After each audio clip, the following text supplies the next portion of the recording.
Summer lingers in the air, in the sound, open skies, worn boots. One more night before it's gone. Gulls summer send-off.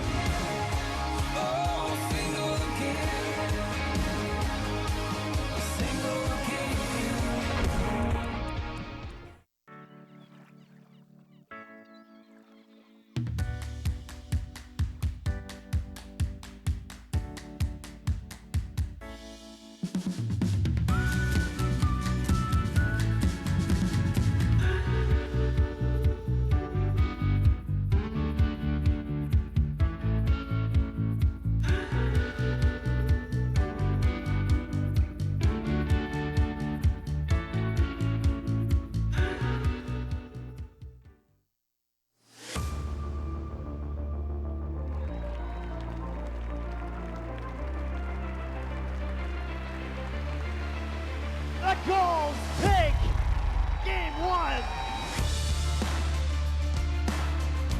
And he's looking for the strikeout to put an exclamation point on this series, and he does. And for the first time in franchise history, the Sylvan Lake Gulls head to the WCBL championship. There will be a new WCBL champion this season. That's got a chance. Or a home Where run. is it going? Good Is it night. enough? Yes, it does. Marcus Abelhosen with the walk-off homer. The Sylvan Lake Gulls have got the dog off their back. They are headed to the WCBL championship final with an 8-4 win.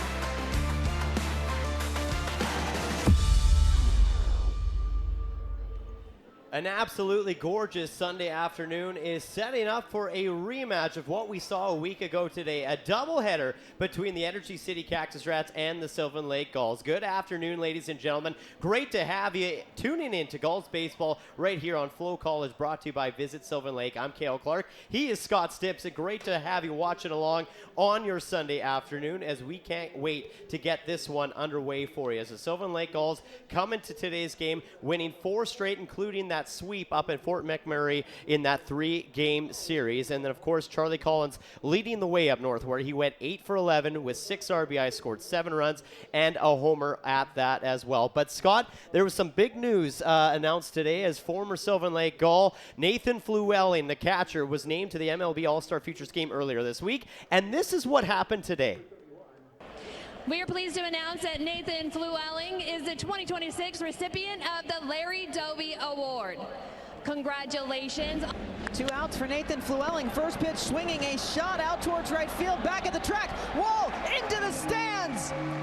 See you later, Nathan Flewelling. He steps up and does it big. And I mean, the Innisfil product just making the Sylvan Lake Gulls crew and organization very, very proud on a day like today. So congratulations to Nathan Flewelling. But Scott, let's turn our attention to this game. Of course, Energy City splitting that doubleheader last week series here in Sylvan Lake. They got some really good pitching in game 2, but Sylvan Lake riding them with some confidence, now sitting second in the West. Yeah, coming off of that split series against them last week, and then you have a big sweep in Fort McMurray. So they're looking to keep things rolling. They're pushing their way up in the standings, now up to second in a very tight West division. It's a 3-horse race, and they're doing their part to make it competitive and trying to come out on top.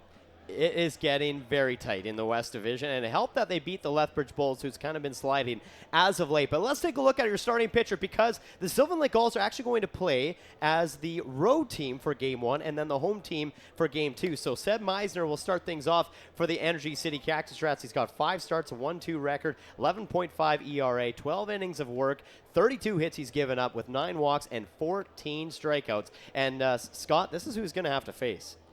Yeah, he's going to have a tough Gulls lineup to this afternoon. Gavin Roy leading things off at shortstop. Michael Quick, Joey Marino rounding out your 3. And then you got Elijah Hamill, John Boy Rittenhouse, Charlie Collins, who remains ever so hot.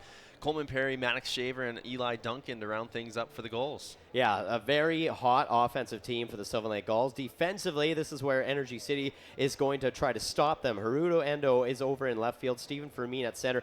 Hikaru Ikeda is in right field. And then you got David Simmons, Seiji Umezawa, Dan Kawanishi, Carson Burnett in the infield. Of course, Liam Kirsch behind the plate catching balls and strikes. As the Nathan Fluellen story just is incredible. He was third round overall pick, 94 in the MLB 2024 draft. And of course, as we mentioned, getting an MLB All-Star Futures MVP title to his name. Now that kid has a very bright future to him. And of course, Energy City now in this game looking to, make things bright themselves here on this Sunday afternoon as they, took one from Sylvan Lake that kind of maybe surprised the Gulls a little bit back on Sunday afternoon. I mean, you took a look at Kingston Bezugine. He was absolutely stellar in that game, too, on that Sunday doubleheader. He pitched all 7 innings. And so if you're, Energy City, you're hoping that you can get some great pitching early on the road, especially early in the doubleheader, being the home team and having that advantage to bat last in a 7-inning game. So yeah, pitching is obviously a really important piece when you have a doubleheader because there's only so many arms you can go to. You don't really want to go back and forth. So if you can get a full game out of your first starting pitcher, that's going to be a pretty solid start to your afternoon. It is going to be a gorgeous day of baseball here in Sylvan Lake, Alberta, Canada, and the first pitch is on its way. Ball 1 to start things off, and we have a fun day in the works for you fans. Also at home on the broadcast watching FloCollege because we have some special guests that will be joining us this afternoon. So we can't wait to, really bring a full afternoon of entertainment your way here on this Sunday. Gavin Roy, 1-1. And here's a guy that's kind of starting to slowly get things figured out. He's got 4 hits now. 5 hits and 4 RBIs since coming in just a couple weeks ago. Let's quickly down the count, 1-2.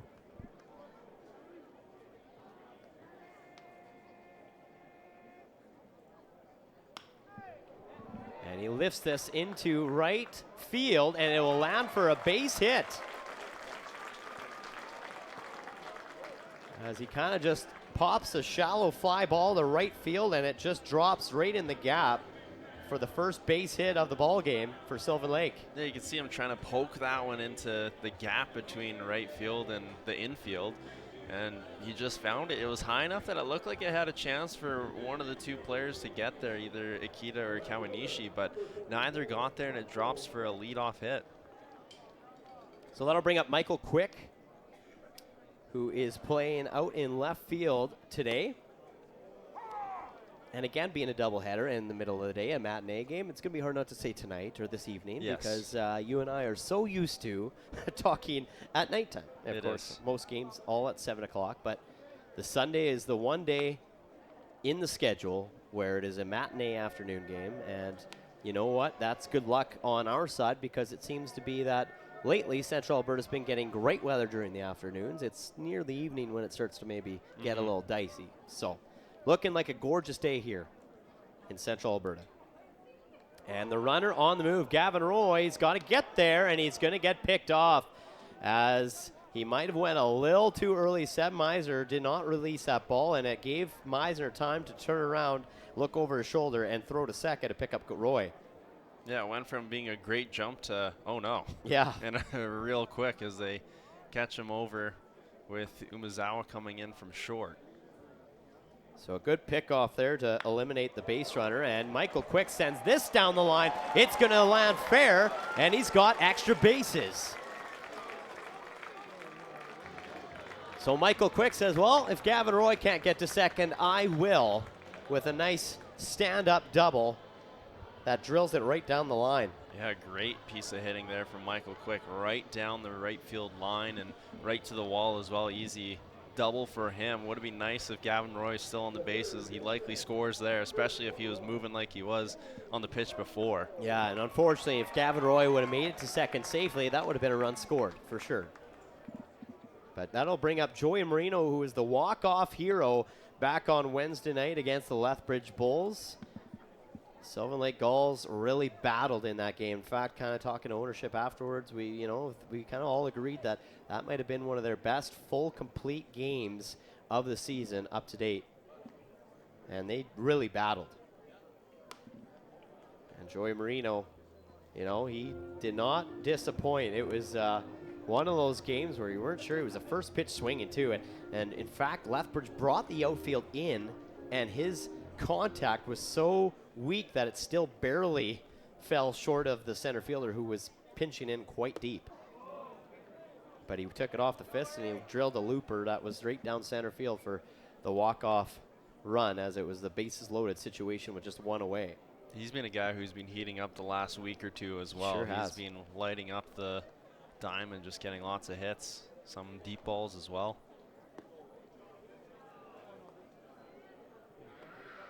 Yeah, he has been playing quite well for Sylvan Lake, as have a lot of these guys.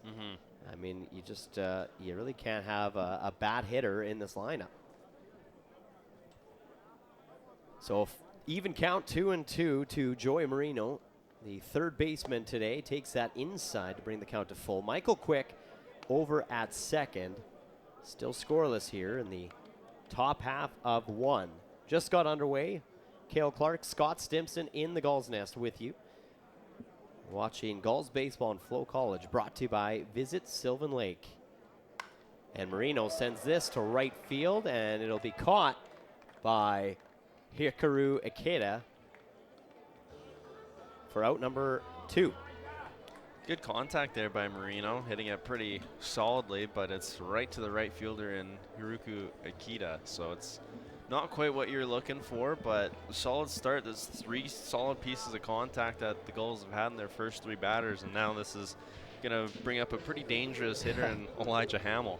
Yeah, it does it ever. Elijah Hamill has been lights out for the Sylvan Lake Gulls team.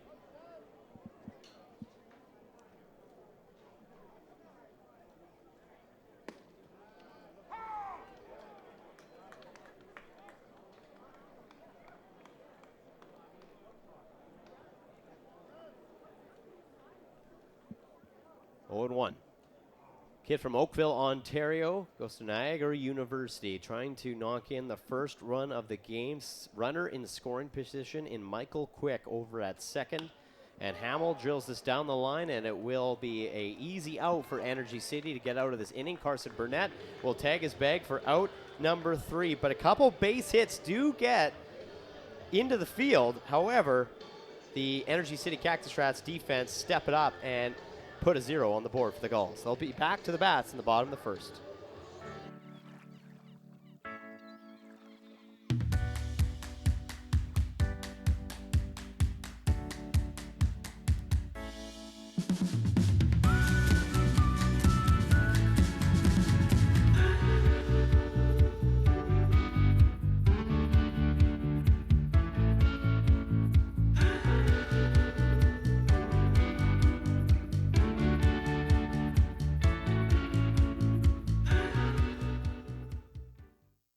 Summer lingers in the air, in the sound, open skies, worn boots, one more night before it's gone.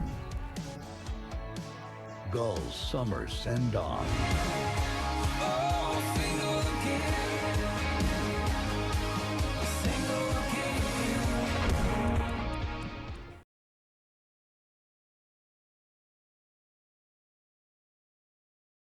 Inning, and last start he had came back on Tuesday night when they took on the Lethbridge Bulls. But here's his numbers so far with the season. In that start, he's a 2-1 record, 5.54 ERA, 13 innings of work, 18 hits, 5 walks, and 16 strikeouts. Now back on Tuesday night, he just gave up the 2 hits in 4 innings of work. He had 7 strikeouts in that start in 74 pitches, and of course 3 earned runs on those 2 hits, and he also walked 2 batters in that day. So overall, he had a pretty good outing against a tough Lethbridge Bulls team, but he's going to have a pretty tough lineup to come to the plate here with Energy City. David Simmons will lead things off here for Energy City, followed up by Haruto Endo and Carson Burnett.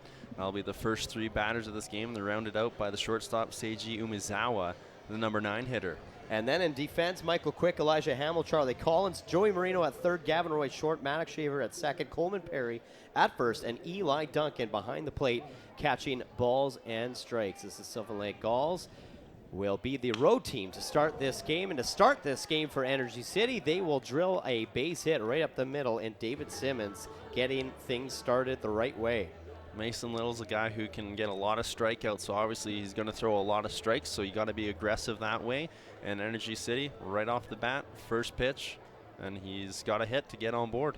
Yeah, and I mean, just kind of a little bit of okay, Mason Little's like, all right, they got one on me. Now it's time to dial it in here and see what he can do with Haruto Endo at the plate, who lays a bunt down the middle. Little will field it himself and get there with lots of time for out number 1. So a sneaky play, Energy City not wasting any time. 2 pitches, and they're being aggressive, like you said, right away. Yeah, very aggressive on the base pass. It's so aggressive that he might have blown a glove out of his way on his way to first, but advances the runner to second base. That's exactly what they wanted. Yep. And they'll have a chance to keep moving him around as they only got 1 away here. So that'll bring up the first baseman, Carson Burnett.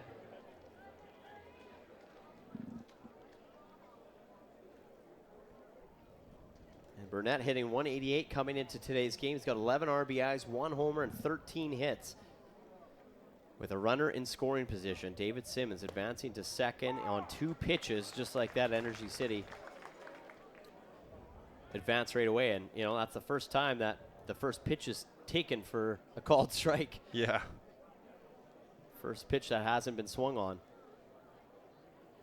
So Energy City, of course, wanting to come into Sylvan Lake today and just get out to a really good start. I mean, I think they kind of want to do what they did opposite of last Sunday. Yeah, they got that win on game 2, but I'm thinking being the home team in game 1, they want to get off to a good start here on this Sunday afternoon and then just kind of ride that into game 2.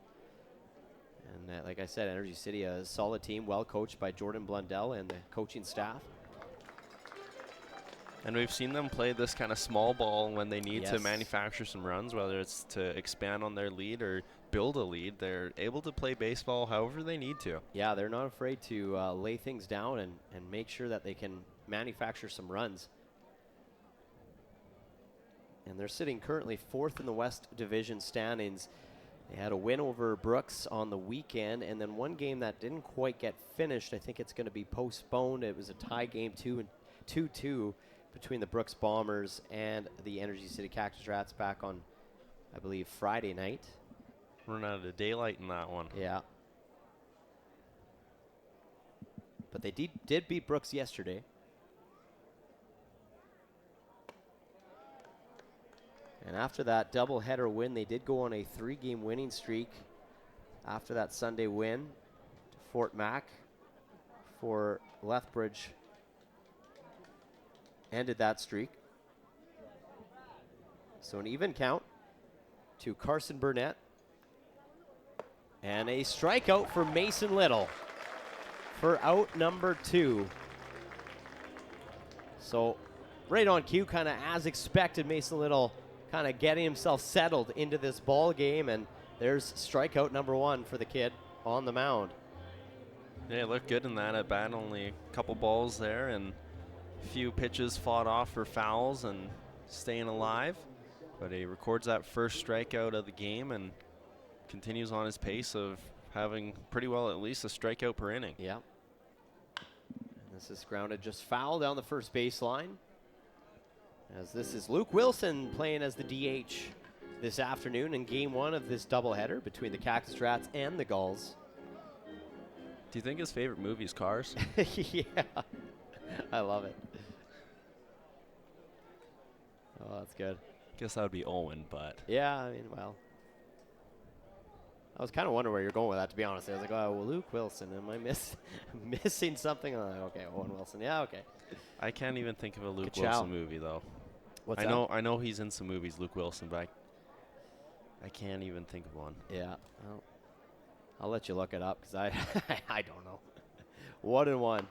And this is hit softly back to the mound, just past Little, but on the run is Roy, and it's off the off the path, and the throw up high, and a good catch by Marino to keep that from going to the warning track. Otherwise, that would have been a scored run for Energy City, but unfortunate there, just soft contact. Little just couldn't quite make the grab as it kind of bounced off the mound funny, took a weird angle, and then the throw off the path of Coleman Perry, so he had to come off his bag.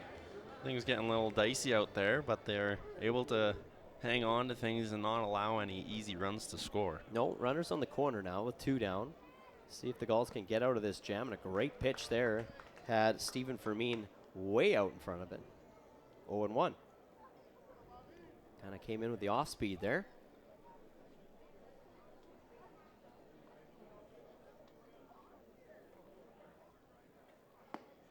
And a similar pitch, this time down and away. 0-2. So Mason Little looking to take care of business himself here. Runners on the corner, 2 down. Pair of hits for both teams to start this game. It's been entertaining to say the least. Yeah, both teams have come swinging out of the gates, and a couple hits to show for so far. And you know what I'm really excited for is I'm not sure if we're going to see it, but 3 new arms were added to the Gulls roster over this past few days. And there's some big arms. And this is hit into the gap of right field. That will drive in run number 1 of the day as Energy City will take the first lead of the ballgame. So a good RBI single for Stephen Fermin. Keeps this inning alive and gets Energy City on top. Been a great start for them. Yeah, he kind of fought that pitch off over into right field and made it land to score a run there, an RBI. So that'll bring up Liam Kirsch. And you gotta appreciate Mason Little. I mean, he's been hit on 3 times already in this first inning, but he's still not, obviously, as a pitcher, you still gotta attack the zone. And he's not afraid to do that still. Unfortunately for him, he just couldn't get out of that last batter being up in the count, 0-2, and then it was a 1-2 count.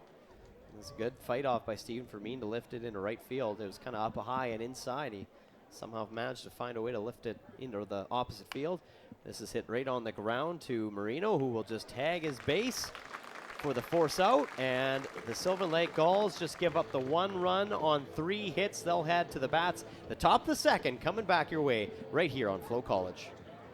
For more than 40 years, we've been there, helping Canadians find the extra space they need to grow and to create new memories. Sentinel Storage. Try 4 weeks free. Details at sentinelstorage.ca. For over a century, we've been more than just lawyers. We're your neighbors, your friends, and your strongest advocates. With 15 locations across the prairies, we're everywhere you are. Stringham, your local lawyers. Have you ever wondered if there's one thing that connects people from across our province? Something that connects the coffee shop to the spray park, or the brewery to the rodeo, the campground to the sports field. It's pretty amazing when you think about how it's all connected, because it truly is. And it's all we think about, so you don't have to.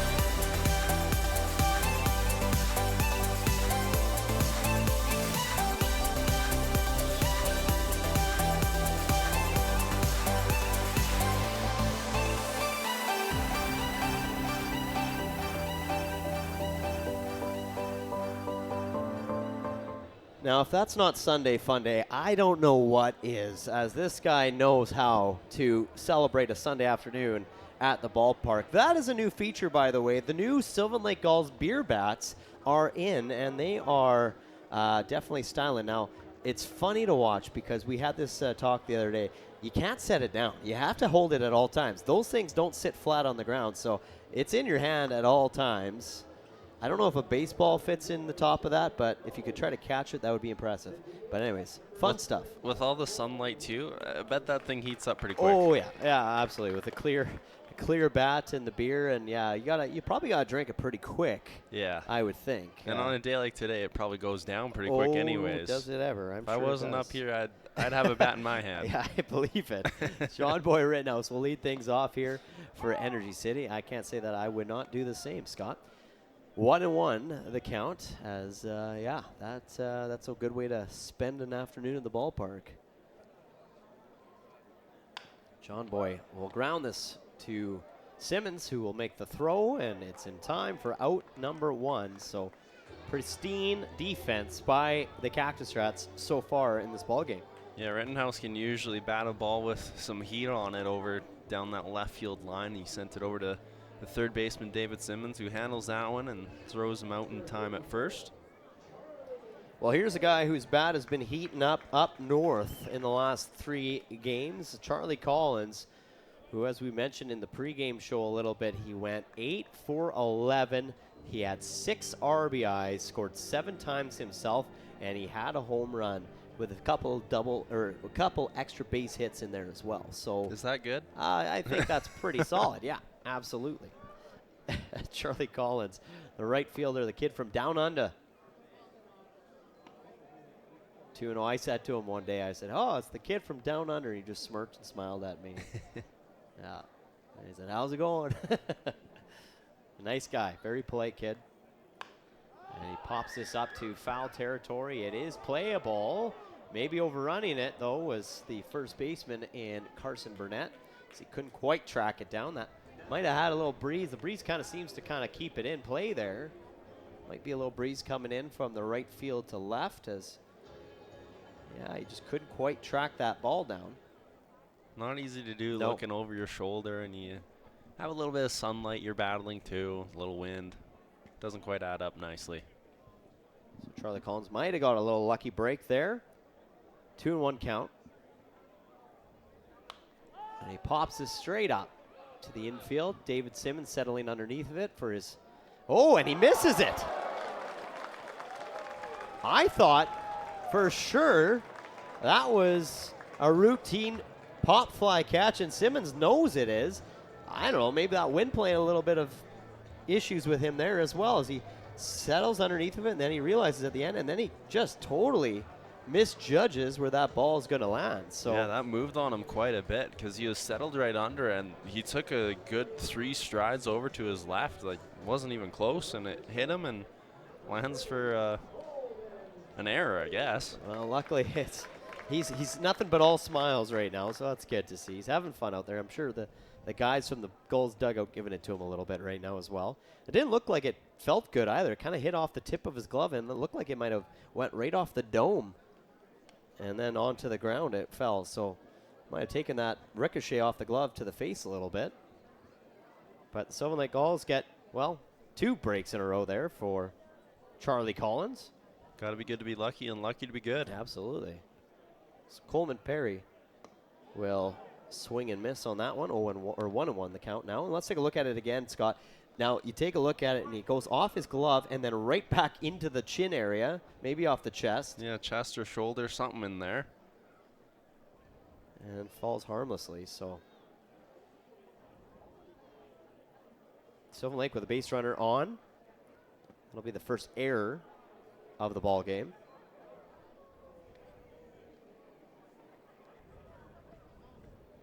You don't see those plays happen very often in the WCBL.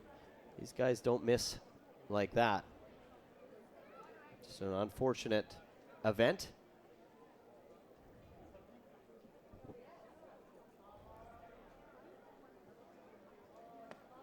And a check swing that goes around for a strike on Coleman Perry. 2-2.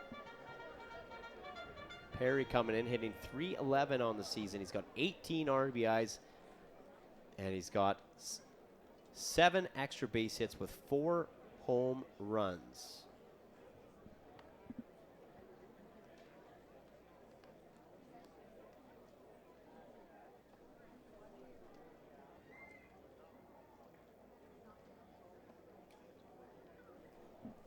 .32 hits on the year for Perry. The runner is on the move, and the slide is there in time, but it is a strikeout to Coleman Perry.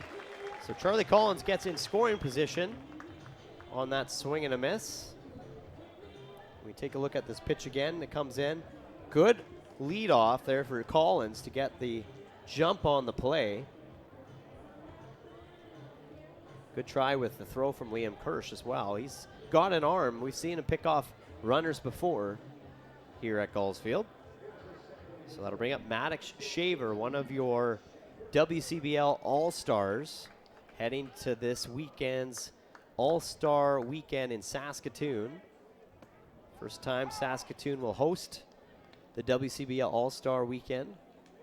And Saskatoon, they've been having themselves a week in the news with the MLB draft. They sure have, yeah, absolutely. I'm glad you brought that up. We'll talk about that in just a little bit. Yeah, the MLB draft obviously being just the other day.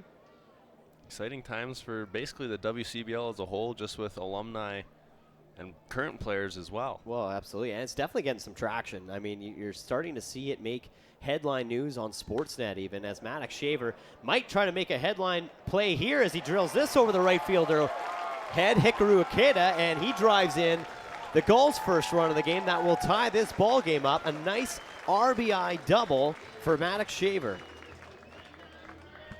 Yeah, good job by Shaver to hit that ball deep to right field, and chasing after it was Ikeda, but couldn't quite get there. And a nice double to score a run. Shaver's got to be feeling good with that one. Absolutely, and he's kind of one of those guys that has admitted recently that the bat has not been working well for him lately, and especially before he went on that Fort Mac road trip. So he's definitely happy to get back into the hitting here at Gulls Field. Get that confidence back in the bat. I mean, on the road, he did pretty good. I mean, he played in just the 1 or 2 games, sorry. He came around to score once in 1 game, but then he went 2 for 3 with an RBI and came around to score 4 times in the 12-1 victory over Fort McMurray.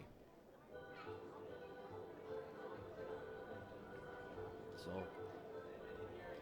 leads things off with a nice RBI double here today. This will be Eli Duncan, who will round out the batting order. He's quickly down 0-2. And he gets wood on it, but it goes foul past the Cactus Rats bullpen.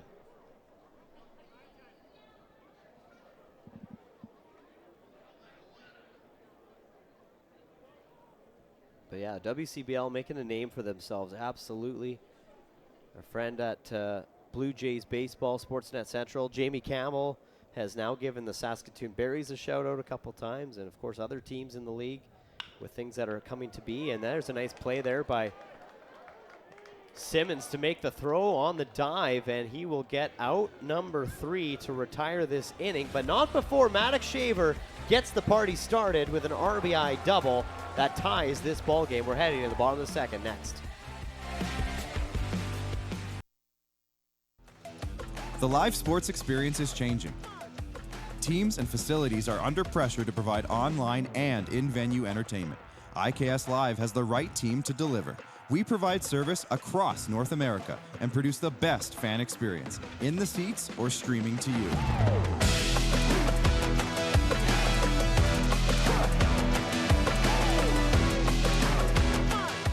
IKS Live continues to bring you the best seat in the house.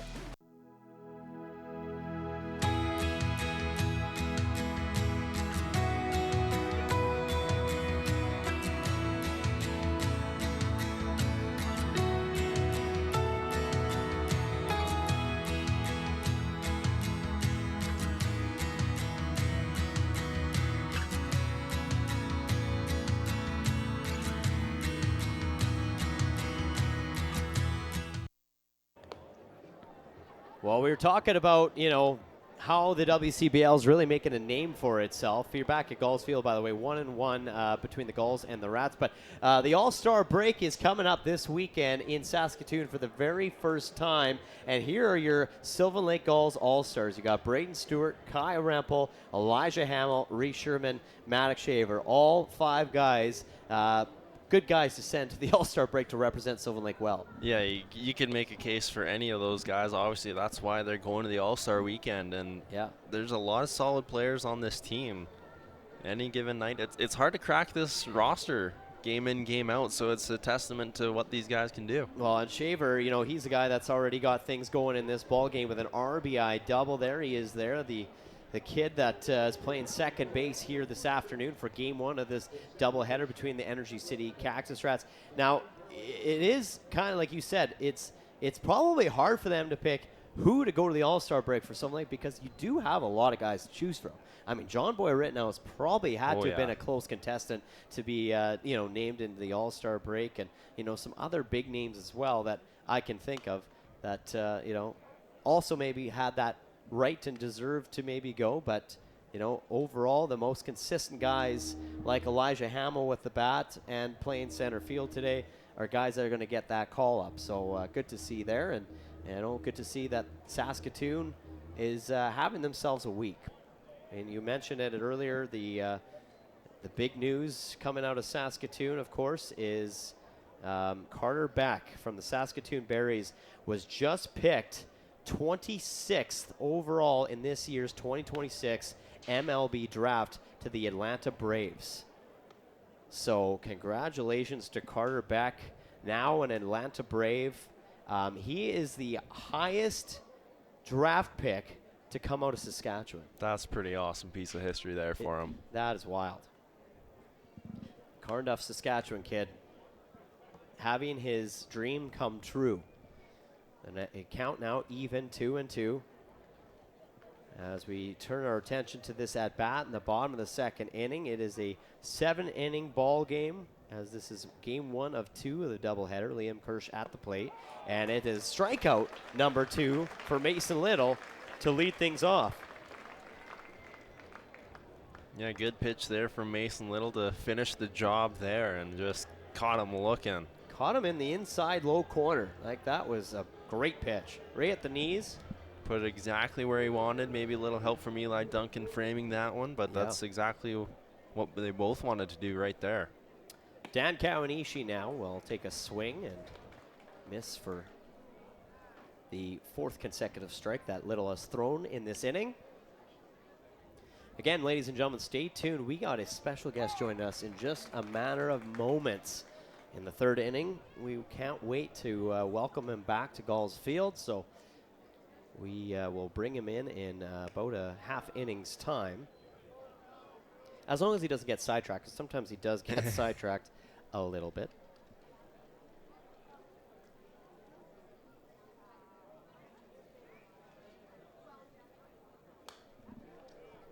And that hits the screen to foul off 1-2. Hikaru Ikeda, the right fielder for the Energy City Cactus Rats. Takes that one low. Ikeda hitting .240 this season. He's got 9 RBIs, 3 homers, 2 extra bases on 18 hits, and has come around to score 16 times himself. And Mason Little has worked it back to a full count.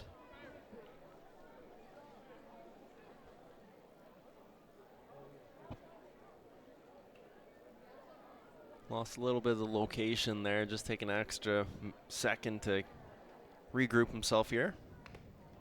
And just foul back to stay alive. Full count. So now a 1-1 ball game between the Gulls and the Cactus Rats. 3 hits aside. And that goes foul past the Cactus Rat bullpen as well.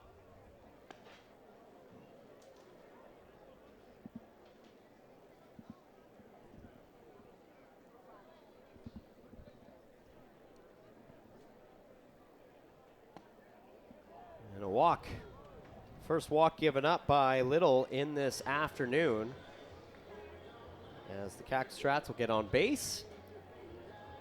Tried to go inside on him there and just missed it. Hikaru Ikeda's got the patience. He's not a guy that's afraid to just take a walk. I mean, he's the second highest batter that will walk for this Cactus Rat team. He's now got 16 walks on the season. So he's got a good eye on him. This is Seiji Umezawa rounding out the batting order for the Cactus Rats. Throw over to first to keep Ikeda in check. He's now the 4th player to get 16 walks on the season. So that's 4 of them that are tied for the lead in that department. First now, yeah. Crazy. And Umezawa's one back of that with 15. Yeah, they're not, you know, they're guys that are hard to get out. They find ways to get on base. And then, of course, when they're on base, we already saw it in the first inning, they try to kind of play a little small ball. They'll try to manufacture runs. They try to advance runners. And that's kind of what you got to do. You got to be aggressive on the base running sometimes to, you know, carry away with a win. Sometimes that's what wins ball games. And currently they're sitting in that 4th spot in the West Division. Looking to be a dangerous team and a dangerous out in the WCBL.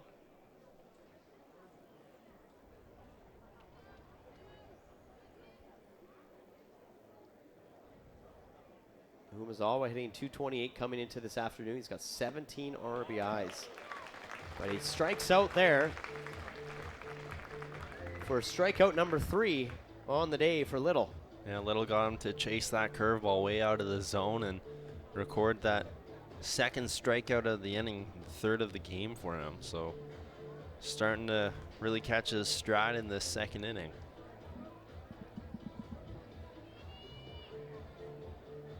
Back to the top of the batting order we go. David Simmons with 2 down. He got on with a base hit. And the runner is on the move. Hit, though, on to 3rd as Marino will make the throw in time. Won't matter. And the Sylvan Lake Gulls get out of this inning with just the 1 walk, but 2 strikeouts for Mason Little. There was 1, and here was 2. What a pitch it was. Gulls coming to bat.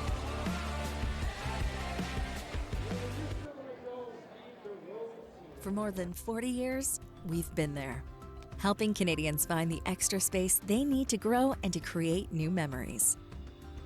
Sentinel Storage. Try 4 weeks free. Details at sentinelstorage.ca.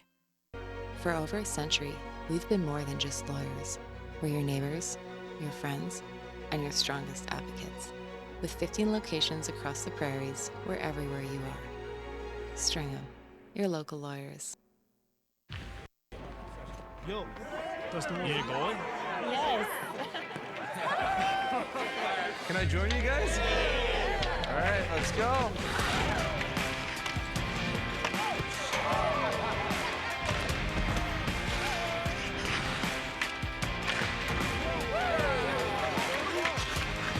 Whether it's on the ice or on our app, always play for the fun of the game. Gamble responsibly with Play Alberta.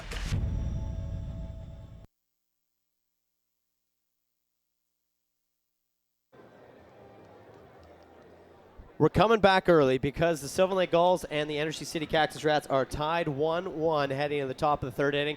I am so excited to welcome back to the broadcast booth the OG, the GOAT, since day one, the Sylvan Lake Gulls voice, play-by-play, former play-by-play announcer, now retired, but a author at that. Jim Claggett joins us in the broadcast booth. Jim, welcome back to the Gulls Nest. Thank you very much. I appreciate that. It's been a while. It has been a while. I've been trying to not be here because I don't want to get addicted again. But it's in the DNA. So here I am. No, but thank you for having me up here. I appreciate that. We miss you. It's not going to lie. It's kind of weird having you as a guest on the show because for 5 years you and I were up in this broadcast booth getting to do what we get to do every single day, and it's definitely not the same. We miss you, and we hope life is treating you well as this is hit into right field for the 2nd consecutive base hit for Gavin Roy in this third inning. The first one, I'm sure he's going to say, if you weren't here, he's going to say, I just nailed it. Yeah. Just in the gap in right center. But that was more of a defensive swing in that first It one. was It was a defensive third strike, no, boom. And that's why Gavin Roy is as good a ball player as he is. Yeah, you remember him from a couple seasons ago, and he was one of the top guys for the Sylvan Lake Gulls. Just nothing got past him in the infield. No. I mean, I remember, and Hunter Jones said this when he was on the bench. The first game, and Gavin Roy made a great play at short, and he turned to Rob Manka, and he says, Jonah who? Yeah, that's right. In a nice way. I mean, Jonah Weisner was incredible. But Gavin, in his own right, if I remember correctly, played every game. Yes. He did not sit out a game. No. Yeah. Home or away. He was definitely just the go-to guy that they just could not replace. And you kind of look at their roster this year, and he comes in, but then they got, they just every single year, Jim, that shortstop position or the infield in general has been so solid for someone like Gulls. I mean, it has been. You can't really throw a bad guy in there on any given night. No, and it's nice to see some familiar faces, but I like the new blood that they bring in. You're right. I mean, Chatty's got that pipeline down in the United States of America, which is his hard work. Getting that pipeline and getting the trust from those coaches to say, yeah, we'll send you our kids, and you'll bring them back and they'll be better when they come back. And that's exactly like, who comes to mind? Oh, Nathan Fluelli. Oh, yes. Yeah, he was just pretty the guy good. that we were talking about. He turned out pretty good. Yeah, I think he did. I think he might have just been named MVP in the MLB Future Stars, showcase this weekend. But, incredible. Just making Sylvan Lake proud. It's so insane. Cool. We were just talking about it before you got up here in the broadcast booth. As Michael Quick takes a 5-pitch walk here to get some runners on. Now 2 runners on for the Sylvan Lake Gulls. Runner in scoring position at Gavin Roy. And we were just talking about that, the WCBL is just starting to really flow it out better ball players and more becoming more recognized in the major league level. Yeah, and I think that is the establishment. We talked about this, I think, a couple of years ago. Yeah. Jamie Campbell was up here, and we were talking about the Canadian aspect of it, but he also enveloped everything with regards to where they're coming from. We had we got Ramsey's Guerrero from Panama, and then we got kids from all over the United States and Mexico and that kind of stuff. And I think teams are understanding that this is as good, if not the best, summer development league for these players. 100%. I couldn't. And you're developing a player over here. We are, yeah. Scott Simpson, there he is, right? Yeah, there. And you didn't get the memo. Yeah, you got a match. I guess I didn't get the memo. I guess not. It's like you guys were meant to be. Like he's just trying to fill in. He's a little taller than you. A little more hair on his head, but okay. And he doesn't wear glasses. And he doesn't wear glasses. Well, right. Probably doesn't have a bad knee. This is the one day I'm not wearing glasses, though. I popped in the contacts for today. Yeah. Okay, good for you. The contacts are in play today, but that's he's pretty easy to work with. Oh yes. Well, I don't know. I try my best, but Marino just popped out to right field there for out number 1. That'll bring up the big batter, Elijah Hamill. Now, Jim, it's love watching this kid play. It's fun to watch this kid play, but it's so fun to watch what you're doing with your life right now as well. Because is it really? Yeah, it is, because obviously you're a published author with the Outback, or the Way Back, sorry. Yeah. And now you are currently in writing book number 2 for a very special organization, what we're doing right here, right now. That is correct. I did a lot of interviews, and the hardest part about doing any kind of media stuff is when you do the interview, then you've got to transcribe that interview, and boy, that takes a lot of time. And there was a lot of interviews. I probably talked to about 25 different people through the organization of the Sylvan Lake Gulls, and we're doing basically the first 5 years, because that's all I can remember.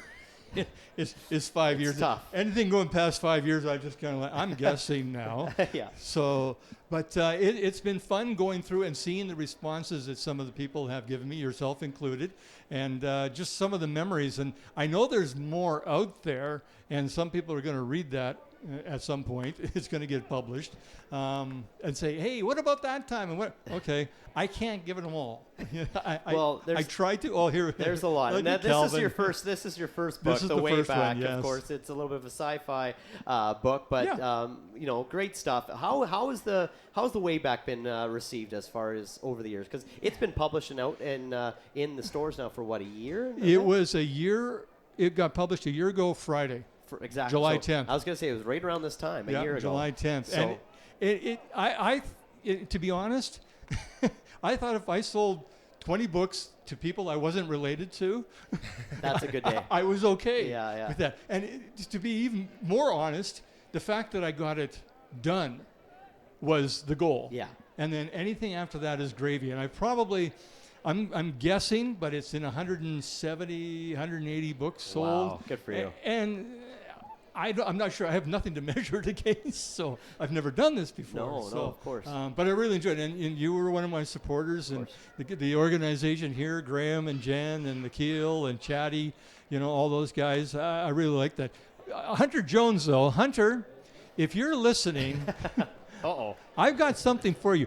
I gave you a book for you to buy to give to your dad on his birthday. I'm still waiting for my $50, man. Oh, boy. Well, those two were always talking about how they had their own bets going on when Hunter was playing and his dad had to give him so much money anytime he was pitching. For a strikeout. And for a strikeout. And you think he was 12. Catch in center field, but it's going to be a sacrifice fly. There you go. For a Gulls run to score for the Gulls' first lead of the ball game. Gavin Roy comes in to score for Sylvan Lake. So, what do you've been here obviously as long as I've been here. What are you seeing that's different in this team that you've seen in the 5 years that we were doing this? Yeah, no, absolutely, great question. And honestly, what I'm seeing different is the level of talent. I mean, and what I've also noticed is there's a lot more balls flying over the fence, Jim. Okay. Because since day one, there's a lot of power in these bats.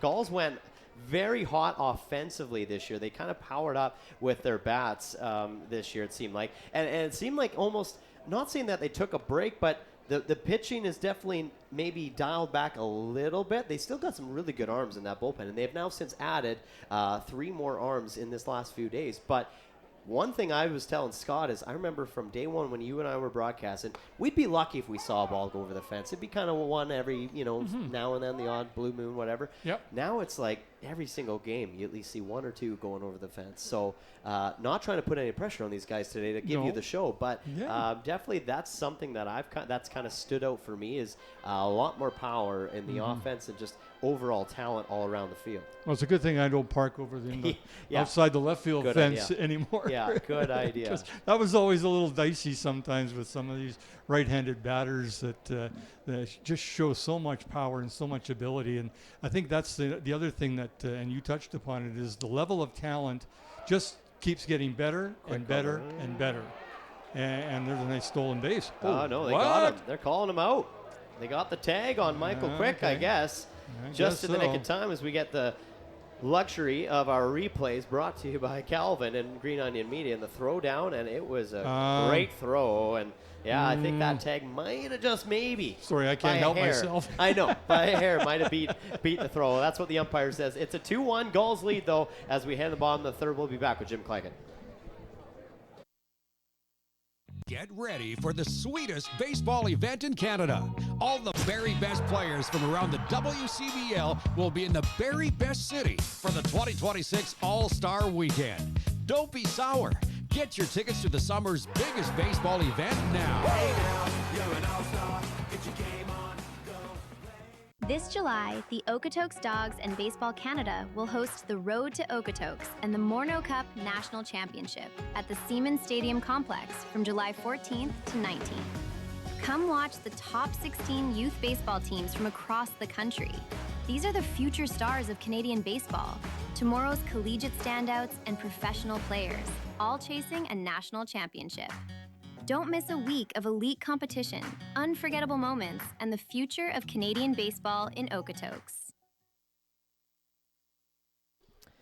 Beautiful day here at Gulls Field on this Sunday afternoon. Some fans taking in the berm on this gorgeous day for a doubleheader between the Sylvan Lake Gulls and the Energy City Cactus Rats. We welcome back in the Gulls Nest Jim Claggett, a former broadcaster for the Sylvan Lake Gulls for the first 5 seasons, and then, of course, our new color analyst, Scott Stimpson. So, Scott, take it away, my friend. Any questions you got for old Jim here? Uh-oh. Yeah, you've been here obviously 5 years. What's kind of one of the highlights for you in that time frame? I love it. I think one of the things that stands out for me, Scott, is watching the development of these guys from when they arrive to when they leave. And one of the best examples, I think, and you might agree with me on this one, was Josh Tucker, who came up here and could just fire the ball. And that was his thing. He had a strong arm, and he would fill the strike zone with fastballs and then a little off speed every so often. Then he hurt his arm. And he came back, and Matt Hape, who's your head coach now, was the pitching coach. He took him under his wing, and he got him to be a pitcher and not a thrower. And he was just as dominant, striking guys out with stuff that was way out of the zone, but it was looking like a fastball. And because they probably thought his reputation preceded him, sort of thing. But I think that's one of the things. And I guess the second part of it would be, is at the end of the game when I see these kids, the little kids running the bases. That right there is pure joy. And the players love being out there. And I know some of them maybe after a game, you've lost and maybe I don't want to be out there with a bunch of kids. I might hit somebody, kind of thing. But no, they all go out there and they do what they need to do. And those two things stand out in my mind, Scott. I love it. It's a big community game. Like, baseball is a great thing for Sylvan Lake. Everyone comes to the games, and like you mentioned, the kids are obviously having fun out there, and we're starting to see some local products that are working their way up. Yes, they are. Well, what do you think of the Gulls prep team? I mean, that's kind of a unique addition, too, for the Sylvan Lake Gulls organization, isn't it? I remember when they set up that academy, and Scott Murray and Jason Chatwood, and I talked to them before anything was even done. This was the plan. And they said it was to battle the talent drain that was going down south to Okotoks and Vauxhall and that, and then up to Edmonton as well. Yeah. And they said, our local guys are leaving us. So now they're keeping all these kids here, and they're getting the benefit of being able to be called up to play for this team if they have to. But they're getting great instruction over at St. Joe's, including the man who never met a microphone he didn't like, Ben Prediger. Yeah. Like he is just incredible, the program that he started over there. So that's another thing. The development of the kids is, and the community aspect of, I mean, you and I, Cale, we both remember doing that first game down in the concourse with people walking by, and they'd come and stand in between the two of us and watch some of the game, and then we'd be like, what is this guy doing? What are you doing? And he'd go, what are you guys up to? And well, there's this baseball game going on here, and we've got microphones. Any guesses, kind of thing. But to see how this whole area has developed since that first day is just, it's incredible. And congratulations to Graham and get him. They did get him. He overslid the bag. The nice throw from Eli Duncan, getting there in time for out number 2. Great pickoff. Let's take a look at this replay. Got a great start, a good lead off on the run, and then that slide just, a little bit too Gavin slippery. Roy, he would know that can happen on this on these base paths. You can slide over top, especially on a wet day. Oh, yes. You can up in left field. We have had a lot of those. And you've had a few of those. Yeah, we've had a few. That's unfortunate. It's unfortunate to see the. And there's Elijah. That's where fly balls go to die, right? That's where they go to die. Yeah, just right on cue. Elijah Hamill for put out number 3 of this inning. So it is still a 2-1 Gulls lead heading into the bottom of the 3rd inning. We'll stay with Jim Claggett when we come back. Thank you. Hey baseball fans, make sure to stay up to date with your favorite teams across the league by subscribing to the WCBL YouTube channel right now. We have tons of free coverage for you over there, including daily highlights, full archive game broadcasts, daily game day previews, plus the WCBL report with myself and Joe McFarland every Wednesday.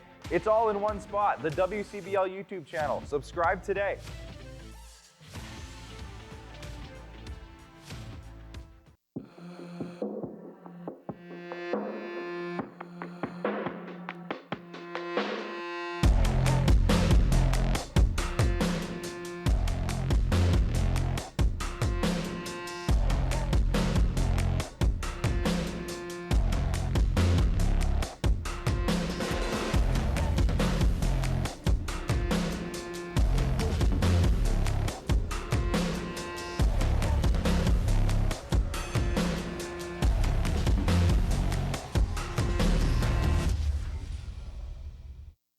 Welcome back to the Gulls Nest here on FloCollege, brought to you by Visit Sylvan Lake. Cale Clark here with Scott Stimson, and of course, former play-by-play voice Jim Cleggett joining us. And Jim, I got a little something for you. I knew you were going to be joining us today, so I wanted to gift you something, as we had 5 years of great memories in this broadcast booth. A few pictures of us here in the broadcast booth there. It's kind of in a Ziploc bag. I didn't have an envelope, so I kind of went a little bit high-tech style. And I don't know if you have these pictures, but I have a few that I wanted to present to you. So some great memories there. Thank you very much. That's very nice of you. Absolutely, buddy. Yeah, we miss you. Awesome. We miss having you in this booth. And I'm going to tear up. No, don't do that. No, it's all good. I mean, like I'm watching a Hallmark movie here. Well, you know what? It was kind of like a Hallmark movie. The 5 years that we had in this booth, there was a lot of great memories here. So what are you saying? We got a divorce? Well, no, absolutely not. But we definitely got to get together more often outside of the booth here. Well, that's true. And I should be back here more often, but that's tough. It's the win and lose kind of. If I go there too much, and I'm going to really want to get back into it, which might defeat the purpose of me stepping away from it. But I don't know. I do miss it though, I do try and read the box scores, and I do catch some of the stuff that's on TV. You guys sound really good. You've done a great job. You're painting a nice picture for the game as far as my brain processes things. But it's been fun. It's been but I miss it. They say you can't go home. Well, yeah, you can, because this was kind of like home. Yeah, so, absolutely. Especially some of the rainouts when we were here for 7-8 hours. Oh, yes, and we've already had, Scott's already had a fair share of that this year. I think we had one game that went to 12:15 in the morning. Yeah, something like that. Because of a rain delay, a couple rain delays. So, yeah, we've had our fair share. We did that one. We did that, and you know what? I want to pick your brain, because don't pick it too hard. I know. that night, I think it was about 12:15, 12:30. It was after midnight. So I'm thinking our game this year already had to have been pretty close to tying that record for the longest game here at Gulls Field. Because we were at least 3 hours delay. Yes. At least that. Yeah. And so I do want to make a shout out right now. Now that I have a absolutely bad move giving this guy a microphone. Like, that guy likes to talk a little bit. Yeah, I was talking when I was swimming towards the egg. That's pretty much it. No, a shout out to the boys in the booth. Calvin and Mitch are in the booth, and then Martin next door here with the camera. They were a key part of anything that you and I did. They were. And if it wasn't for them, we wouldn't have been doing what we're doing. And I always knew when they had Calvin as the guy running the show here that it was going to be done quite well, because between him and the Blakemeister next door, even Blake coming and showing me how to use the equipment, because I didn't know. He says, no, this is what you need to do here. Okay, fine. And now I'm educated. He's going to put you to work if you're not careful. Well, they did say there's a game on August the 8th that you're not going to be here, and then you might not be here. And I said, and both Mitch and Calvin looked at me and went, so? Yeah. And that's playoff baseball, too, by that point. I would do it. All right. Well, I'm on record right now as saying I would do it. Well, stay tuned then. Coleman Perry lands into shallow center field, and it's now 2 runners on for the Sylvan Lake Gulls. There you go. I think I'm going to be reading next Saturday at Sylvan Lake Library for the kids. Oh, nice. I haven't stepped away from that yet, because reading is very important to me, and I think it's very important to get out there and do this with the kids. And then I've got 2 players, and I think it's Matt McKenzie and the gentleman at first base there, Coleman Perry. Okay. I think. There you go. But there's 2 of us for sure, or 2 players for sure, and that is so much fun. Yes. One of you guys should get involved in that and kick me out of there. I don't know. I think you're the OG. I think you're the guy. You're the author. It's almost a perfect fit now for you to be the guy to go with the players and read to the kids. So I guess I got to write a baseball book then. Well, wait a minute. Oh wait, yeah. What we were talking about earlier. Yeah, what an idea. Rudy Estrella with the meeting on the mound. yeah. Jeez. Estrella had the meeting on the mound there with the starting pitcher Seb Meisner, and Sylvan Lake Gulls now putting a little bit of some bats together here in the top half of the 4th inning with just 1 away. Gulls lead it 2-1 back-to-back base hits, Charlie Collins, and of course now Coleman Perry on base. This will bring up the heavy bat of Maddox Shaver, who's already got the RBI double here this afternoon. He hits the ball hard, this young man. It's at the plate right He's now. a heck of a, well, he played for the Brooks Bombers. You remember him? Yep. Yeah. I do remember So him. That's why the name sounded so familiar when I saw it in the lineup. I went, what? Wait This a minute. guy. And then there's another familiar name, Jackson Zanoli, who Yeah, just came in to be a pitcher for the Sylvan Lake Gulls as Yep. well. I ran into Jackson in the bullpen, and I was talking to him. Of course, he was has been buddies with Nathan Flewelling forever. And I said, "That's amazing." He said, "I know." He says, and he still answers my texts. He says, way. He doesn't big league me anymore. He doesn't big league anymore. So I said, "Well," and Jackson said, "Well, his dad probably wouldn't let him do that anyway." Well, that's fair. And well, Nathan's kind of one of those kids. He's humble. He's gonna still remember where he came from. Yeah. They did a great interview, I believe, with Joe Whitbread. Yep. Just the other day with Nathan Flewelling, catching up with him on his progress down in the minors. So yeah, it's great to see. I think that sort of thing, and correct me if I'm wrong, guys, but I think that seeing a young guy from Innisfail, 17 years old at the time when he signed with Tampa, when he got drafted and signed with them, and I think that is going to spread through the baseball ranks in minor baseball associations, Innisfail, Old, Sylvan, Red Deer, Panoka, Lacombe, anywhere within central Alberta, and I think that is just great for the sport. And I see when I drive out, or when I used to drive out here. Maybe a double play here as Nope. they take the base, but That's that gets gonna score. past the first baseman. So runners will advance an extra one.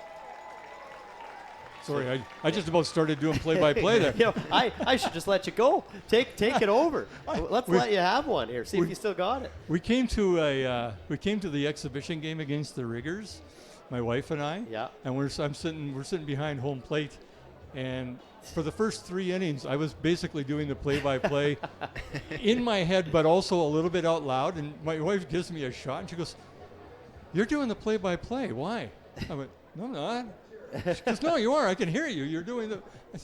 You're like, "Oh, okay." My thoughts were coming out loud. Right? Yeah, inside voice, outside voice. Voice was outside. I couldn't stop myself. I mean, I wasn't using names on some of the players, but I would just say, drive to left field and one hopper and. I love it. Yeah, I go, okay. Why are you doing that?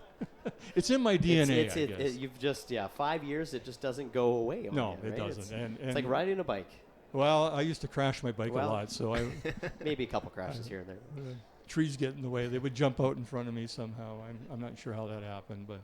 Two runners in scoring position at third and second. The Gulls with a 2-1 lead, looking to add to that lead. Eli Duncan now at the plate. Oh, he goes by Eli, does he? Yes, yeah. Okay. He Yeah, likes you got to know Eli. the names, right? Yeah, he likes Eli. We asked if you like Elias or Eli. He said, I like Eli. Eli's good, so.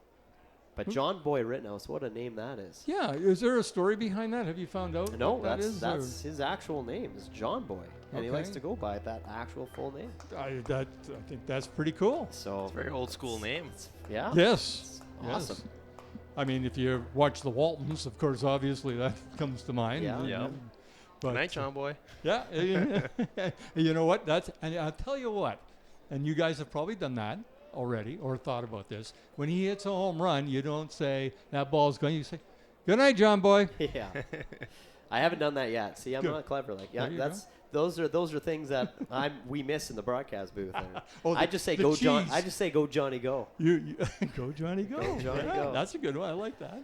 Yeah, you miss the dad jokes up here. Is what Yeah, you we do miss the dad jokes. Yeah. I mean, we try to pick up from where you left off, but there's just no way we can cover all that ground in such a short period of time. Oh, he's This is gonna- hit hard on the ground, but it is a nice throw deep in the hole by Seiji Umezawa to get out number 3. So the Cactus Rats escape with a couple base runners on pressing, and it is a 2-1 Gulls lead when we head to the bottom of the 4th.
back at Gulls Field, we had the Battle of the Reeses in a hot dog eating contest. Not very often you get the players involved with this little between the innings entertainment, but the Battle of the Reeses, they went hard. Look at Sherman on the left. Wow. He did not waste any time. Usselman's trying to keep up, and then the whole thing's in his mouth. Usselman looks over and he's like, there's no way.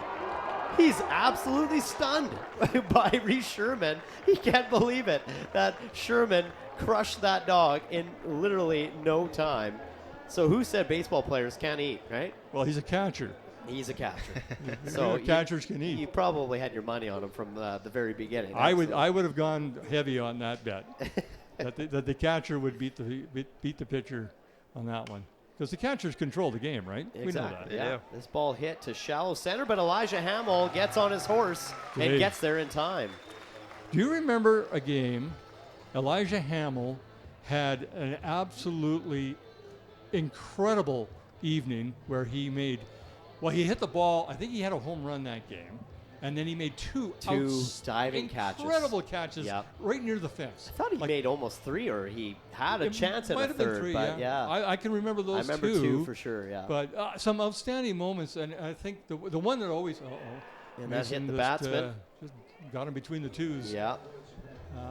I do remember probably the most incredible moment was Marcus Abelhosen, his walk-off home run against the Okotoks, that this whole building literally shook. Yeah. That was probably the most incredible moment, I think. I was just going to ask you, what was your favorite, what's the biggest memory moment that stands out to you, that one, right? That one there, yeah. I even remember what I said. I had enough wherewithal in my addled brain at 69 years old going, and that gets the dog off the bat. Yeah. Well, it's funny you say that. So your voice is still in our pregame show. We actually have a new clip that we have made for the intro to every broadcast, as this ball is hit pretty good into left center field, going all the way back. It takes a shot off the wall, and the throw coming in. The Energy City Cactus Rats have just tied up this ball game. Okay. A big hit there by Dan Kawanishi. Flies it to the wall, and will drive in Liam Kirsch for a stand-up RBI double. See, and that was hard hitting to that gap, because if Elijah Hamill can't get to that, there ain't nobody getting to that one. No, that was absolutely smashed. So Energy City not going anywhere. They've always played Sylvan Lake hard on every single season and every single game. And this will bring up Hikaru Ikeda, the right fielder for the Cactus Rats. But we were talking about how the intro before the broadcast, we actually have a lot of those key moment highlights. Oh, wow. And you literally, your voice says, oh, then the Gulls finally got the dog off their back. And that was just the perfect thing you could have said in that moment. Thank you. It was clever. Even a broken clock's right twice a day. And I got that one. So, well, you know what? It was fun. It was always enjoyable coming here to the park to work with the crew that we have here. Yeah. You get the benefit of that. I do. So, yes. Yeah, and being able to see this. I mean, these baseball players in this park with this crowd and these fans, and they do understand how important they are to the team and how important the team is to them. Hikaru Ikeda sends a looper to center field for another base hit, as Energy City not going anywhere. They are putting together some really good at-bats. Even when they were the prospects. Yeah. Even when they were the Edmonton prospects, it didn't matter. They played very well against Sylvan Lake. They do. They play hard. They're coached by some good coaching staff. Jordan Blundell, obviously a legend in this league. He's been around for quite a few years now, and we're looking like things are getting a little warmy in the bullpen, as it's hot out there, but it's getting even warmer maybe in the Gulls bullpen, as some arms are starting to get loose and some stretches are being made. So we'll see if we see one of those new pitchers come into the game. I'd be interested to see if we see any new guys come in. And you know what? While we got a meeting on the mound, let's talk about that Abelhosen moment, because Calvin's got that Abelhosen moment that we remember so well to show us here. And this was it. There it is. And he just looked and he went, I think I got one here. And this poor guy in right field is just like, I got nothing. I can't do anything about that. And just And he's wearing number 2, and Gavin Roy's wearing number 2. Well, and Gavin Roy we called the Sudbury Nickel because he was wearing number 5 2 years ago, but he didn't. Obviously, he comes in a little bit late in the season. Eli Duncan wearing number 5, so Gavin Roy now will settle for number 2. But you were mentioning up here in the broadcast booth, you could literally feel the floor vibrating from the crowd, just coming alive. I was yelling on the broadcast over you. I felt bad because we were both just so into the moment. You said, and a home run, and I am just yelling, and I am just could not believe what we were just witnessing in that playoff series against the Okotoks Dogs to give the Gulls I believe it was 1-0 lead over the Dogs at that point, and then the Dogs did end up coming back to beat the Gulls in that series. But that has always been, every time Okotoks came to town, it was always a game to be at, because whether it was a blowout for one team or the other or a nail biter, you always got entertained somewhere along the line by those teams because of the talent level that they would put out on the field. I mean, my goodness, some of those guys on the team, Tugboat, my God, the pitcher there for Okotoks. Wilkinson, I mean, watching him in the World Baseball Classic, I'm going like, we saw this kid in Sylvan. Like, come on, you know.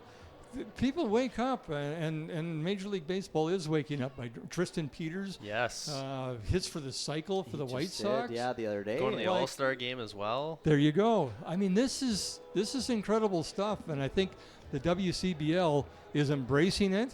And as broadcasters, you guys are embracing it, I'm sure. And it's just like, we come to a game, and you might see a future major leaguer. You just never know. It looks like Mason's done for the afternoon. So yeah, he sure is. I mean, a pretty good outing and a good start for the Sylvan Lake Gulls, as he had 4 innings, almost a full 4 innings of work in this one. But you know, the Cactus Rats are definitely doing some damage with that RBI single. Seiji Umezawa just driving in Kawanishi, now making it a 3-2 Rats lead. New pitcher on the mound, and we'll maybe just get him loose to let him throw a few, and we'll be back with Jim Cleggett and Scott Stimpson when we come back. You're watching Gulls Baseball right here on FloCollege.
Mound now. This is Braden Stewart.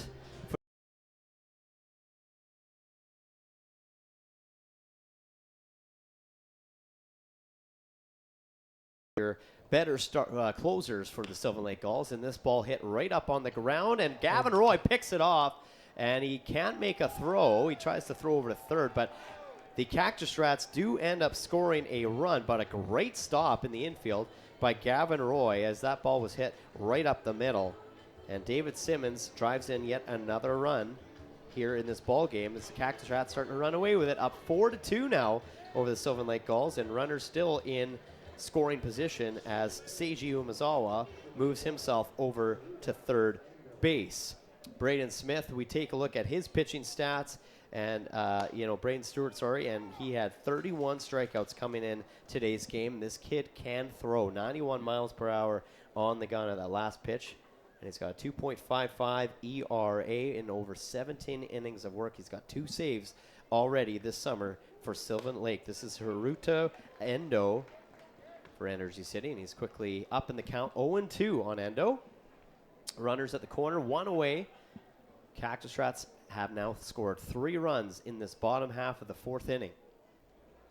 And the Heat beats them 3 straight strikes for strikeout number 1 for Braden Stewart. Welcome to the Braden Stewart experience, Jim. Yeah. There you go. Oh, my God. He's got some movement on that fastball, doesn't he? He does, yeah. And I was asking other pitchers, is it a 2-seam because it's got some movement, or is it no? It's a 4-seam. Yeah. But it just has some movement the way he delivers the throw. It's good talking to the other players. You're still doing that, I would imagine. Oh yes, yeah. Yeah, that was. I think that was a good move on our part here as broadcasters. Oh my goodness. That throw gets past That Coleman could, Perry, and that will score. Get him all the way to third. Another run. So Energy City now up 5-2 as David Simmons makes his way all the way over to third on that pass ball past Coleman Perry. I wonder if maybe you guys can answer this because you've watched this team play all year long. This 7 inning doubleheaders, the 7 innings, you think that throws them kind of out of whack a little bit as players, that they know that it's only 7 innings, so you try and get more done in that first 4 or 5 innings than you would if it was a 9-inning game, as a pitcher even? Yeah, that's a question I think you'd have to ask the pitchers themselves, because obviously I think for them they're just approaching the game like it's any other game. I mean, they're still going to try to, because as soon as you put too much pressure on it, then you're going to start doing funny things. And I haven't really seen the Sylvan Lake Gulls to seem to be playing any differently in a 7-inning game as opposed to a 9-inning game. They're still approaching it like a normal game, I think. It's just as soon as you start getting to that thought of being like, okay, it's a shorter game, so we got to do more in a shorter period of time, you're probably going to put more pressure on your bats, you're going to put more pressure on your arms, and then you're going to start running into mistakes. Sylvan Lake's done a pretty good job so far handling these 7-inning games. I mean, they split that 7-game doubleheader last week against this Energy City team, but definitely it's something probably in their minds. I know it's something in our minds saying, okay, you don't have as much time to get the job done if you're in a little bit of a hole like you are right now, 5-2, with only a couple innings left to go. Yeah, and that's kind of where I was kind of going with that. Yeah, is that it's you a get fair in question. a hole early, you don't have those extra 2 innings to get back. And then also to add into the mix is that they're the visiting team. So, you don't get that last at bat. Exactly. And so Sylvan Lake's definitely a little bit more in a disadvantage in game 1 of this doubleheader right now. As that pitch comes up high, they check the appeal down to the first base. Umpire Matt Beaudry says he did not go around. It's from a pitching perspective, too, starting as the visiting team at home, it pushes your timeline off a little bit. You're not starting the game like you always do. You have to wait that half inning. Yeah, it's a different warm-up, isn't it? Yeah, that's interesting. I know that rain delays and things like that have really affected pitchers and their starting pitchers especially. We saw that with Matthew McKenzie just a couple of weeks ago. He was in for a loop. I mean, he was ready to go, and then there's a 45-minute rain delay. It took him a whole inning to finally get back into the throw of things, if you will. And Coleman Perry makes a nice grab off the field and throws it over to Braden Stewart in time to finally get out of this inning for out number 3. But the Energy City Cactus Rats heated up here in the bottom of the 4th inning with a few base hits. 4 runs come to score. They now lead this game 5-2 when we head into the bottom of the 5th inning.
for. Well, here is a beautiful day as it's one of those days you kind of got to reapply the sunscreen because it is just hot and the heat is coming down on you. I hope you wore your sunscreen today, Jim. Well, I did, but I stay in the shade. I'm like a vampire. I just stay in the shade. And well, here's a new pitcher on the mound, and this is number 39, Koshiro Ono. And he'll face the top of the batting order for the Sylvan Lake Gulls. Gavin Roy will lead things off. Michael Quick, Joey Marino, the scheduled 1, 2, 3 batters in this inning to try to now kind of bounce back after putting up a 4 spot in the 4th inning. The Rats getting ahead, up 5-2 now. Well, if you want to mount a comeback, I would suggest this is the guy you'd want to start it off. This would be a good start. He has been a little quiet since he's returned to Sylvan Lake. He's, hitting about 188 right now, but he knows that it's in him. He knows that it's just a matter of time. He's going to get things going. He's got 4 RBIs, though.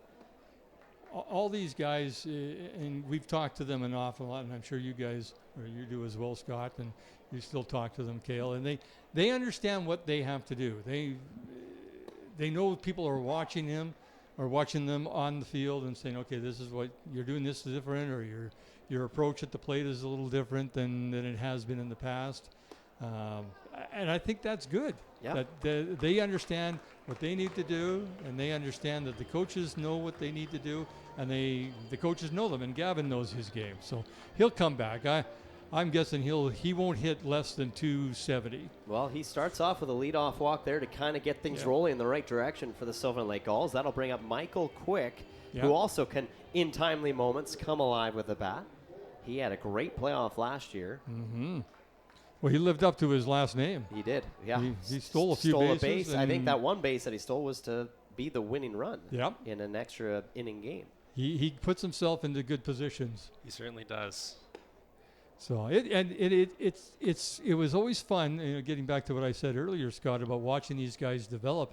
You don't know what these guys are like until they show up, and on the first day or the first game, that's still not an indication. After about 5 games, you can kind of see a pattern, and so you get the benefit of seeing these guys get better as the season goes on, especially the pitchers. Yes. I think.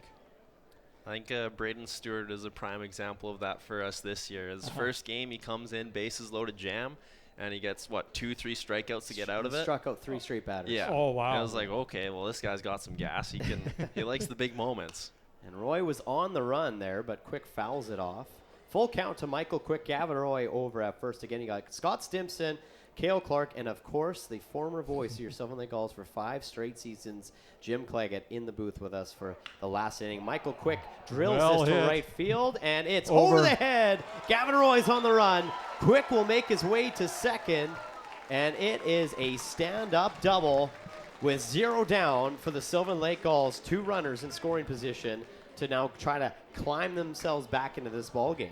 Yeah, and like I said, having Gavin Roy lead things off in this inning, that's the guy. He's the igniter, in my opinion. He always was, and he always will be, I think. Yeah. I mean, between him and Jonah Weisner and Abelholzen and guys like that know the importance of starting off an inning as the leadoff hitter, they get the job done.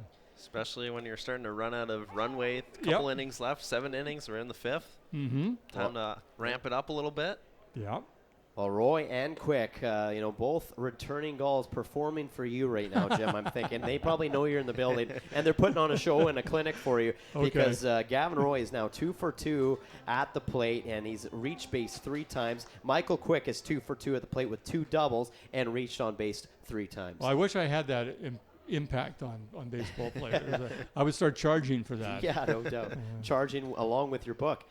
This is Joey Marino at the plate. Now, Marino was the walk-off hero back on Wednesday night against the Lethbridge Bulls. He sent a looper to center field that, with a bases-loaded situation, drove in the winning run. Yeah. And gave them that nice edge over the Lethbridge Bulls. And then they went to Fort Mac, brought their brooms, and swept the Giants. Isn't that nice? Even count. He pops this up, though, into the infield. That's not going to help his players, but maybe fighting it off is the shortstop second baseman Dan Kawanishi making the catch.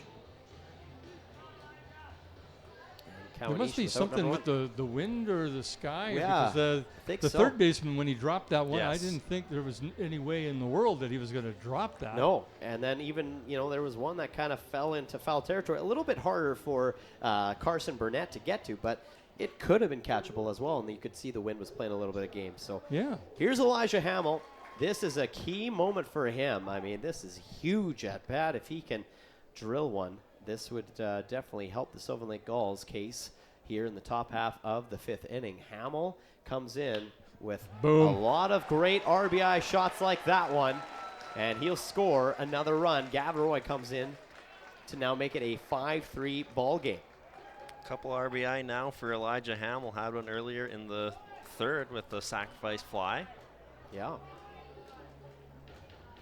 And Michael Quick now over at third, so runners on the corner with John Boy Rittenhouse, who's also got a strong bat. Yes, I again, reading the box scores, not the same as same feel as getting, this experience, but you see what guys, going 2 for 4, 3 for 5, that kind of thing. They've got a bat, and they've got a good eye, and when they come in situations like this, you like your chances, I would think. He's a great late game hitter as well. He's come up with huge hits in the 7th, 8th, 9th inning to walk some things off as well. He leads this team with RBIs at 39 on the summer already. Jim. Good for him. John Boy Rittenhouse knows how to drive in runs. He's, as Scott likes to put it, likes to have himself a ribeye feast. Okay. And the runner, Elijah Hamill, moves to second and will get there in time. And Cactus Rats making sure that Michael Quick over at third doesn't try to steal home. So, Liam Kirsch kind of had to be a little careful with not throwing down. So a nice stolen base for Hamill. And Rittenhouse lifts us into foul territory. It's got to get down, and it will. Yeah. Into foul territory on the warning track. So it's an even count to Rittenhouse. 2-2, 1 away. Gulls down 5-3, runners at third and second. I think these guys used to do that play a lot, and they'd actually throw down. They've done it a lot this season, and it's Yeah. worked for Sylvan Lake a couple times now. But Energy to City has definitely picked up on it as they've been on the receiving end. And this ball gets away from the catcher. He's in. And they make it work. A little bit of hesitation that pays off for the Sylvan Lake Gulls. A throw from Liam Kirsch that goes wide, and that will score Michael Quick, because otherwise they would have been caught there. So what do you think? What do you think Coach Hape is going to say to his runner? Yeah, don't stop just halfway. Don't stop. You got to commit on that play, because he also had Elijah Hamill running third, and you try can't to go quit. back. You can't go back because Hamill's there as well. So they were both kind of caught in no man's land there. Luckily, they get away with something there, and John Boy Rittenhouse gets away with a walk just to keep it only 1 out. The tying run now at third with Elijah Hamill. This inning is turning into something promising here for the Sylvan Lake Gulls. I better not leave then, I guess. Huh? You better not. Not for now, anyways. So Elijah Hamill's. Keep your good luck while we can take it. Well, you know what? It's the Irish in me. That's what it is. It's the Irish. I'm like a 4-leaf clover walking in the room. Or maybe not. Definitely more like a Blarney Stone, I would think, more than anything. So Charlie Collins, and this is the kid that was getting things done up in Fort Mac over the last 3 games. Okay. 8 for 11. Wow. 6 RBIs, 7 runs, and a homer. That's a pretty good road trip. Kid's from Australia, Melbourne, Australia, Jim. Really? Comes from a long ways away. From down under. Okay. See if he can tie this ball game. So we go way back and out back. Yeah, exactly. There we go. Yeah. And I'm back. And your bad Jim's back. There's a lot of backs going on in here. Yeah. Absolutely. Well, it feels good to stand here and watch a game from this position. You notice I came over and I lean more on this side. You're normally over there. Absolutely. Collins pops this straight up in the air. It's flying towards center field. Hamill waiting, and is he going to go? He is going to. No, he's going to come back. So probably a good call there, as the ball didn't travel far enough for him to score. So a pop fly to center field, shallow center field that holds the base runners in place. And that's a good thing for Energy City.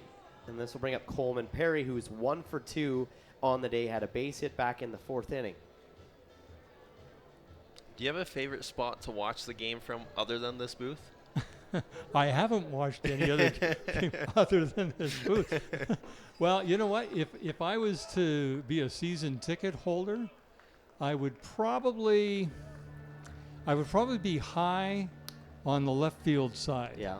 Okay. Just because I don't want to be behind the plate, because I just find that distracting. I'm starting to call the umpire's game, and Rob Allen calls a good game, even for an old guy. I hope he listens to this broadcast. This is grounded right to the second baseman, and Kawanishi makes the throw to get out number 3. So Sylvan Lake strand 2 base runners and just can't quite tie this ball game. It's a 5-4 Rats lead heading to the bottom of the 5th. But we want to thank you, Jim, so much for coming back to the broadcast booth. We miss you very, very much, and we wish you all the best moving forward with your books. I certainly miss being here. It was a pleasure being up here. Thanks, guys. I appreciate your hospitality, and I'll let you actually get back to work. And Calvin's going to go, thank God you got rid of that guy. He was interrupting all our commercial runs. No, it's a pleasure having you. The OG, the GOAT, the former Sylvan Lake Gulls voice, the play-by-play man, Jim Claggett here in the booth will step away, but the Sylvan Lake Gulls do add a couple more runs to make it an interesting ball game heading to the bottom of the 5th. It's 5-4.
Welcome back to Gulls Field here on Gulls Baseball FloCollege, brought to you by Visit Sylvan Lake.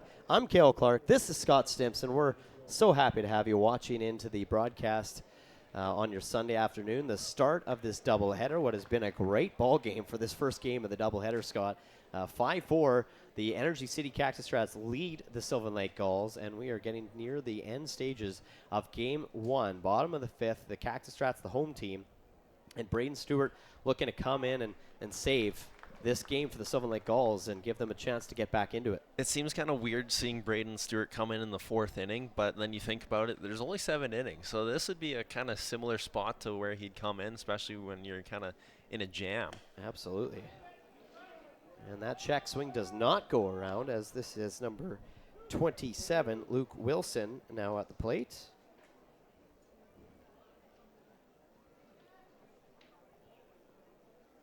Wilson 1 for 2 on the day. And now an even count.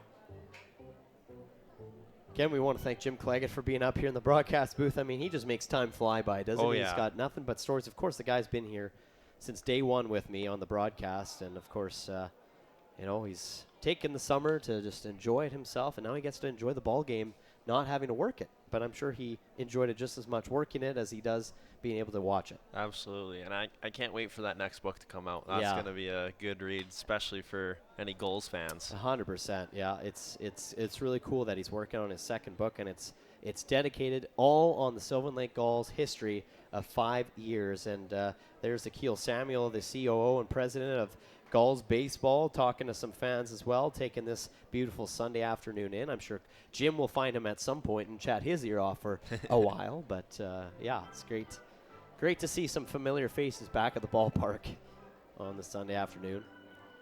I know it's tough for Jim to come back, not being able to be up here. Like he said, if he comes to these games, he's just going to want to come back into the broadcast booth. So, I think that's probably the hard part for any broadcaster, doesn't matter the sport. It's hard to just watch a game and not want to talk about it, whether it's just to yourself or to anyone around you. Exactly. Nice strikeout there for the fill-in, the guy that does it all, Braden Stewart, coming in to try to close this game out. I'm not sure if they'll use him as the closer, but he's definitely coming in relief for Mason Little, and he's done a good job with another strikeout in his name. Pretty sure that's his second K of the evening or afternoon, if I'm not mistaken. Yes, it is. Yeah. Hey, I got one right. You did. Got one right. You've been paying attention. Well, somehow. Trying to pay attention to my guests in the booth as well. Yeah, there's a lot going on this game, but 1-1 the count. And anybody that's watched Gulls baseball over the past few years obviously remembers Jim and great work he did. So it was kind of like a familiar broadcast to some.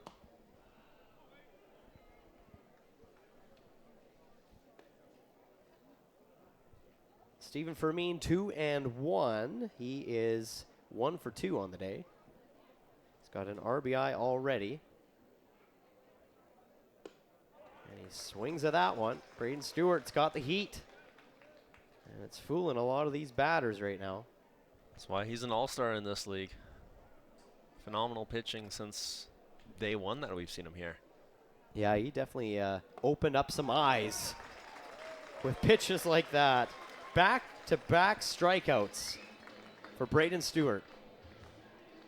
Yeah, and he's just getting started, I think. Yeah, that was a really good location there, and Fermin knew that one right away. So that'll bring up Liam Kirsch.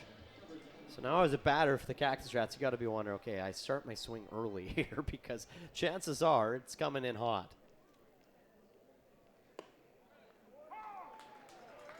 And a little bit of a nod of approval by Liam Kirsch, the catcher. Says, okay, 92 miles per hour. I see it. And he comes back with the off-speed. What a catch over at second by Maddox Shaver. So that was unreal. If it's not strikeouts, you're getting the help from your infield as well. Maddox Shaver with an incredible diving catch to make it a 3-up, 3-down inning. He stretches all the way out for that one. Sylvan Lake Gulls coming to bat.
Kashiro Ono is on the mound for his second inning of work for the Energy City Cactus Rats after the Sylvan Lake Gulls have made it interesting, adding 2 more runs in the top half of the 5th. We're now in the top of the 6th. 7-inning doubleheader game. This is game 1, and they're down 5-4 against Energy City as the Gulls playing as the road team in game 1. This will be Maddox Shaver to lead things off, and he'll pop it straight up behind the plate. It's catchable, and it will be a catch for out number 1 on the first pitch swinging.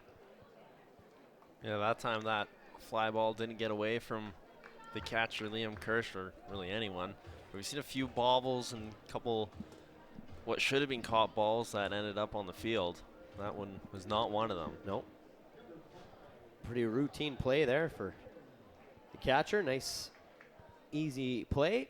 Well, not necessarily easy. I mean, he made it look easy, but yes, with the wind, I guess, with the way it's been going today, and the sun, it's very bright mid-afternoon.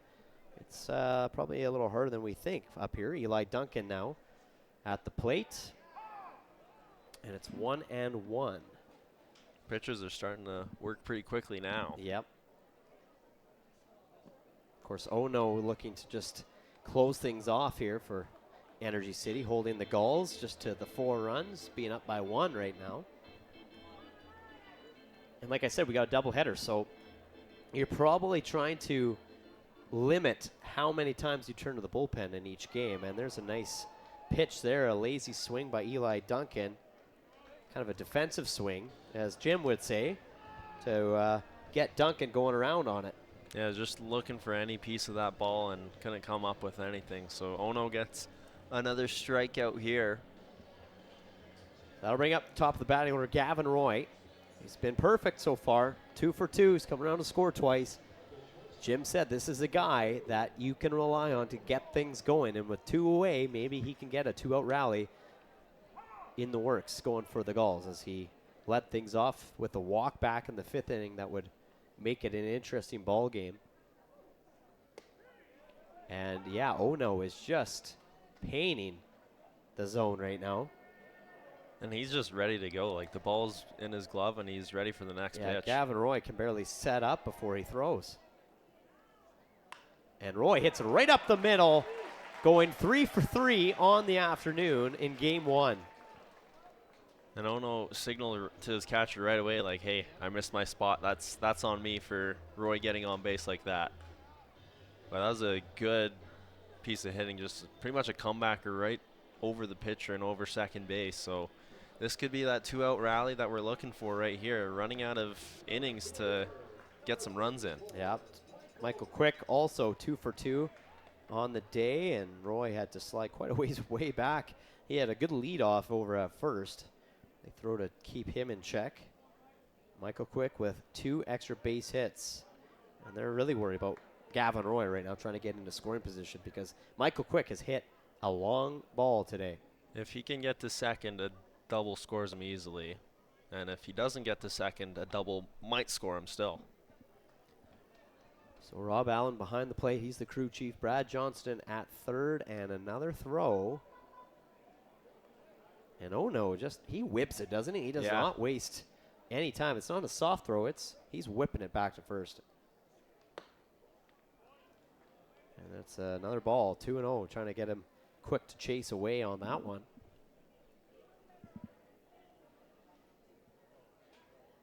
And for the, third or fourth throw now over to Gavin Roy. And oh no's got a good laugh out of that. There's a sound clip played here at Gulls Field that was saying boring, and oh no, having some fun with it. Had a good laugh over it.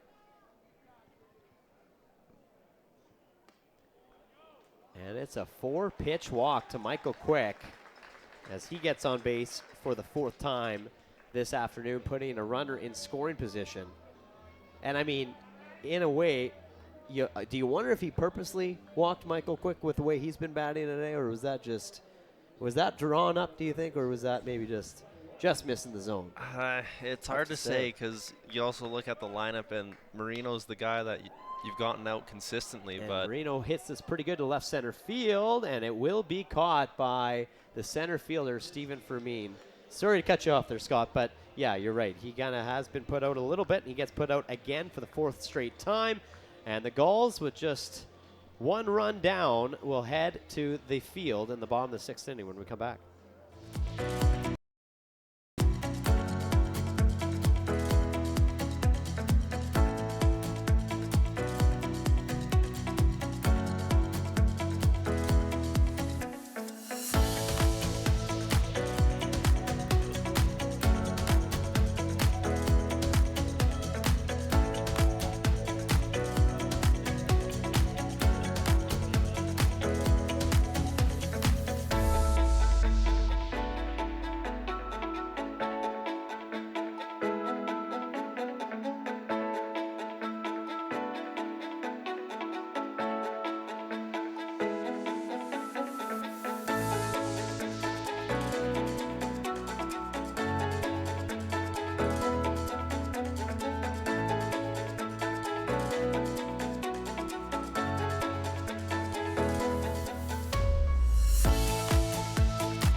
Braden Stewart on the mound for his second full inning of work as he will take on Dan Kawanishi, the number 7 hitter, the 7, 8, 9 hitter, scheduled to come to the plate here to lead things off. And Kawanishi trying to play the small ball as that kind of hit Eli Duncan in a very vulnerable place. And it tipped off right off the bat from the bunt right into where there's no protection on the catcher. Yeah, that ricocheted. And that stung him on the inside of the leg, right on the inner thigh, looks like.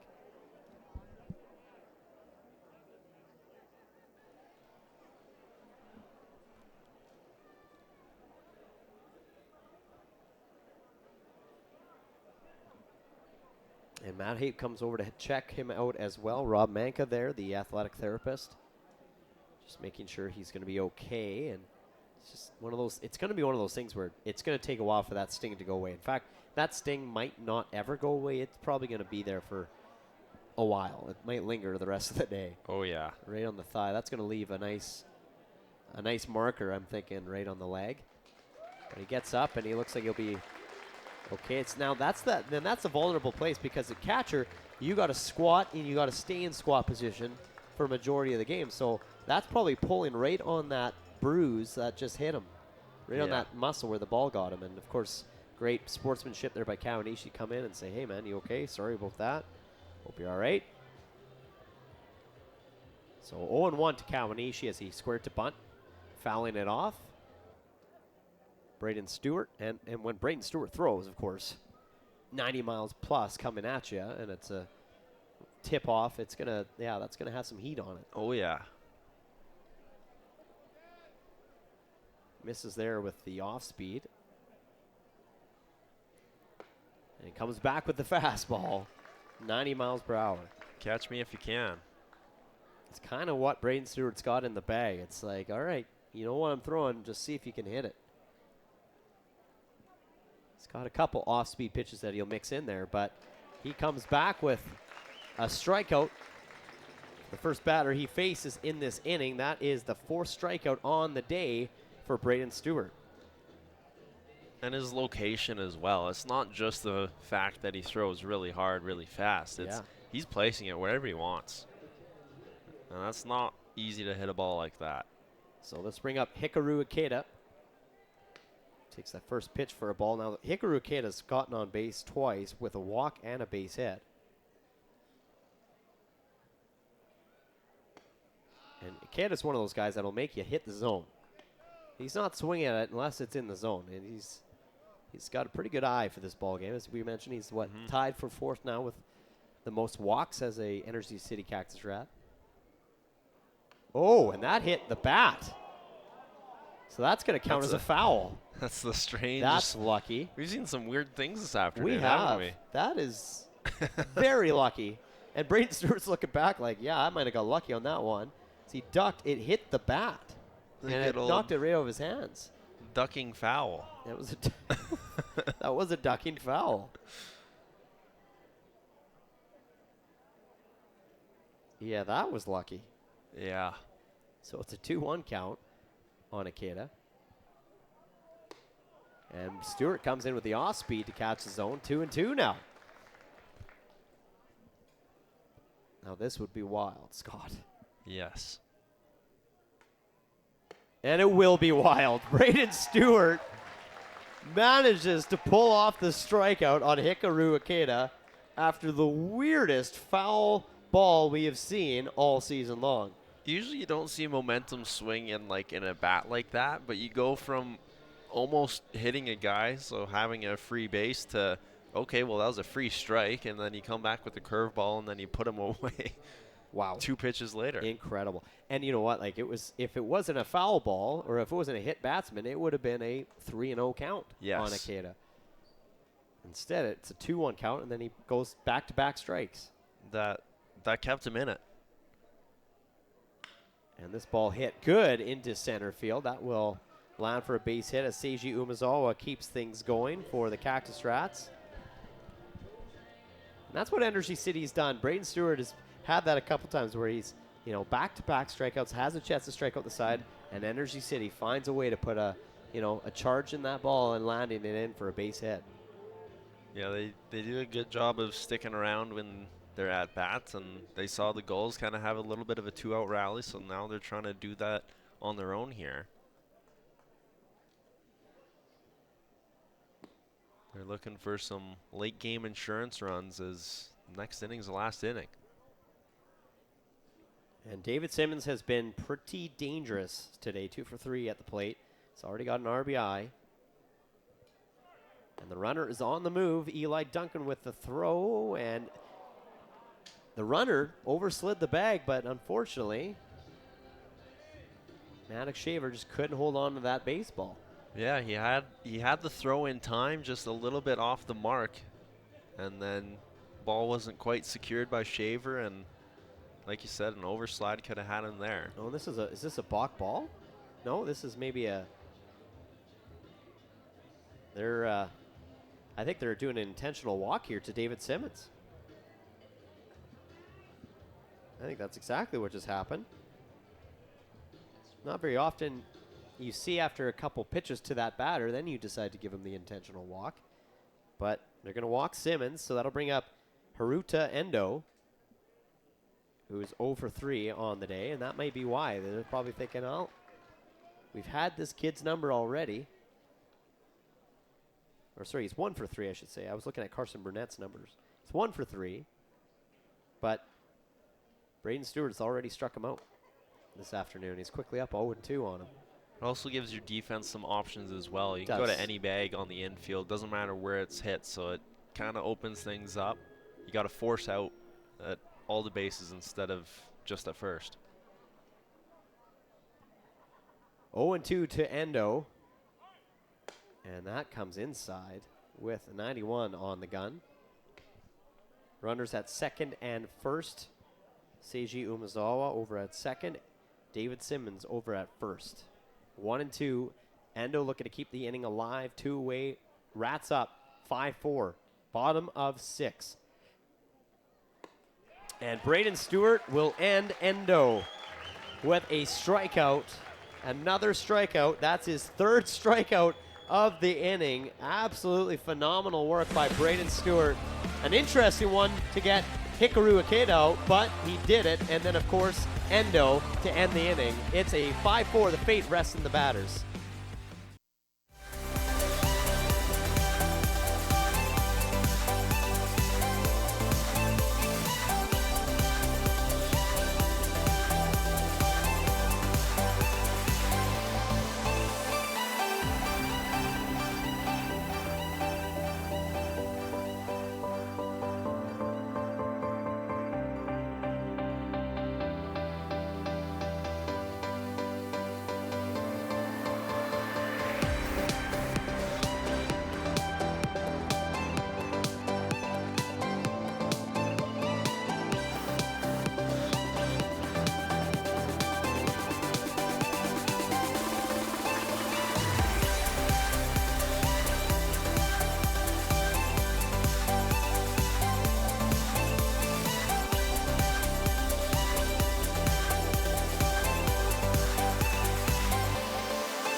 Kashiro Ono will stay on the mound for the Energy City Cactus Rats, and he's going to face the meat of the order. Elijah Hamill, John Boyer Rittenhouse, Charlie Collins. The fate rests in these hitters for their chances to A, either keep the game going, or B, get the win. And Hamill takes that off-speed in for a strike. He's got a couple RBIs already on the day. He's 1 for 3.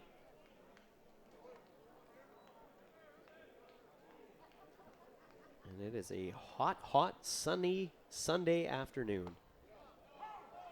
And that catches the outside corner, and some words being spoken from the Gulls dugout as Matt Hape comes out to have some words with Rob Allen, the crew chief. Matt's not happy with the calls that he's been making. And he's got to be careful because it's a doubleheader. You don't want to get thrown out of this game and then have a chance to not. I don't know if they can technically come back for game 2. Matt Heap is trying to get an explanation, Rob Allen. And you got to be careful. That would be an interesting scenario because you get thrown out of the game, but if the game's done, you should be able to come back for the next one. Yeah, I don't but know. it could depend on the rules because I know in hockey, if you fight at a certain point in the game, like at the end of a period, that gets you an auto suspension. Exactly. So it could be late game scenario if you're out for a double header. And Hamill gets this on the ground right to Kawanishi, who makes the throw in time for out number 1. So Gulls down to their final 2 outs, trying to keep this game alive, keep this inning going. John Boy Rittenhouse will step up now. But we saw Joey Marino last Sunday get thrown and tossed from this game in that doubleheader in game 1. And he did not come out he was not in the lineup for game 2. Now that could have been a coach's decision, but he did not come out for game 2 after being tossed in game 1. So John Boy Rittenhouse hits this right to David Simmons, who will make a routine throw over to first for out number 2. So it's quickly up, 2 down, and the Gulls are down to their final out. They're down by a run, trying to find a way to rally now. It's rally time. Get your rally caps on, folks. Looking for a 2-out rally in the 7th here. It's been a great first game for Energy City as the road team. They've played well, played hard. And you just, again, you go back to that 4th inning, that 4-run spot. Yep. That is the That's damage. the difference. That's the difference. That was the dagger that has made it tough for Gulls to come back. And you can't try to fight back in this ball game. I mean, you get down, and it's hard to be chasing a game, especially when it's shortened in 7 innings. And also when you're on the flip side of the scoreboard as well, because you're kind of behind that half inning basically as the visiting team. And clearly the Gulls batters and the hitters are, trying to figure out where the zone is. As Collins fights that off. They're almost kind of scared to let anything go by because they don't know what's going to be called a strike, what's not called a strike. They also don't have time to think. No, they don't. The next pitch is coming. Yeah, down to their final strike and the final out, and that's up high to make it a even count 2-2 on Collins. I will say I do appreciate that out of a pitcher. He's ready to just go to work. And that hits Collins in the arm, so he'll get on base. The tie and run at first now.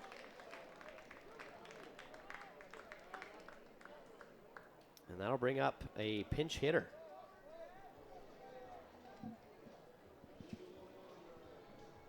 This is Jaden Flores.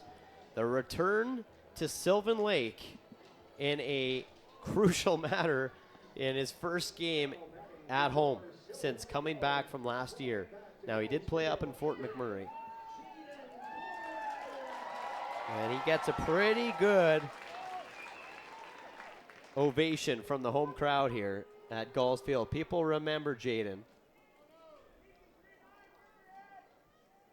Flores pops it straight up, though, and this should be ball game, as it will be. Caught by Carson Burnett. So the Energy City Cactus Rats put a powerful 4th inning together, go up 5-2 before the Gulls battle back to make it a 5-4 game, but then they just can't find a way to come back and win this ball game or even tie it, and Energy City will take game 1 of this doubleheader between the Gulls and the Energy City Cactus Rats. Yeah, I mean, what a game it was. I mean, you got to love the battle, the compete that the Sylvan Lake Gulls did end up showing. Braden Stewart, he came in and he did his job very, very well. Yeah, he was dynamite coming in relief. 2 2/3, 6 strikeouts in that span, so really solid relief for him, but it was the setup right before he entered the game that kind of got away, like you said, the 4 runs in that 5th inning or fourth inning it was. Yeah. Well, hand thanks down to Jared Waldo with our player of the game, Gavin Roy. Probably not the way you wanted to end it. A tight one all the way through. How'd you see it this afternoon? Yeah, we didn't get the sticks rolling early enough. Yeah, just back at it the next one. Yeah, it's a unique scenario where you come in so close in this one. To your point, just a couple of tweaks to see if you can make some changes here in this second game. Yeah, these seven inning games go quick, so we got to punch early and fast, and yeah, we didn't do that. Well, we'll let you get right to it, let you get a little bit of rest, and we'll see you for game 2. Yeah, thanks. Your AG Auctions player of the game, Gavin Roy. Obviously, it's a tough pill to swallow. You know, like he said, it's 7 innings. It's quick. It's early, but a tough pill to swallow. But now you got to just, as the Sylvan Lake Gulls, you got to let it go. You got to reset, refocus, and get ready for Game 2 because that is coming up in about 45 minutes time, Scott. But, you know, he said it best. Probably got to get on the bats early and got to attack the zone quick. Yeah, it was well said by Gavin Roy. You got to come out swinging early, and that's what the Rats did. They scored in the first inning, and then they tack on a few more. The Gulls did get some back within the next couple innings, but it's just not enough when you have a kind of a fall-apart inning. You got to get right back into it because they only had a couple more chances after that. And like you said, 7 innings is a quick game. Time to reset. Now we'll get ready for Game 2 as the Energy City Cactus Rats and the Sylvan Lake Gulls will get ready for Game 2 of this doubleheader. But like you said, the Cactus Rats got out to a early start. Sylvan Lake did get some bats back in play. A little bit of some misfortune in the infield by David Simmons, but that was basically the only error we would see in this ball game as it was a gorgeous afternoon. Maddox Shaver would tie the game for the Sylvan Lake Gulls fans that were enjoying it. We had Jim Claggett back in the broadcast booth. He's like, what am I doing back here? It was great to see him. We saw a little bit of everything today, didn't we? We got hot dog eating contest, Jim Claggett back, the Reese showdown, Gavin Roy do what he does best, and the Energy City Cactus Rats found a way to get this job done, to take the Game 1 5-4 win over the Sylvan Lake Gulls, but Braden Stewart gave the Gulls their best chances. Now we'll go to the bullpen for Game 2 to see how the Sylvan Lake Gulls respond. For Scott Stimson, Jim Claggett, Calvin Bell is the Green Onion Media. I'm Cale Clark with another Bird's Eye View.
like every single song on my 2 a.m. playlist lasts a little longer without saying a word. I finally know what every line means. I finally hear it loud and clear with you here. It's music to my ears. It started out with a kiss, and it felt so right. A feeling we can't resist. It's going down, down. Sweet talking, strawberry lips. Those ocean eyes make a 2 a.m. playlist sound like.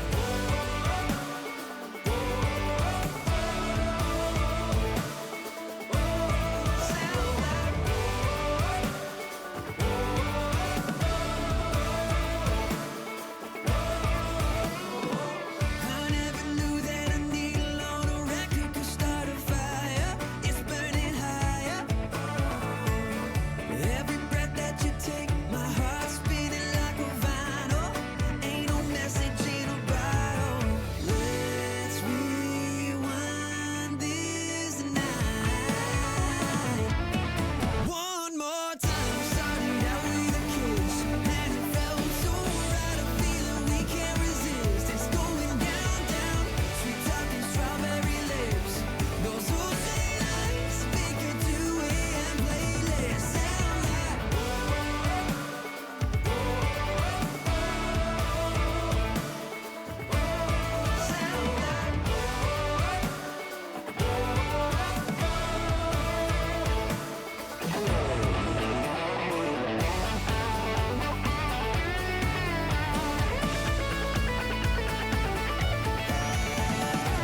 It started out with a kiss, and it felt so right. A feeling we can't resist. It's going down, down. Sweet talking, strawberry lips. Those ocean eyes make a 2 a.m. playlist sound like. Oh, it started out with a kiss, and it felt so right. A feeling we can't resist. It's going down, down. Sweet talking, strawberry lips. Those ocean eyes make a 2 a.m. playlist sound like.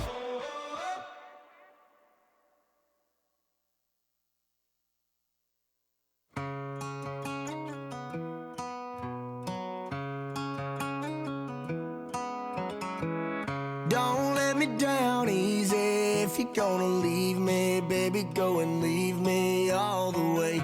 Don't ask for all your things back, cussing out my name, yeah, just to go and take back what you say. Burn all the bridges, don't ask forgiveness, walk away like I'm someone you hate. Don't let me down easy. If you're gonna leave me, baby, go and leave me all the way. If it's over, so fuck it. Just don't act like my love wasn't nothing. Like I wasn't the one you was holding that night, telling all of your secrets and hugging. Guess you right, it's too good to be true. Was the point, all I needed was you. But shit, time after time, I just fussing and fighting. It's time that you do what you do. And it's cool.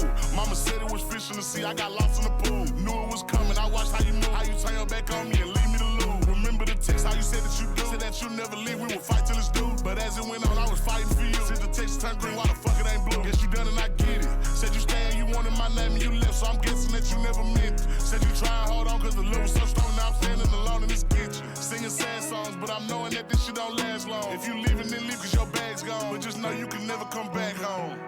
Don't let me down easy. If you're gonna leave me, baby, go and leave me all the way. Don't ask for all your things back, cussing out my name, yeah, just to go and take back what you say. Burn all the bridges, don't ask forgiveness, walk away like I'm someone you hate. Don't let me down easy. If you're gonna leave me, baby, go and leave me all the way. If you say that you done it, no take back. Said you fell out of love and I hate that. But see me, I was stuck like a drug, really feeling for love and somehow I can't shake back. When you walked out that door, I was hurting. All the dreams in my head, you was perfect. You remember the very first time that we chilled and I reached for your hand where the nerves at. Time to pass, but shit, that's what it do. It be times I be sick sitting thinking about you. It was death do its part. See, you gave me the blue, really played with my heart. Left me lost and confused. Like the shit was fair game, but you made it the rules. On my heart, left a scar and a bruise. Hope that you can stand on all the shit that you did. Cause I'm done, y'all finally through. Don't let me down easy. If you're gonna leave me, baby, go and leave me all the way. Don't ask for all your things back, cussing out my name, yeah, just to go and take back what you say. Burn all the bridges, don't ask forgiveness, walk away like I'm someone you hate. Don't let me down easy, if you're gonna leave me, baby, go and leave me all the way.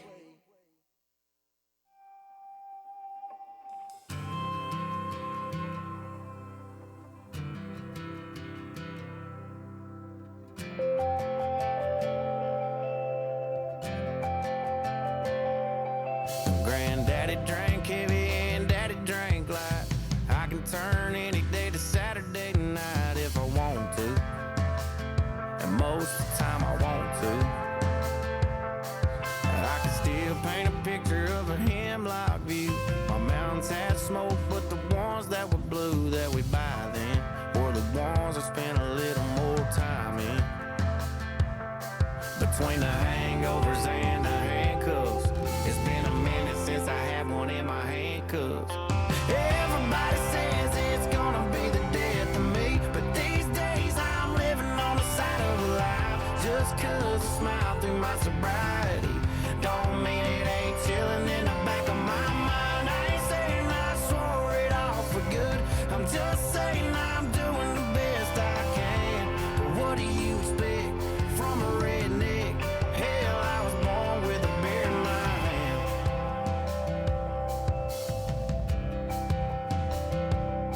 When I was putting them down, they put me through hell. Put some scars on some trucks myself as well. But if I never did put that can to my mouth, I wouldn't have nothing I could sing about. Yeah, everybody says it's gonna be the death of me, but these days I'm living on the side of life. Just cause I smile through my sobriety don't mean it ain't chilling in the back of my mind. I ain't saying I swore it off for good, I'm just saying I'm doing the best I can.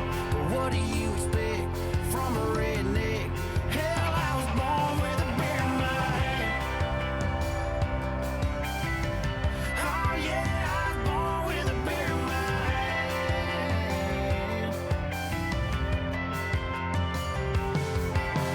Oh, I ain't the devil that I acted like years ago. Oh, but I'll be back one day, I'll even know. Everybody says it's gonna be the death of me, but these days I'm living on the side of life. Just cause I smile through my sobriety don't mean it ain't chilling in the back of my mind. I ain't saying I swore it off for good, I'm just saying I'm doing the best I can. But what do you expect from a redneck? Hell, I was born with a beer in my hand. Oh yeah, I was born with a beer in my hand. I'm born with a beer in my hand.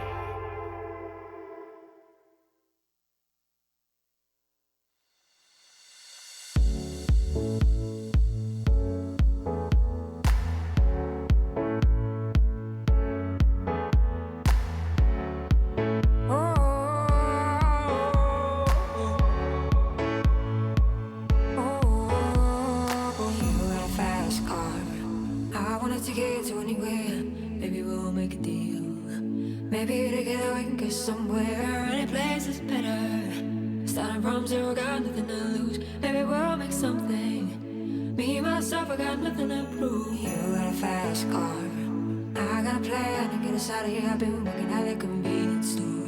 Managed to save just a little bit of money. Won't have to drive too far.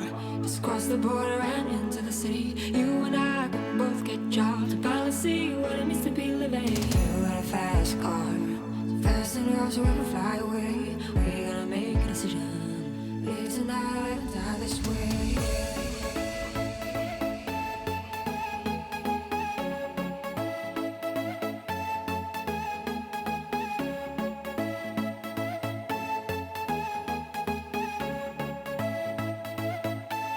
So remember we were driving your car. The speed so fast, felt like I was drunk. City lights lay out before us, and you all felt nice right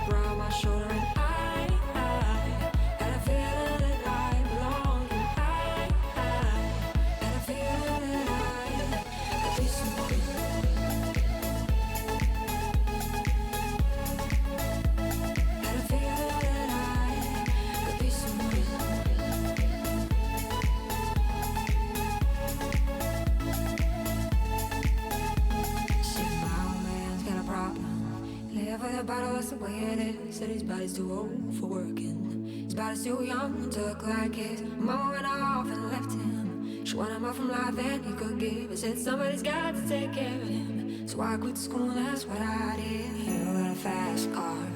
We go cruising, entertain ourselves. You still ain't got a job. Not working the market as a checkout girl. I know things will get better. You'll find work and I'll get promoted. We'll move out of the shelter. Buy a bigger house and live in the suburbs. You got a fast car. See fast enough so you can fly away. You gotta make a decision. Leave tonight or let me die this way.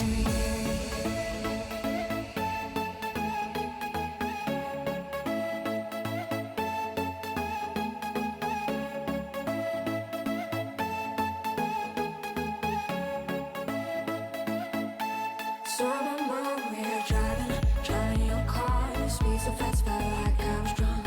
City lights lay out before us, and the arm felt nice wrapped around my shoulder. And I had a feeling that I belonged. I had a feeling that I could be someone.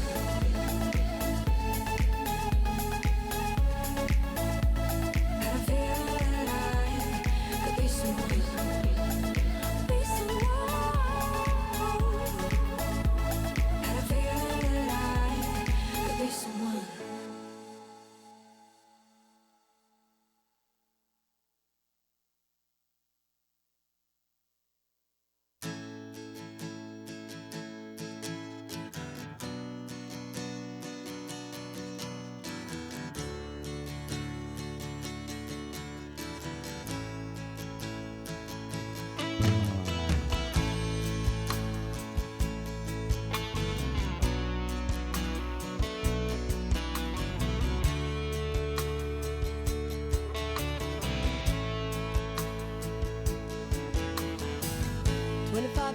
And my life is still trying to get up that great big hill of hope for a destination. I realized quickly when I knew I should that the world was made up of this brotherhood of man, for whatever that means. Into a crisis times when I'm lying in bed just to get it all out what's in my head. And I am feeling a little peculiar. And so I wake in the morning and I step outside and I take a deep breath and I get real high and I scream from the top of my lungs, what's going on?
Good afternoon, fans.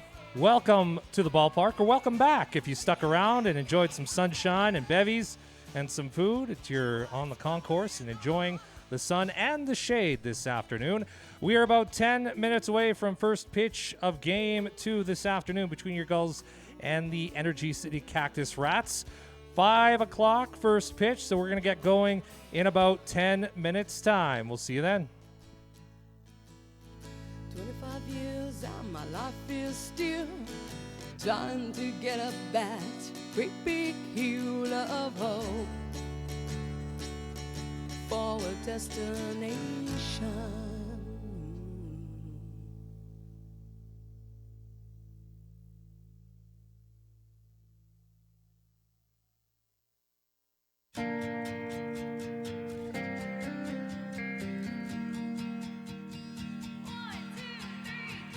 You've got a hell of a reputation, so here I am patiently waiting for that other shoe, or should I say boot, to drop. I've heard all of the horror stories, your graveyard of girls before me. If you play dirty, how do I say this? Hell hath no fury. You show up and you've got all the right things to say. It's all sunshine and blue skies, but I can also make it rain. Don't make me wish I didn't get dressed up, let you take me out, wreck your bed, make you all I'm talking about. Consider this a warning, you've got one shot to listen. I think I'm falling for you, don't make me wish I didn't.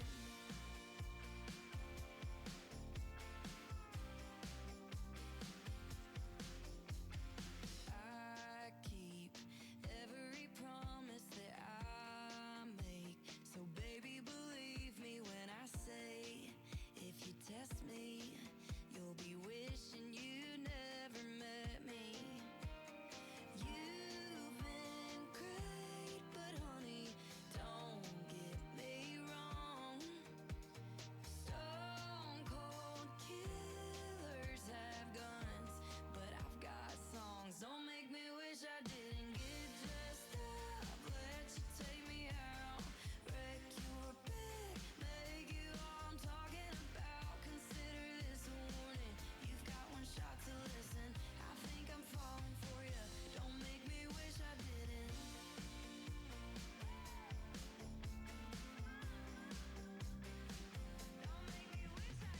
Roses are red, you'll be so blue.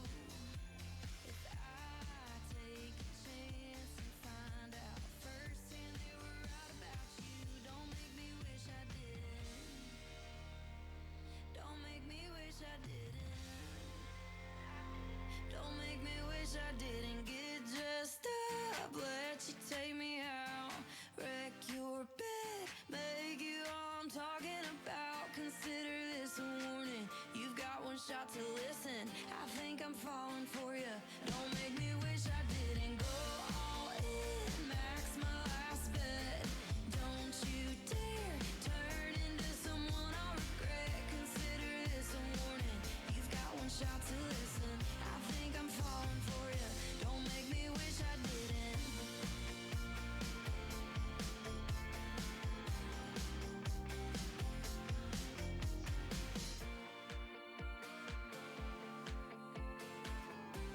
Shit.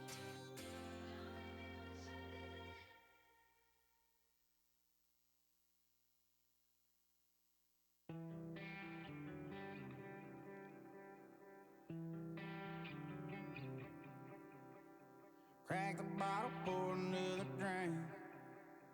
Flicking cigarettes off in the sink. About to kick it into gear and hit the bar. Took that shit too far and I done broke your heart again. Baby, I don't think I'll ever learn. Probably always had to crash and burn. It's like I love living in the flames. Swear I will, but I don't think I'll ever change.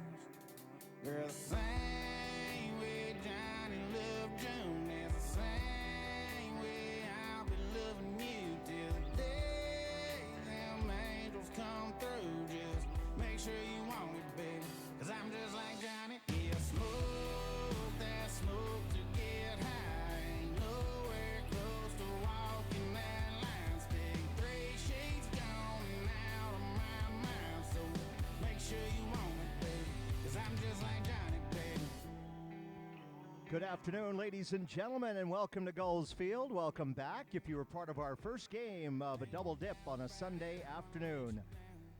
Eyes to home plate, our meeting is underway.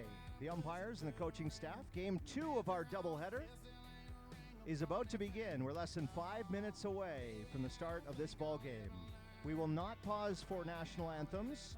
All we'll wait for is the umpires to say play ball. Stand by, less than 5 minutes until this game begins.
Summer lingers in the air, in the sound, open skies, worn boots. One more night before it's gone. Gulls summer send-off.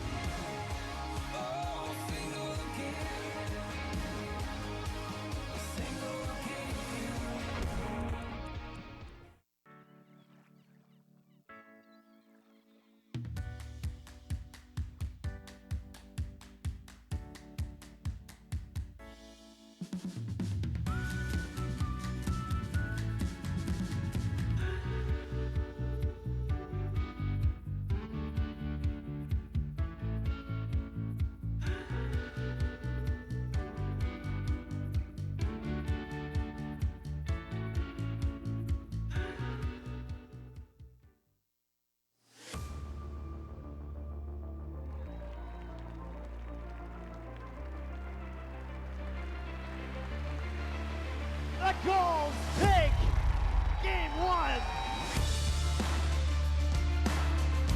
Benny's looking for the strikeout to put an exclamation point on this series, and he does. And for the first time in franchise history, the Sylvan Lake Gulls head to the WCBL championship. There will be a new WCBL champion this season. That's got a chance. a home Where run. is it going? Good Is it night. enough? Yes, it does. Marcus Abelhosen with the walk-off homer. The Sylvan Lake Gulls have got the dog off their back. They are headed to the WCBL championship final with an 8-4 win.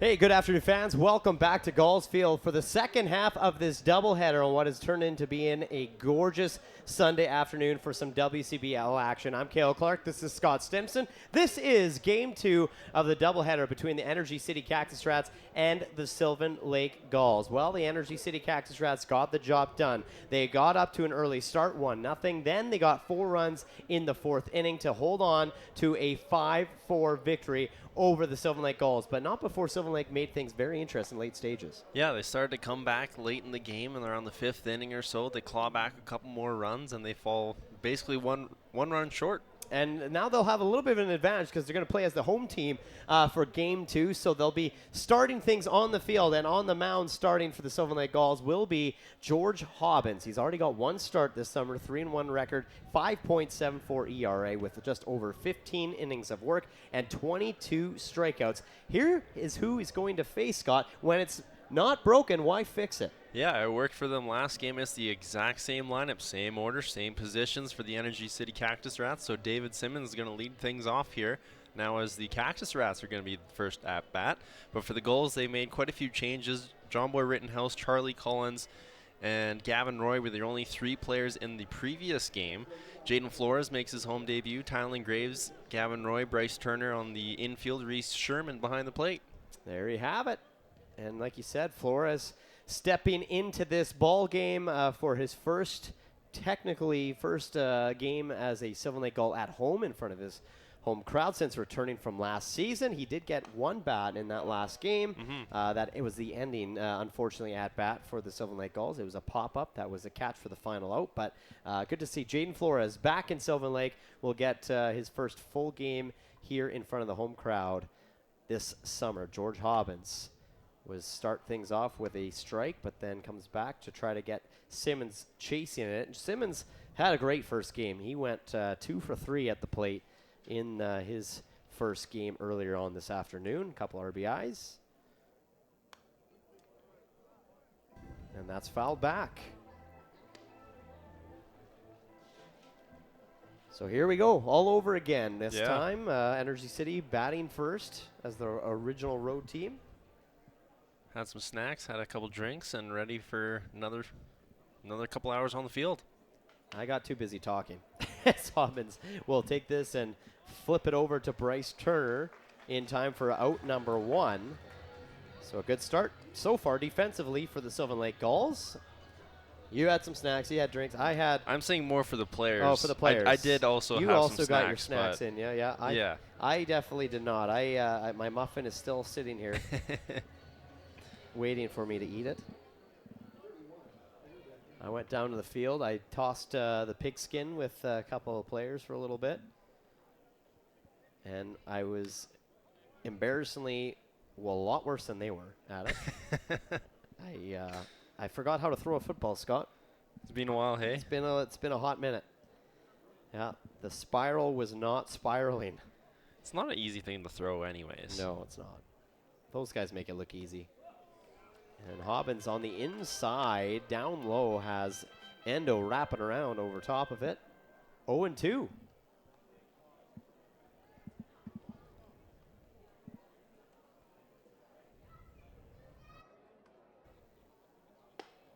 Second half of what's turning into being an absolute perfect day for baseball. I mean, it's hot. Yep.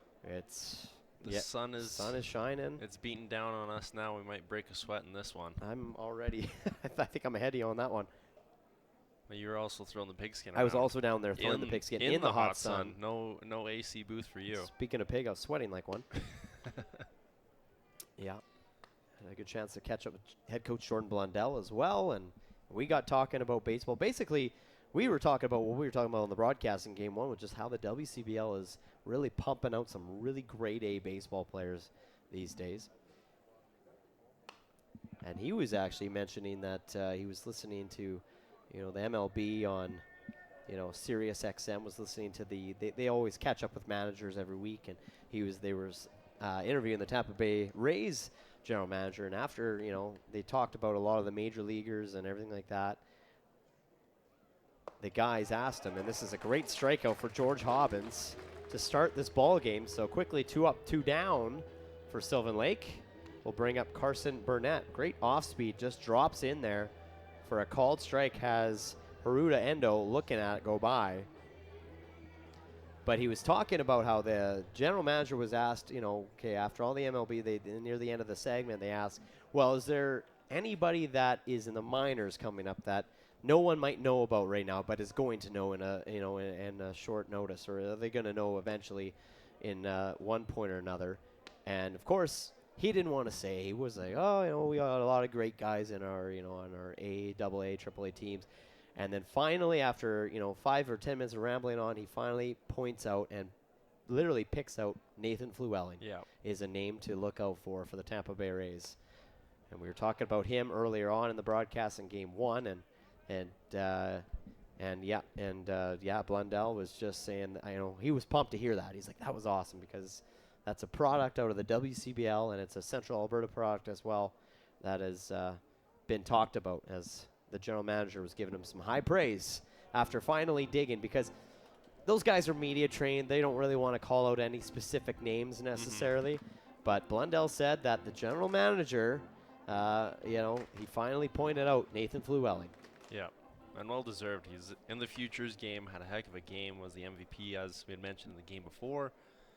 But it's exciting times as this player for kids in this area to look up to. Absolutely. And that there is a pathway to going to the pros and hopefully the MLB.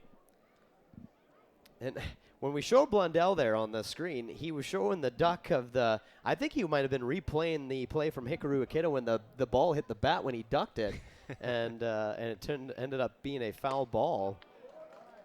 But a full count now to Carson Burnett as George Hobbins is working the count. And let's look at it again. He's saying probably, hey, Akita, remember that one time you ducked and it still hit your bat? Yeah, that was funny, wasn't it? He has a good laugh about it, so.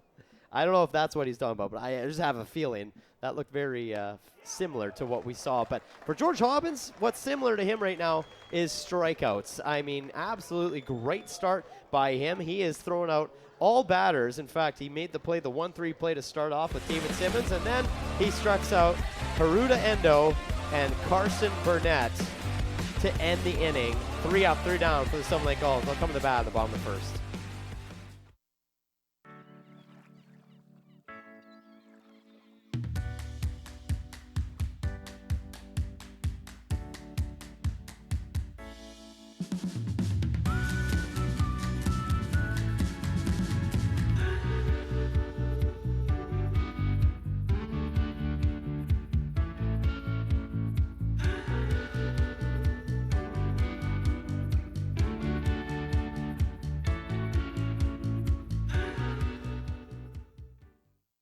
Summer lingers in the air, in the sound, open skies, worn boots, one more night before it's gone.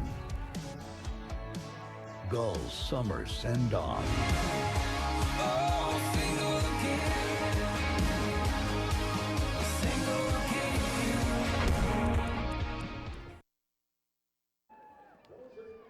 There's your starting pitcher for the Energy City Cactus Rats for Game 2 of this doubleheader. Number 12, Justin Pueo, who's got a 5.06 ERA, 1-1 record. He's got over just 5 innings of work. He's given up 3 hits, 4 walks, 5 strikeouts.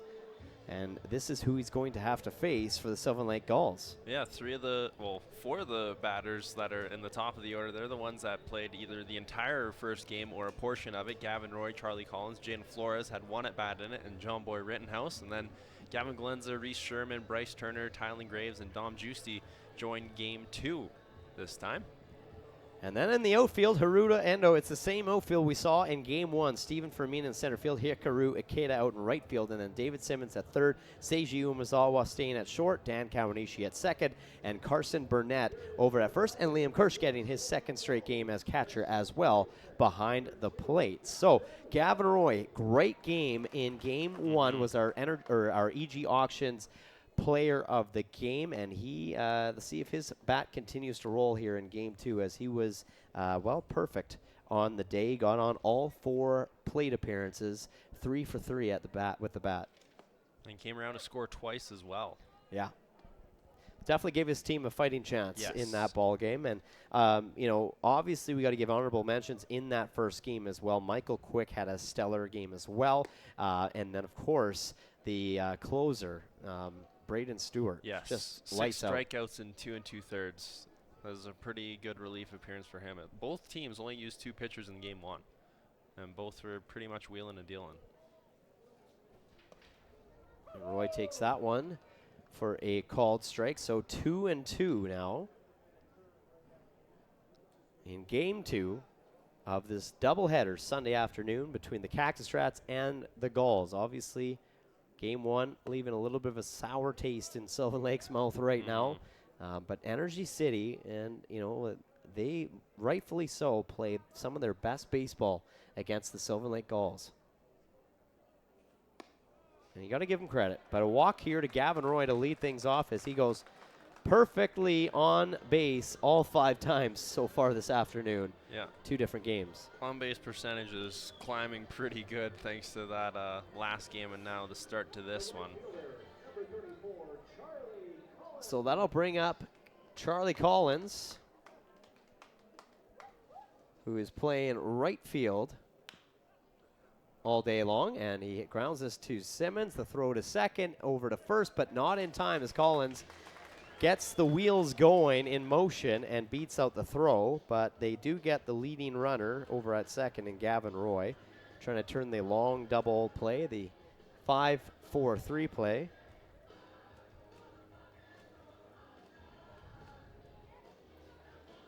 Collins reaches base on a fielder's choice. That'll bring up Jaden Flores, as we mentioned. Just got that one at bat.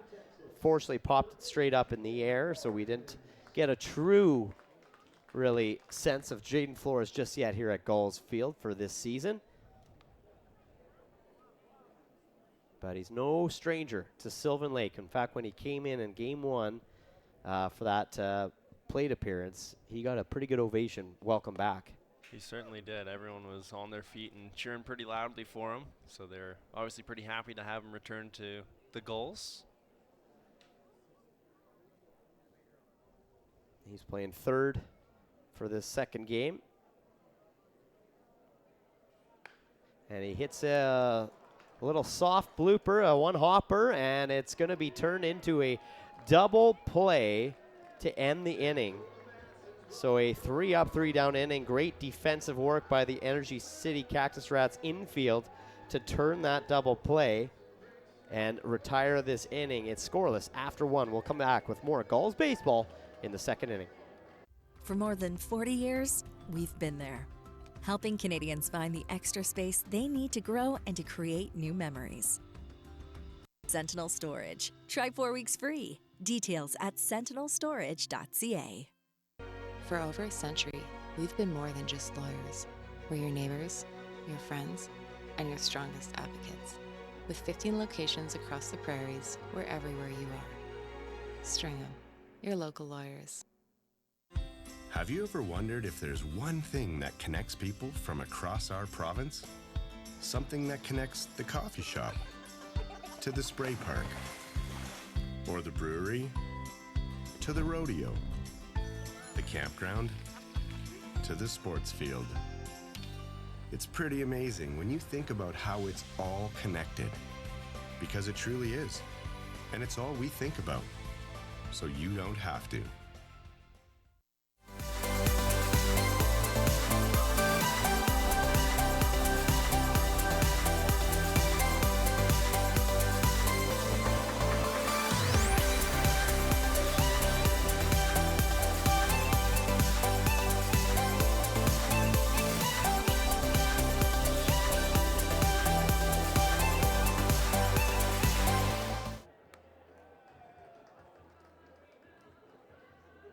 Well, it's been a good start for both teams defensively, and Sylvan Lake Gulls' George Hobbins now, has a couple Ks in his name already, and he's had plays on all 3 batters he's faced so far in this ballgame. Yeah, you got the first put out of the game, tossing it over to Bryce Turner, get the out at first, and then, like you said, back-to-back Ks. First one caught looking, second one swinging right through, and both teams went 3 up, 3 down the first inning. So looking to pick up the pace of Game 1. It was a pretty solid pace in it. It was pretty much bang on 2 hours. Absolutely. Yeah, it was not too bad. It was pretty good work by both teams to get that first game in just a couple hours. So we're on pace for a 4-hour doubleheader, which is never a bad thing. And it's just been a great day, honestly. I don't think if it goes a little longer that the fans are going to be too upset, because it has been just a beautiful day here at the ballpark.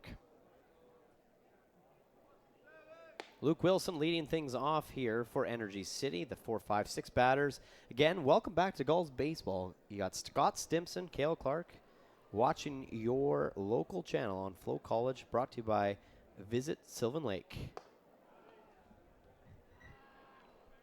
And that is in for a ball, 2-0 on Luke Wilson.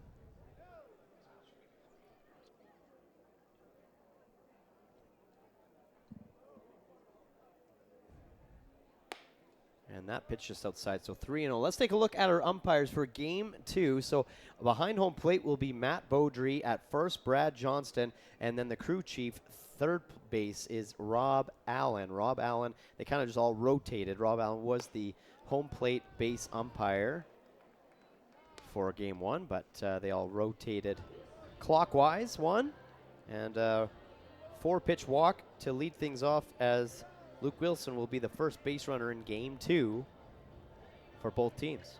Cobbins had a good start to the game in the first inning. He jumped out ahead with basically going 2 strikes, no balls to every batter, and then now 4 balls in a row to Luke Wilson. Kind of lost the touch a little bit, but we'll see if he can get that back. And I think that hit for me on the bat. So another check swing that hits the bat that it looked like it was close to hitting the batter. Look at this. This couldn't have been closer than what it was. Hit wood. A good call by the umpire to know that that was that bat, and that was not the hitter, and Stephen Fermin. So he's quickly down the count 0-2.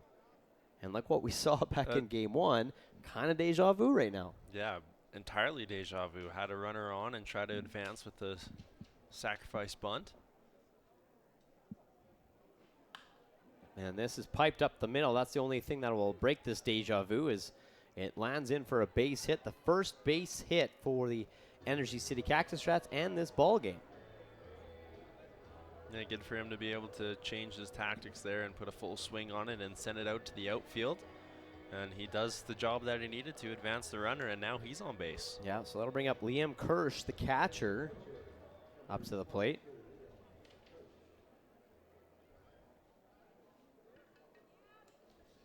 And we look at what Kirsch did earlier on today. He was hit by a pitch, got on with fielder's choice, but I don't believe he landed a base hit once.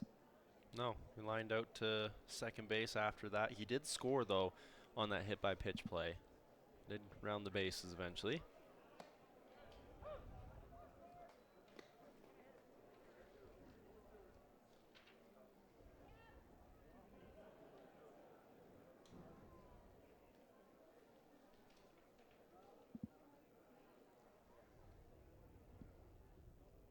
Oh, 0-2 to Kirsch. Runners at first and second. And that pitch up high and outside for ball 1. Days like today, you got to remember to hit the water and stay hydrated. We unfortunately had heard that there was an incident in Game 1 that someone did not keep up with the water as they should have. And fortunately, I think they're okay, but heard there was an incident. And I'm not going to say what it was, but just patio. The heat, I think, got to a fan earlier on today. It's sneaky hot. It only says it's 25, but it feels a lot closer to 30, that's for sure. Yeah. So it's one of those days. You got to be on the waters and staying hydrated, and I think there's quite a few fans doing that. Plus, of course, a couple bat beers that'll help get you through this afternoon as well. Yeah, those always go down smooth. Yeah, even more important to mix in the waters with those on a day like today. Exactly. And it's an even count, 2-2, and this is again Kirsch at the plate, and he hits a soft one up the ground right to Roy, who will field it and make the throw to Turner, but runners do advance an extra base, so the job is done.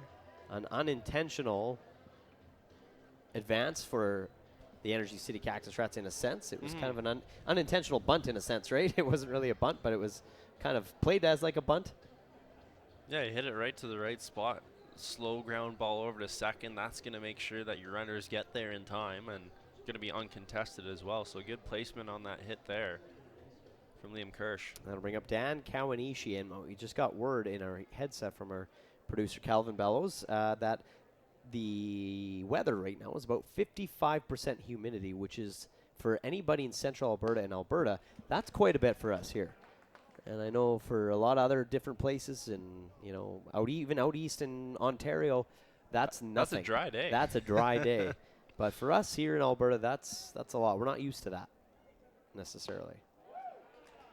The only time we're used to humidity that high is when it's raining. Yeah. Yeah, exactly. And it's cold. Yes. It's not 25 and sunny. And there's not a whole lot for a breeze either. No. Game 1 there was. Now they picked up a touch, but it's not much. It's not really much to feel. You No, can see the paper is barely moving. In the I don't booth. feel it though. Yeah, I know. A little bit of cloud cover can help, that's for sure. Yeah. The sun kind of goes behind a cloud. George Hobbins, 2-1. Pressure looming by Cactus Rats. That catches the zone, though. And then I think even Kawanishi was a little surprised by it. He turns behind. He's like, what? Really? So 2-2. 1 away. Hobbins looking to get out of this inning and find himself a little bit in a maybe jam right now with 2 runners in scoring position. And he gets Kawanishi out swinging up high. A nice 87-mile-per-hour fastball. Has him missing it completely. What a pitch that was. Yeah, high up in the zone, a good-looking ball to try to swing at, and swings right over. Get the second out of this inning and a good time to pick it up. Now here's a hard out. Hikaru Ikeda. He's a good batter for this Energy City Cactus Rats team. He's got the bat working for him. He's also got the eyes. And he takes ball 1. He went 1 for 3 in his first game. Got on 2 of the 3 times. And as we were talking earlier, he struck out on that interesting foul ball when he ducked and it hit his bat. And then Braden Stewart threw 2 straight down the zone. So he's quickly up in the count 2-0. No surprise there for Ikeda. And he takes a cut at that one as he liked the pitch, but it pops straight up in the air behind us. Lands right on the roof, right above our broadcast booth. Yeah, that was pretty loud. That was good thud. We mentioned it last game. There's a lot of guys in this Cactus Rats lineup that have patience. There's 4 of them that have 16 walks, another 1 or 2 that have 15. Yeah. Very patient team. They'll wait for their perfect pitch, and if they don't see it, they'll gladly take first base. And now it's a 3-1 count to Ikeda. On deck, Seiji Umazawa, should this inning continue. To round out the batting order, Energy City, 2 runners in scoring position. And that's fouled back, so now full count to Ikeda. Ray Sherman behind the plate for Sylvan Lake, coming in as Eli Duncan had his fair share in that first game. And it's a nice thing about this roster that they got the depth that they can rotate guys in and not overwork arms, not overwork any bodies in a hot sunny day like today. And George Hobbins, speaking of hot, stays hot with another strikeout. That is his 4th K on the night. As we take a look at it here, a little off-speed dropper that goes in for out number 3. We'll be back with the top or bottom half of the second when we come back. The live sports experience is changing. Teams and facilities are under pressure to provide online and in-venue entertainment. IKS Live has the right team to deliver. We provide service across North America and produce the best fan experience, in the seats or streaming to you.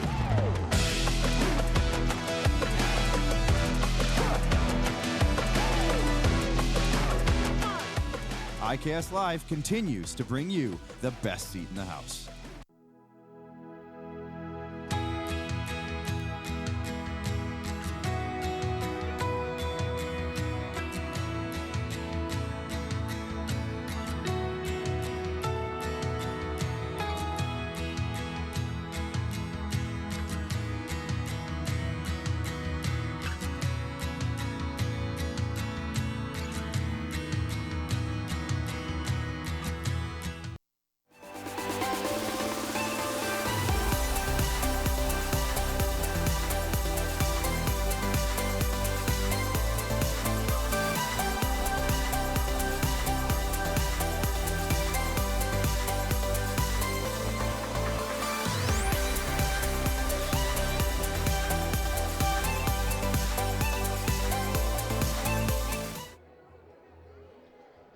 Justin Pueo for his second inning of work from Bronx, New York, the starter for Game 2 of this doubleheader for the Energy City Cactus Rats. And like I said, he got some pretty good help from his infield in that last inning, 3 up, 3 down inning, and the Sylvan Lake Gulls will send their 4, 5, 6 batters to the plate. John Boy Rittenhouse will lead things off. Cactus Rats tried to turn 2 double plays. First one didn't quite work out their timing, tried to stretch a 5-4-3, and then they lucked out and got a 4-3 double play to get out of the inning. And that helped the efficiency of Puello. He only had to throw 10 pitches in that first inning. Yeah. And what helped them earlier on this afternoon in game 1 is they kept John Boy Rittenhouse quiet. As he pops this up straight back, and that should go on top again. Just in front of us. Stands. Someone made the catch. That was a good catch by a fan right behind home plate. I don't know if he moved a muscle. I don't think he did. He's at the top of your screen right now over there, as you could see in the top right, 2 of the guys sitting beside each other looking at that baseball, and that was a good catch.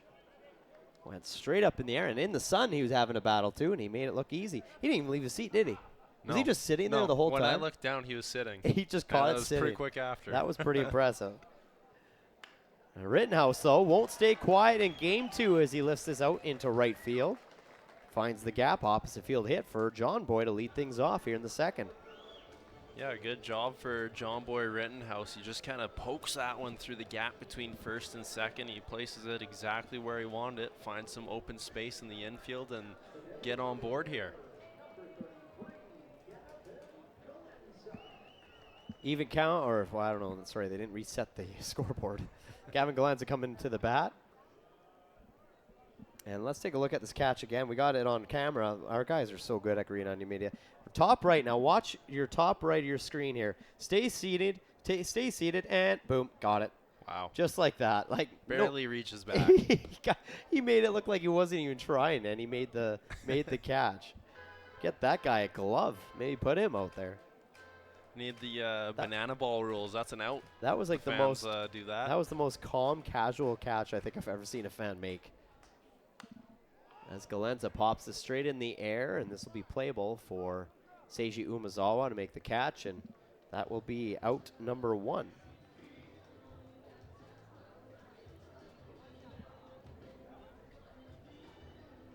Yeah, that was fun to watch. Guy didn't even leave his chair. That's a first. Usually people like get up to either get a better shot at it or get out of the way. Yeah, no. That guy was just chill, cool, collected. Reese Sherman, the catcher for the Gulls. Now at the plate, 0-1.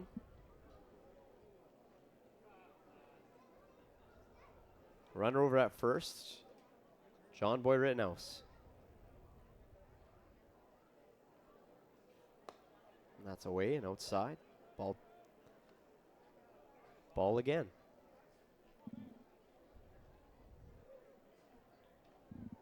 Pretty good crowd for Sunday afternoon for a doubleheader in game 2. You know, that's going to be a tough thing. That I think the only thing that maybe the Gulls compete with when it is a hot summer sunny day is you're probably competing with the lake a little bit when it stays like today.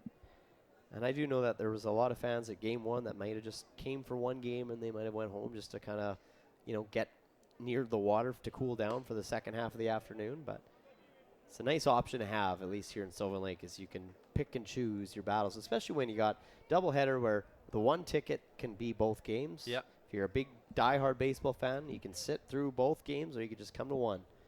Regardless, you're in for the day.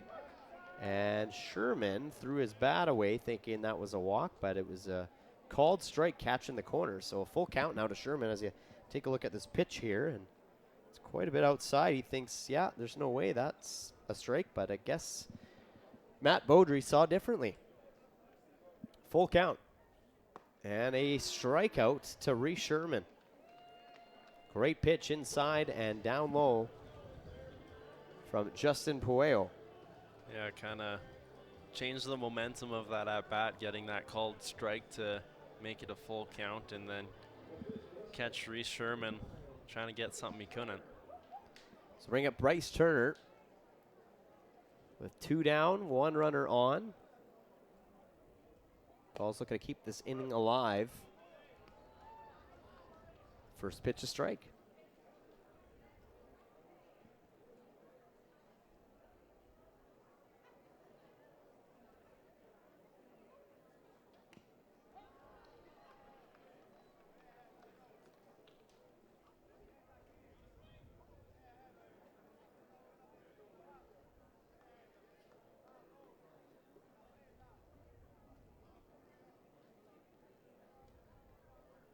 Runner moves.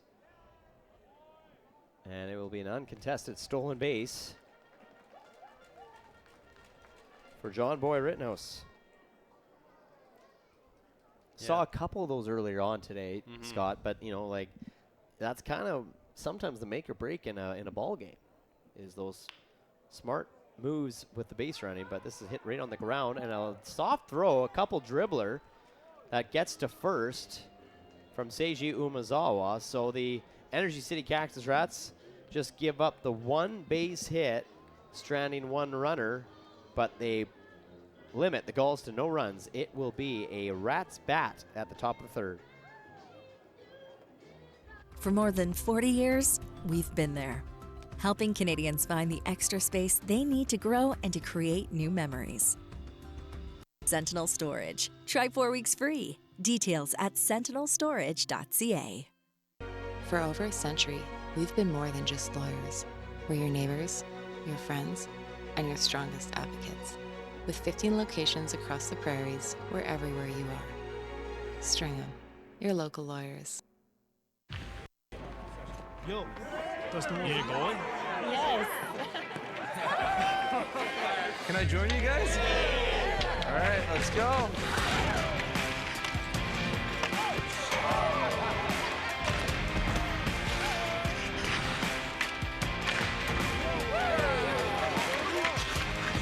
Whether it's on the ice or on our app, always play for the fun of the game. Gamble responsibly with Play Alberta.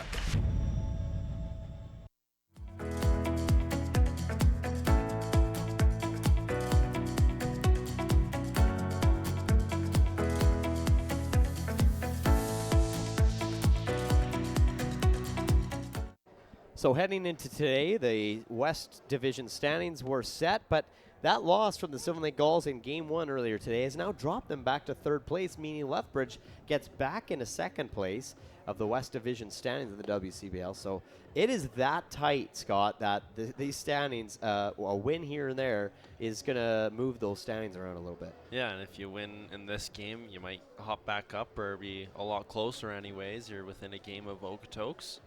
It's a 3-horse race for that number 1 seed, and it's going to be a pretty important one because odds are you're going to face the Cactus Rats. Well, yeah, not only is it a race in the 1, 2, 3, but now with Energy City, with that win, they're starting to kind of gain a little bit of that separation from Brooks for that 4th place spot as well. Yeah, the bottom half of the standings has kind of shifted too. The Giants have kind of gone on a slide. Brooks has heated up a little bit. Energy City's heated up, so Brooks is a few games back of Energy City, but they've caught Fort McMurray now, so they're looking to catch one more team. There you go. And then you look at the East, and that's just a toss-up. Oh. That's a coin flip. It's been like that pretty much ever since the beginning of the season, really. It's just no one can really put a finger on what's going on in the East right now with how the standings are. Saskatoon's kind of the only one that's kind of, Moose Jaw's right there with them. It's Yeah. Moose Jaw, Saskatoon flip-flopping around, and then after that, it's 4 horses in the back looking to get the last 2 playoff spots. It really is. Moose Jaw is actually currently first right now in the East. They're both tied with 24-11 records, but a walk here to Umezawa. That is just the second walk of the ball game given up by George Hobbins, Butler Community College kid. And he'll have to face the top of the batting order, who has been pretty dangerous. David Simmons coming back, grounded out to Hobbins in the last at bat.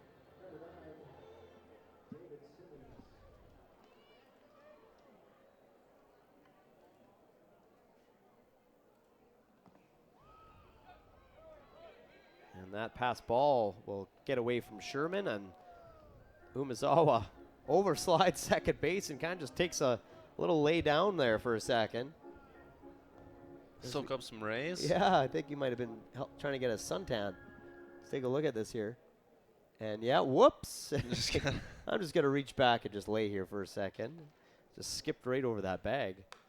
Must be slippery down there. We did see in Game 1 earlier this afternoon a couple Cactus Rats who kind of just overslid the bag, and I think both of them might have got caught on that play as well. For sure one did, just sliding over. So 1-1 to Simmons. Yeah, that was a interesting couple times that we've seen people. We don't usually see guys slide past the bag unless it rained that day or it's been, raining on and off or rain during the game. Hasn't rained since, I don't know, maybe we got a little rain overnight. I honestly don't know, but it should be dry by now with the heat that we've been getting. Maybe just guys have a little bit more energy in them tonight, and they're sliding right over us. This pops straight up in the air, and it is going to drop as there's a miscommunication in shallow right field. Gavin Roy was going all the way back, and he ran right into Charlie Collins. So unfortunate there for the Sylvan Lake Gulls defense as they kind of get their wires crossed here, and both of them going for it, and they might have both called for it at the exact same time, not hearing the other. Yeah, neither one of them looked like they were going to give up. They both thought that they had a beat on it, and they both did. But unfortunate collision there to have a ball drop and advance the runner over to third. So we saw an unfortunate error to Sylvan Lake in Game 1, and that'll be the error in Game 2 with runners on the corners, 0 down. Haruta Endo at the plate. And he hits this softly on the ground. Hobbins checks the runner at third, and the runner's coming home, and a great play for the double play tag out at home. Hobbins looked, made sure that he kept Umezawa over at third, makes the throw over at first, and then Turner fires a dart in to Sherman to tag out Umezawa. The good old 1-3-2 double play, just like you write it up. Cactus Rats looking to be aggressive and get on the board early, but they get caught stealing, well, essentially stealing home on that play. A good heads up there from everyone on the infield, pitcher included, like you said. That was absolutely huge with 0 outs and runners in scoring position. Now Simmons is in scoring position again, but he's at second now as he advanced from first. But my goodness, those are plays you need in a situation like that. After you redeem yourself after a little bit of a misplay in the right field, that's how you recover. And Sylvan Lake did just that. George Hobbins up 0-1. That's up high for ball 1. 1-1. Carson Burnett. And Umezawa is fast. That was a great throw from Turner down to Sherman to catch him before he gets home plate. I didn't know they were going to do it. As soon as I saw Hobbins throw over to Turner, I saw Umezawa take off. This ball is hit deep into the hole as Tylen Graves mishandles that ball. He was going to throw to third and had a play, but just unfortunately might have taken his eyes off the ball at the very last second as he tried to transition it from glove to hand, and he just dropped it. So Simmons now over at third. Carson Burnett gets over, I would think, on a fielder's choice. Maybe, actually, no, they'll probably give that a base hit to Burnett, I would think. I think they're going to credit him a single there. And we'll get a little meeting on the mound early on here, Scott, as Matt Hape comes out on the bullpen. And it looks like we got an arm warming up in the bullpen, and this is number 39, Trent Chavez, getting loose. We've kind of seen the importance of getting those early outs in innings. The first inning was a prime example, 3 up, 3 down, and then second inning they get on base with a walk and then advance with a single, and then they got the outs. And kind of similar style here in this third inning. They just didn't get those first outs right away, so now they kind of have to not quite play from behind, but we're pretty close to it. It's kind of you're battling. Yes. Right? You're battling an inning. You're trying to just get out of it. It's kind of like a regroup inning, a recovery inning, if you will. Just now it's like, okay, now let's try to get out of this. So 2 down. Runners on the corner. Luke Wilson, the DH, steps in. And he hits a soft fly ball to shallow left field that will land in for the base hit and first run of the ball game.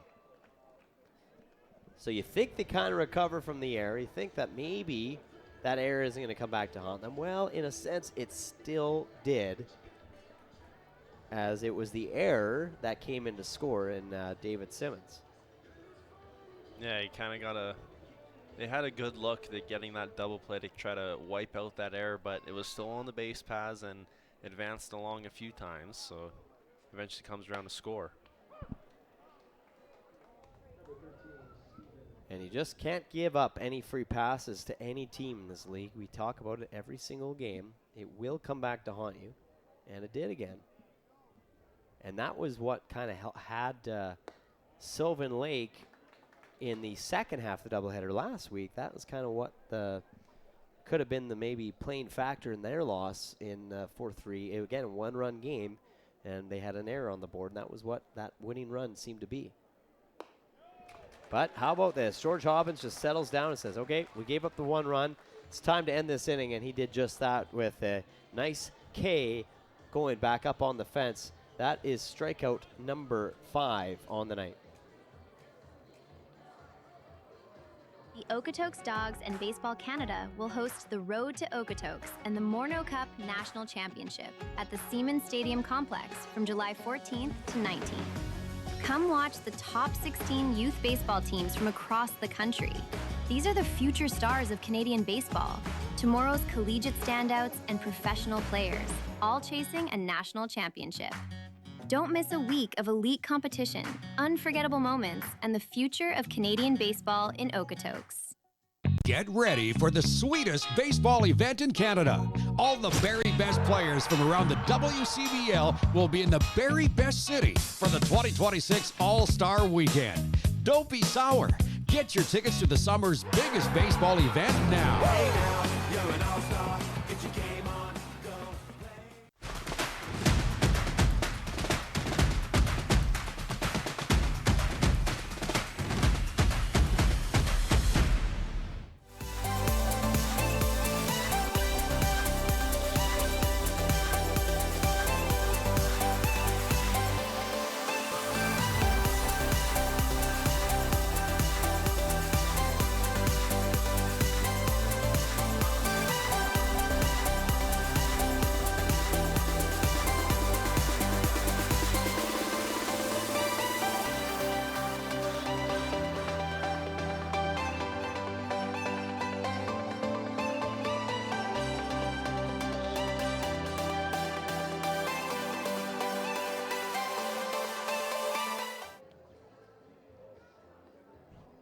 It's a 1-0 Energy City lead over the Sylvan Lake Gulls after 2.5 completed here in the second half of the doubleheader. Scott Stimson, Kale Clark with you on the Gulls broadcast on FloCollege, brought to you by Visit Sylvan Lake in this scorcher of a day. Tylen Graves will see his first piece of action here this afternoon as he had a break in Game 1, did not play. So we'll see what he's got in store for us as he plays shortstop here this afternoon. Graves hitting .277 coming in today. He's got 24 RBIs, 3 homers, and 28 hits in 101 at-bats. And they're keeping pretty much everything away from him, 3-0.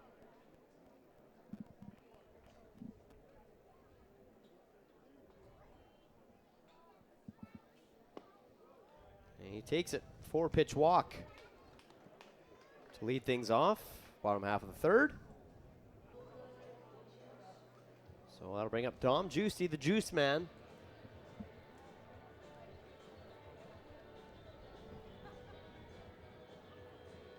You know what would go well, speaking of juice, on a hot day, nice cold lemonade. Yeah, I could go for one Or of those. Arnold Palmer, lemonade, iced tea mix. Yeah, that would be good. I had a pink lemonade last night. Oh, yeah? Yeah, I had one from Blind Man Brewing. There you go. Very good. Was it tasty? Oh, yeah. Was also, we did a little bit of a brew crawl around central Alberta last night with some friends, and we ended up here in Sylvan Lake at Snake Lake Brewing. That might have been my favorite stop of the night. There you go. And they've been a proud supporter of the Sylvan Lake Gulls for, well, pretty much, I think, since day one, actually. Yeah. They've got some good beers on their list. And that's you guys, for sure. you guys checked out the patio, I'm pretty we did. sure. Yeah. Yep. They had live music going on there as well inside. the brewery, so Yeah. they had a lot going on. Do you know who was performing by chance? No? No, fair. but he was performing. He was all over the map. He was a country music kind of cover guy, and he was playing like 90s stuff, current stuff. Like, he was hitting them all. I wonder if it was Cole Martin, because he's played there many times before, and he's played around Central Alberta. He's a very talented musician. Yeah. So I would, if it's Cole, you got a great live music performance, because he was at the summer send-off actually last year. Yeah, he was pretty good. So Kinda if it was hear him him in the background. Yeah, okay, good. Well, that's awesome. It was a great day for it. Yes. And Justy goes around swinging on that. Strikeout for out number 1. Let's take a look at this again. So he kind of goes down chasing after, just trying to get some kind of contact on it. Could not get anything on it. So that'll bring up Gavin Roy. Walked back in the first inning, but was thrown out as part of a double play. And Roy is one of those guys just looking to give the Gulls a little jump here in game 2.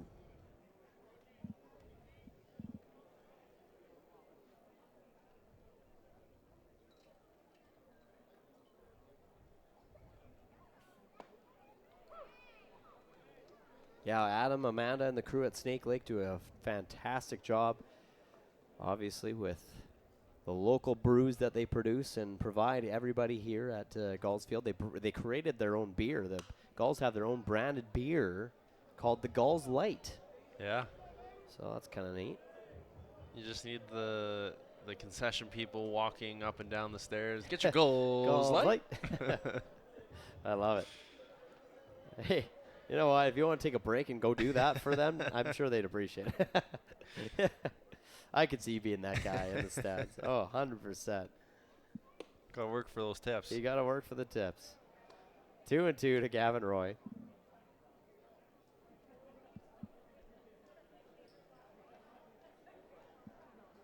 Sure, there's a few of those lights in those bats right now as Roy hits it straight on the ground. Umazawa makes the throw, and they turn the double play. So the defense for Energy City has been electric to start this ball game, and they have sat down Sylvan Lake yet again with no runs. One runner on originally, but for the double play, they'll come to the bats, top of the 4th.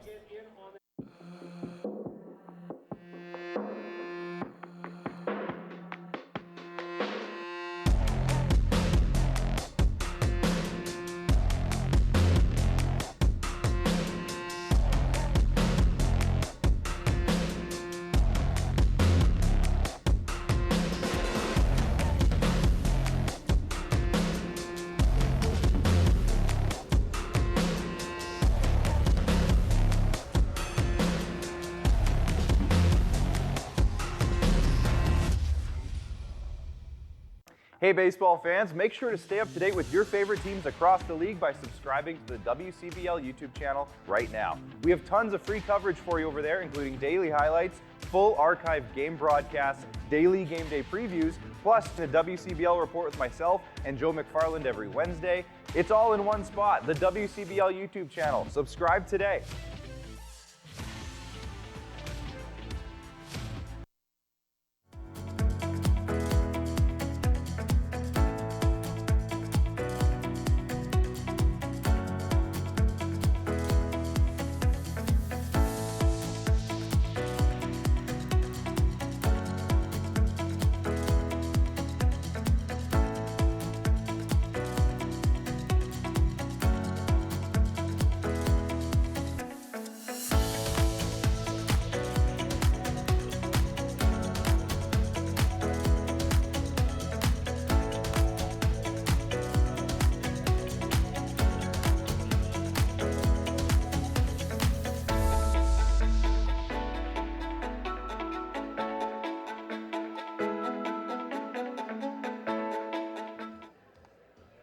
New pitcher on the mound, first pitching change of game 2 of this doubleheader. This is number 39, Trent Chavez from Casa Grande, Arizona.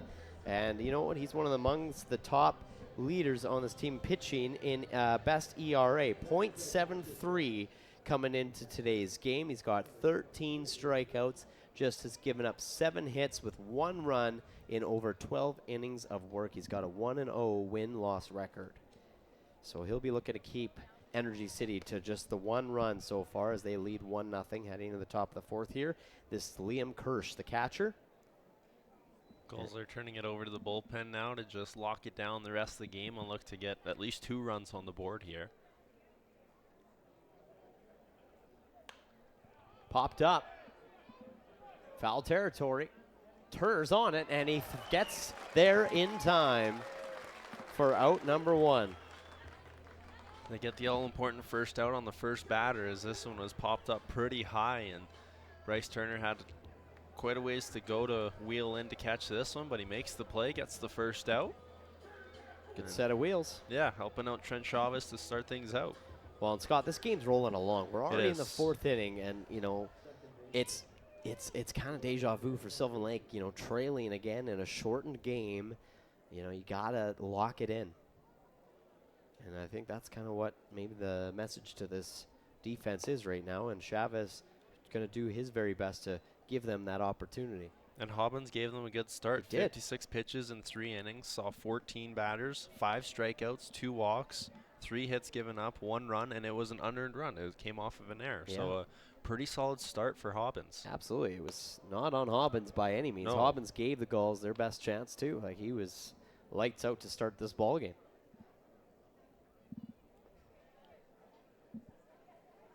Dan Kawanishi's got a 1-1 count.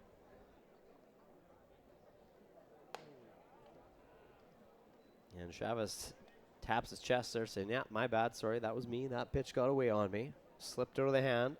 Probably a little sweaty out there.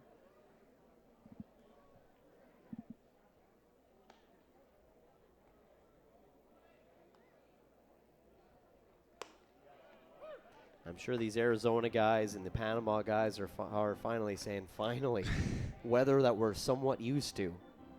Kind of feels like a little bit at home. Yeah. Feels like a cool day at home. Probably, yeah. It's still not even quite like home yet, but it's not raining and miserable out like they've been used to so far this year. Kawanishi hits it on the ground. Gavin Roy picks it up, throws it in time, but no, it misses the glove of Turner. As Bryce Turner took his eye off that ball, and it must have just gone. Sylvan Lake just not playing clean baseball this afternoon. It looked like a routine play, and Turner just, they went right by his glove. Yeah, the way he looked at it is almost like, how did that go through? It looked like such a routine ground ball for a 4-3 putout, and didn't happen, so another error gets on the board. Hikaru Ikeda now at the plate, and he turns into this one, popping it in the air. Fly ball to left field. Settling underneath of it. John Boy Rittenhouse will make the grab for out number 2. So I'll ring up Seiji Umezawa, who he knows how to put 2 out rallies together. He did that exactly in the 3rd inning.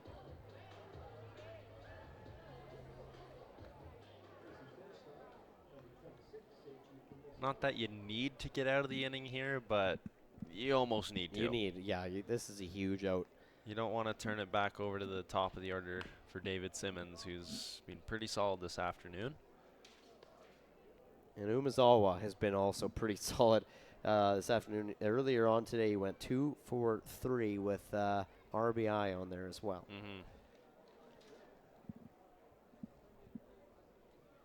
And he led things off in the 3rd with a walk. And he's quickly down 0-2. But that doesn't phase Umezawa. He's been in an 0-2 count, 1-2 count before, and then seems to find a way to put a barrel on the ball. So it's not quite over yet for Trent Chavez. He's going to need to have a good pitch here. Oh, and that one goes up high. Umezawa ducks and makes sure his bat's out of play as well on that one. Not like it would have necessarily mattered, unless it hit and then it went in field, and then it would have maybe mattered. Yeah. 1-2 to Umezawa. Runner is on the move. Umezawa turns this and lifts this into left field, where John Boy Rittenhouse settles underneath of it for out number 3. So a big out at that. The error for the first time today does not come back to cost the Sylvan Lake Gulls. It is a 1-0 Energy City lead after 3.5.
Well, we were talking about Carter Beck with the Saskatoon Berries being drafted in the major leagues, but this is Aiden Beck on the mound for Energy City Cactus Rats. No relation. He's from Abbotsford, BC. At least no relation that I am aware of.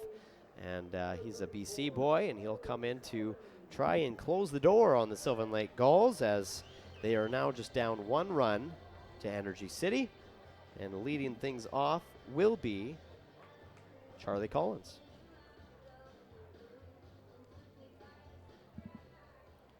So the Australian trying to get things going, get the party started for Sylvan Lake. Reached on a fielder's choice back in the first inning. And he played a game earlier as well today. One of the few Gulls players that has a spot in the lineup for both games. He went 1 for 2. Fans not happy with the call, 0-2. Well, check swing got called for a strike, and fans didn't really agree with that one.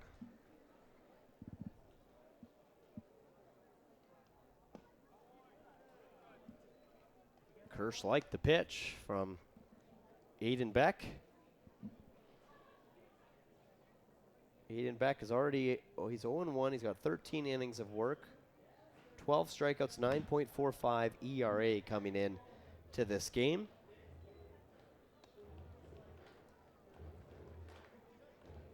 Justin Puello had an efficient 3 innings, 43 pitches thrown. Yeah. He saw 1 batter over the minimum, so just 10 batters in those 3 innings. Yeah, just the 1 hit.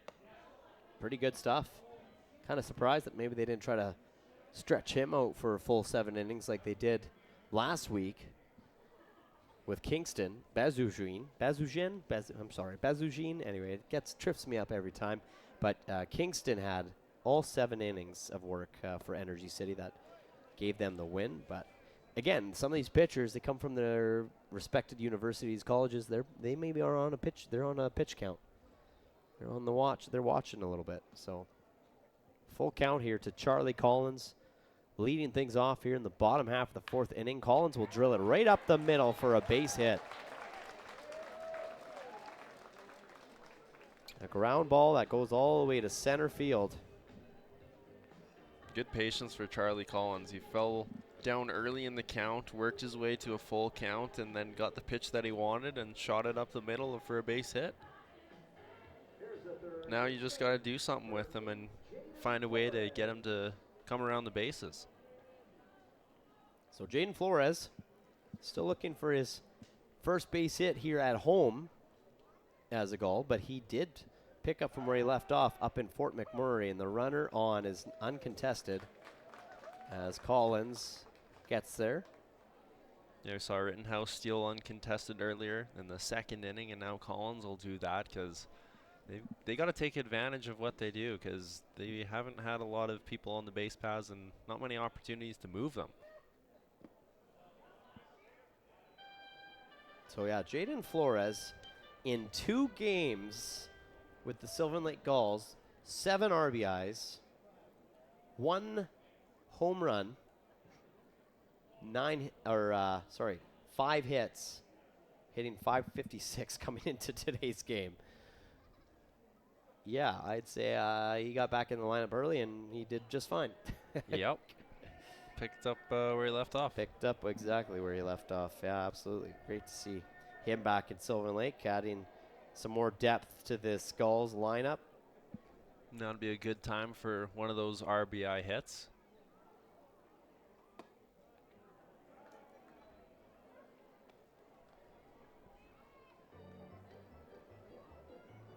And he knows what it takes to get to the finals. So he brings a little bit of that experience from last season into this season. He's got that little, probably that unfinished business sour taste in his mouth, I would think. And he takes a walk here. So the Gulls putting some good offense together here in this bottom half of the 4th inning. 0 down, now 2 runners on. And that'll bring up John Boy Rittenhouse. This is the guy you want to see when you have a couple runners on the base paths. no doubt. If you're the Gulls anyways. If you're Energy City, maybe not so much.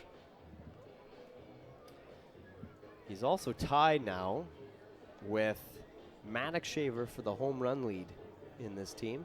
So he's got the RBIs, without a doubt, single-handedly is the leader for the RBI count. He's also 5th in the league for RBIs at 39. He's only 3 back of Brady Bye of Regina. And Brady Bye, yeah, if you know who Brady Bye is, you know how good of a baseball player he is. Ethan Murdoch of the Saskatoon Berries also has a share of that lead as well. Yeah. Brady Bye was actually last year's MVP of the playoffs.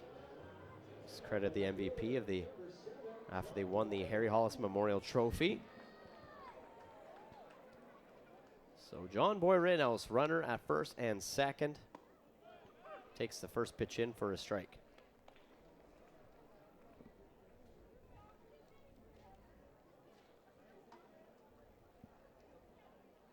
One for one today, had a stolen base. Then he didn't get anywhere further after that. 1 for 1, I should say, in game 2. He was, I believe he went 0 for 3 in game 1. With a walk as well. With a walk. But yeah, didn't have a whole lot going on for him in game 1. That's unlikely for him. But again, that's just in good credit to Energy City, keeping him quiet. This is a guy you need to keep quiet if you want to have a chance of winning a ball game. Certainly. One of many, of course.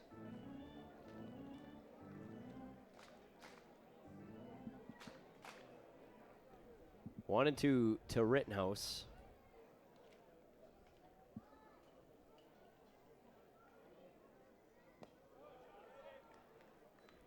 He only had the one real opportunity to do something, and that's when he got walked, because they're obviously being a little careful with him. He led off the inning twice, and he got outs then, and then was the second batter for an inning. So he didn't have those clutch moments to clean up some hitters. Yeah, runners are on the move, and that ball goes sailing to center field.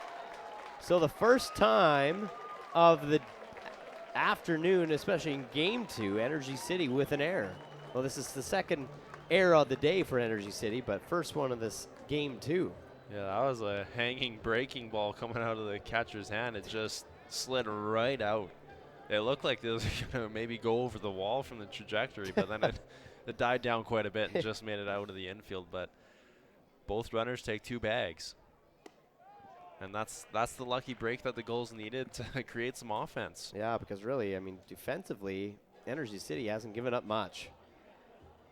So John Boy will take the walk now, and runners in the corners with 0 out. This game's finally tied after that error to the catcher. And that's got to be frustrating for Energy City. It's like we had these guys, we're up 1-0, and then you literally threw one away to give the Gulls a tie and run. So an unfortunate error for Liam Kirsch. Now we got a pinch hitter here for Gavin Galenza. It's Michael Quick. And he had a good bat in game 1. That makes sense why he's coming into this game right now. He had a coffee in that game. He sure did. Double-double. I like it. A Canadian coffee. Double-double, baby. How'd you play today, son? Well, I had a Timmy's coffee. What? Double-double. Two doubles. Yep.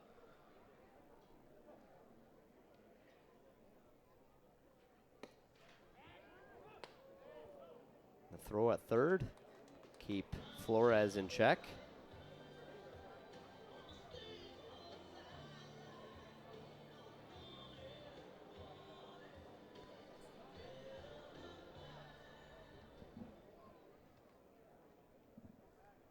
And that was close. And we got a good look at the replay there. It was a great throw, but Flores just back in time.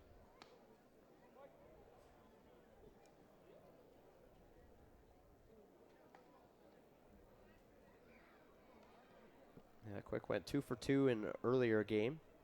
Scored a run.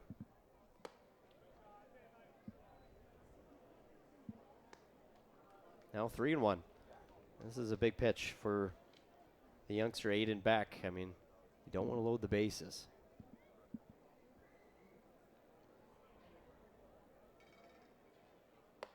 And full count. Got the strike on Michael Quick there.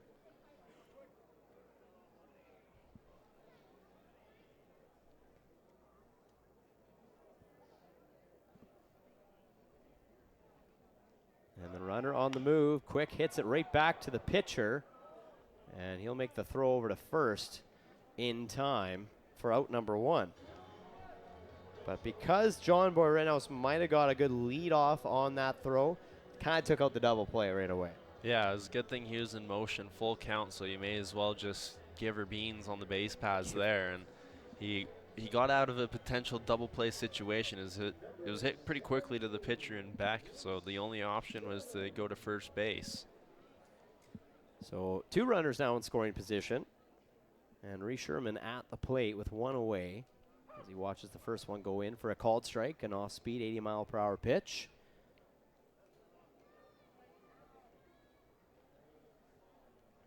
An opportunity for Sylvan Lake to take advantage here as they have got some really good offense moving here. The momentum has been shifted in the right direction for Sylvan Lake in this 4th inning. It's kind of almost like similar to what we saw in earlier game, but for the Rats, they came alive in that 4th inning with the bats and had some things go their way. Sylvan Lake looking to kind of return the favor in a sense. 1 away here.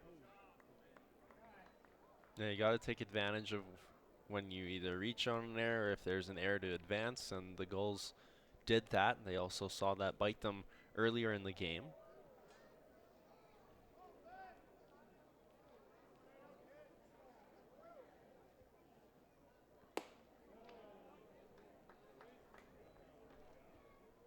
Well, and that's baseball. You can just literally be perfect and things are going your way, and you just one little mistake and it can just take the train right off the tracks. Absolutely. So base is loaded. Sherman will take the walk, a 5-pitch walk. And that'll bring up Bryce Turner with 1 away.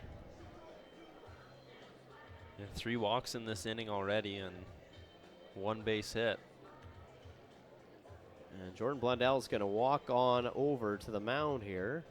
And I think that's going to be a quick inning of work for Aiden Beck as he hands the ball off to Jordan Blundell. New pitcher coming in for Energy City. And we will allow this guy to get loose, get warm. We'll be back with more Gulls baseball right here on FloCollege.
Energy City is going to turn to number 24, Aviv Bobrov.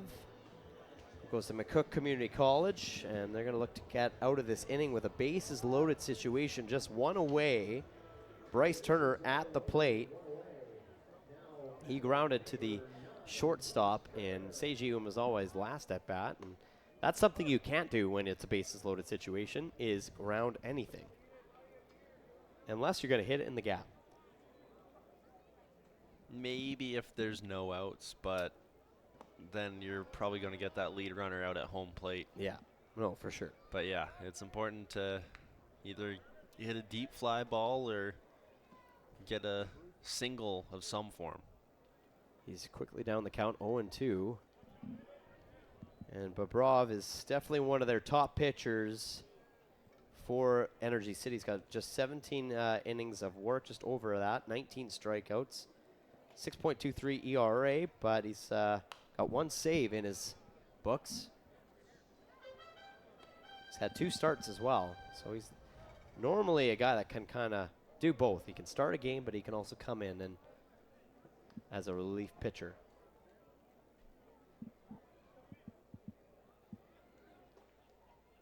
One and two.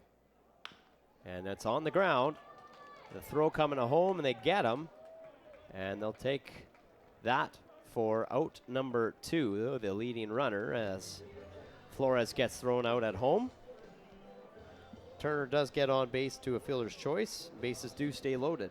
There was a little bit of a bobble there from David Simmons, but it wasn't enough to have an error. He was able to make the throw at home to get the run that was going to score out. So this is a big, big pitch and big at-bat for Energy City here. Face as bases loaded. There's just one run coming to score. It was a tying run on an error, and that's about it. But Sylvan Lake looking not to strand a bases loaded situation here.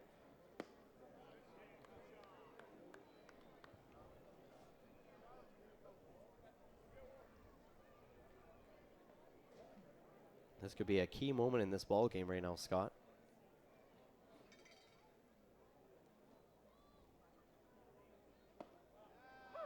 That catches the corner. Tyler Gray says, all right, yeah, good pitch. Certainly a key moment, like you said. They should consider themselves fortunate enough that they tied this game, but now you really got to put the hammer down and score some runs. It's the midpoint in the game where you're starting to set up shop to close out the game now. And it's a full count to Graves. Everybody is going to be moving on this pitch. So this could be either good or bad. We'll see. Everybody's on the move. Graves sends it into right field. It is in the air. Fly ball. Playable, and it's going to be caught. Big, big out for Energy City to get out of this inning and literally escape it because bases were loaded. They just give up the one run on the one error, and it's a tie game going into the 5th inning when we come back.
So during the game, we had a little demonstration on the dugout. You're wondering, okay, why is this girl getting wrapped in a white sheet? Well, basically because we're showing everybody here at Gulls Field, getting them prepared for what's going to be Toga Night, our very first Toga Night here at Gulls Night. It's going to be a Toga party on July 16th, taking on the Okotoks Dogs. It's basically obviously a Greek theme, and they also have a bring your own sheet, and they'll even offer to help you out when you get to the ballpark. If you don't really know what to do and you missed that demo, then I think I heard that there's a couple volunteers that will be helping wrap some people in some white sheets. So as long as you bring your own white sheet, you're good to go. I think you're the target audience on that one because you said you had no idea what a toga was or how to even make one. That is true. It's just show up, bring your sheet, show up, and they'll help you out. They heard me. And this is a base hit to lead things off for David Simmons. So after great defensive work and getting out of that inning in the fourth inning of that jam, Energy City comes back and lays down a soft hit that kind of goes in the middle of nowhere. And it kind of gets caught in a little bit of a no man's land. You know, sometimes you got days where you're hitting balls and they're just going in the right places at the right times. And you're not maybe getting great contact, but you're putting them in play, and they're seeming to find some challenging areas for the defense to handle. 1-0 to Haruta Endo. Hits this on the ground to Turner. He'll turn to second, flip it over, and nobody covering first, so they can't turn the double play as Turner had to make that play originally. But they do get the leading runner over at second. Good play there by Turner. Yeah, good awareness for Turner to get that lead runner out, and not quite able to turn two on that one. That's a tricky one to do, to go a 3-6 or 3-4-3. That combination's not an easy one to do. No. We did see one not long ago where it was a similar play, and I believe it was Coleman Perry, fielded it, threw it over to second for the out number one, and then the pitcher, and I can't remember who the pitcher was, he came and covered, and he tried to grab, and he did make the catch over at first, but not in time for the double play, but they tried to turn it that way, and it was close. They made it interesting. It was a heck of an effort. That was a few games ago, I believe. A good stop there by Turner as Chavez kind of put that right in between the legs on the turf.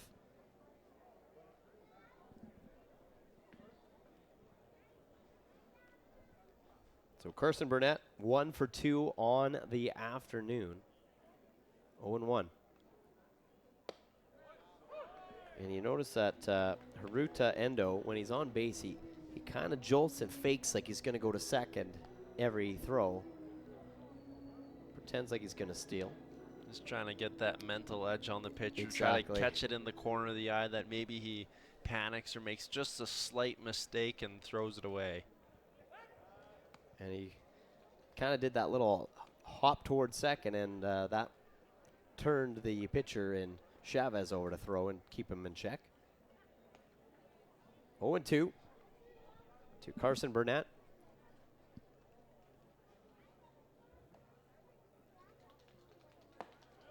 And a strikeout for out number 2.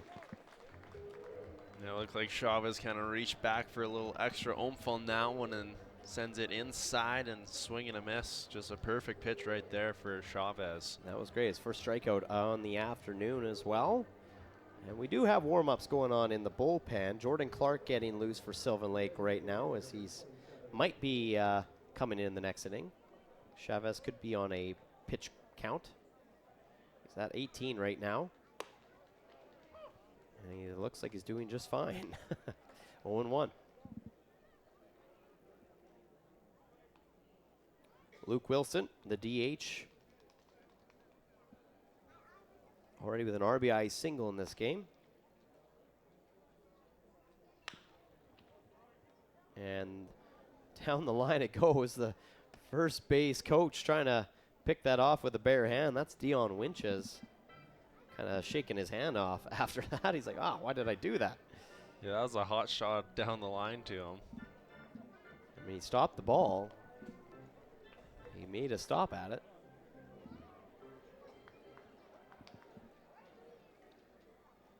Oh, 2 to Wilson. And that off speed comes off outside. 1-2.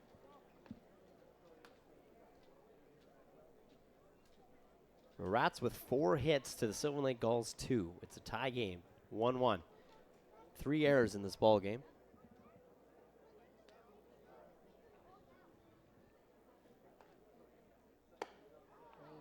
And that pitch way outside as well. And Chavez had that one slip away from him. Just got to regroup and focus back up. Yeah, he's send one back over the zone, or near the zone anyways. Took a nice long walk after that throw to kind of regroup. Take a breather.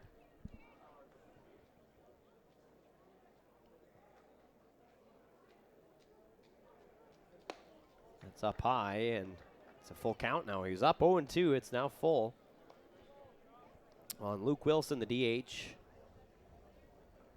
Just the way this game's going, you got to be able to put guys away when you get the opportunity to, because Cactus Rats don't seem to go away. No. A runner on the move's not going to matter. It's a walk.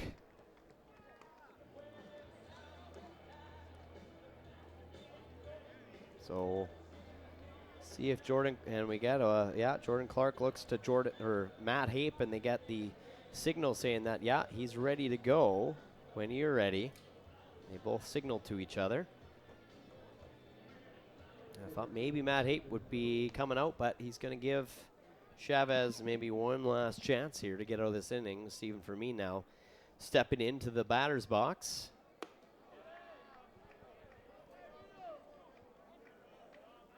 And Sherman's going to come up and have a meeting with his pitcher.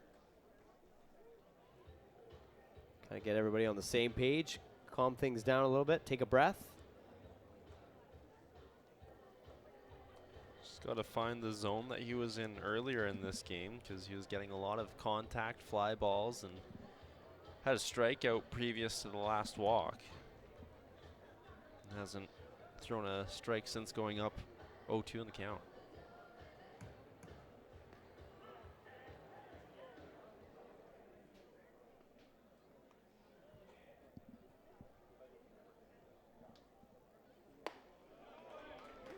Good pitch there. 1-1.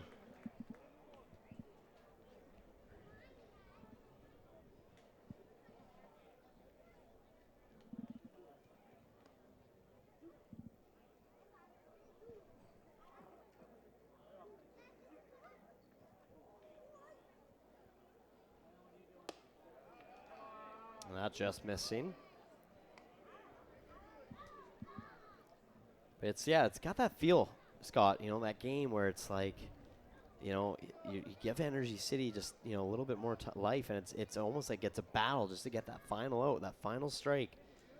Energy City's been just hanging on in this ball game, and Chavez has been maybe having the ball slip away from him a couple times now, hand a little sweaty, and 3-1 count now to Stephen Fermin. Chance for them to maybe load the bases here with 2 outs. And for both teams, it's just you make a slight mistake and it ends up costing you.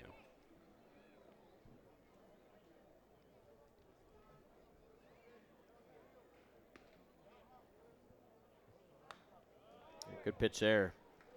Fouled back to the screen. Now a full count. Worked his way back into it. Now this is huge. Yeah. Another pitch where it's like, you got, as you were talking about it and alluding to, you gotta dial it in now at these moments. Matt Hape kind of directing the infield a little bit on where to play. Wants Gavin Roy to shift to the right a little more, and that's fouled off. Trying to kind of reduce that gap in right field, because Gavin Roy to Bryce Turner, there's a pretty good gap there. Should Stephen Fermin lift one into the opposite field? You take a look there. Yeah, there's a lot of room there.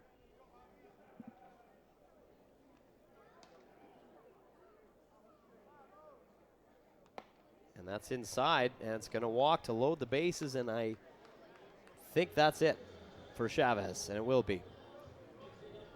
Matt Hape comes out, and he'll take the ball from Chavez. Jordan Clark into this ball game with bases loaded, 2 down, 2 away, and a tie ball game, 1-1. We'll be back with the rest of it here in the top of the 5th.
So Jordan Clark now comes into a little bit of a sticky situation. Bases loaded now, 2 away. So luckily for him, he just has to worry about 1 out. But bases are loaded. Energy City has done a really good job to find a way to keep this inning alive with a couple back-to-back walks. This ball hit high, fly ball, right field. Charlie Collins settling underneath of it. And he's going to take it himself for out number 3. So the Gulls get out of a bases loaded jam themselves, and they will head to the bats in the bottom half of the inning. We'll be back. It's tied 1-1 between the Rats and the Gulls.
Dom Giusti will lead things off here in the bottom half of the 5th inning. Tie game 1-1 between the Energy City Cactus Rats and the Sylvan Lake Gulls.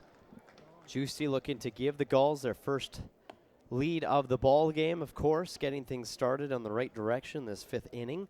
Now, the Sylvan Lake Gulls will have a nice little break after today. They go on a 3-game break after this afternoon. And Juicy lifts this in to right field, but catching it is Hiraku Ikeda as Hikaru gets underneath that.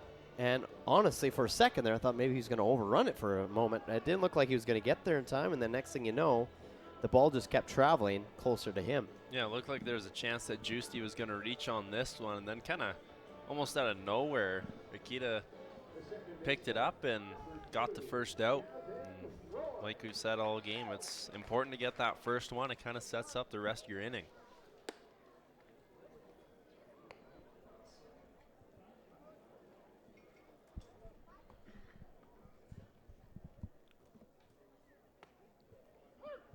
1-1 to Gavin Roy.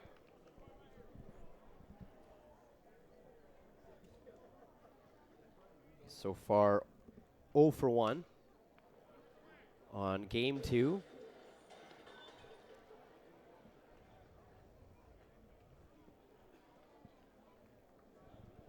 But yeah, that ball just kind of got up in the air and it carried and carried and carried and gave Hikaru Ikeda time to get underneath of it for putout number 1. Getting close stages near the end of this ball game of game 2, and it's going to really come right down to the wire. The way this game's gone, it's probably going to be something weird that happens to cause the winning run. And Roy hits this well into deep right field, going all the way back. It's going to bounce off the wall, and Gavin Roy with a stand-up double. That should get things going here in game 2. I almost ate my words immediately with a homer. Yeah. But that one goes off the wall. Good double there for Gavin Roy, who's his bat's come alive today especially, but of recently he's been finding his way on base, and more often now it's via the bat, not just walking. So that'll bring up Charlie Collins, and Collins has a base hit in this ball game. He's 1 for 1. Runner in scoring position.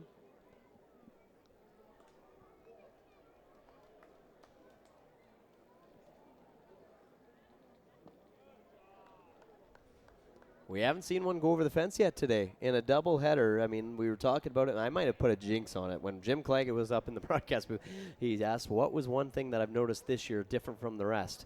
As Roy's on the move for third, trying to make it there, and he gets there in time. That was close. Yeah. I mean, at that point of the game, I think you got to take some risks, and that was definitely a risk taken. But my goodness, that was tight, and it paid off for Sylvan Lake so far. Gavin gets to third. Yeah, it's tricky to steal third base. It's a lot shorter of a throw than obviously to second. But a good job there for Gavin Roy to time that one up and time that one up and slide in properly to steal that third base. That could be a very important play right there. Huge. That could be absolutely huge. And that foul ball goes right off the mask of Liam Kirsch and ended up knocking the mask basically right off his face. Ouch. Looks like he's okay, though. Recovered well. Even count 2-2. Now both teams' catchers have taken some damage at some point today. Yeah, Duncan took one in game 1 right off the inner thigh. Collins on the ground. To Simmons watching, keeping Roy close, and it'll be a throw out at first for out number 2. So that'll bring up Jaden Flores. This is a key moment now, 2 down. Gulls with 90 feet away from adding and taking their first lead of the ball game. They had bases loaded last inning. Another runner 90 feet away from scoring this inning. Gotta find a way. Flores watches first one go by for a called strike. A breaking ball, 72 miles per hour on the gun.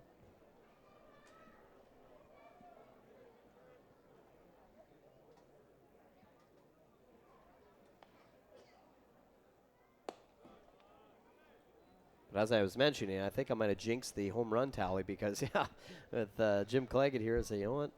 We've seen basically a home run every game. And here we are, 11 and a half innings without one. Without one, yeah, it's not usual. And it's not a hard day to get one. The wind, it's been a nice, hot, warm day. Maybe it's the humidity keeping the balls close. I don't know. But honestly, it's in good credit to the pitching staff on both teams. I don't think there's been a lot to really. There hasn't been a lot of hard hit balls today. It's been. There's been, what, 2 that's made it to the wall or close to? And a strikeout on Jaden Flores. So Energy City gets out of this inning yet again with a runner just so close to scoring. Stranding another runner on Sylvan Lake, making things a little more frustrating for them. We're coming to the top of the 6th. When we come back, you're watching Gulls baseball.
I think it's safe to say the fans are having fun. They are. Joe Whitbread just saying, hey, if you're having fun, make some noise. Well, there's your noise. I think he asked how many of you have been here for both games. Oh, there you go. There was quite a few. There you go. So people sticking around, and why wouldn't you? I mean, beautiful it is day. Beautiful day, beautiful ball. Yeah. It's good games. Both games tight, right down to the wire. 4-3 win for Energy City earlier on this afternoon. Sylvan Lake looking to split this doubleheader series and go into their long break with on a winning note. As if you weren't getting your money's worth for a 2-for-1. Yeah, exactly. Dan Kawanishi at the plate, quickly down in the count, 0-2. Jordan Clark is on the mound for his first maybe full inning of work as he came in bases loaded situation back in the 5th inning and closed things out with the help of Charlie Collins in right field making the grab.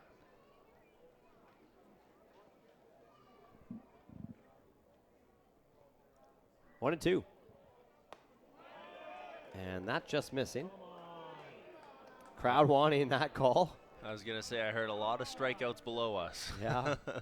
Yeah, the crowd is always they're always the umpires, aren't they? Oh, yeah. At least I think they are.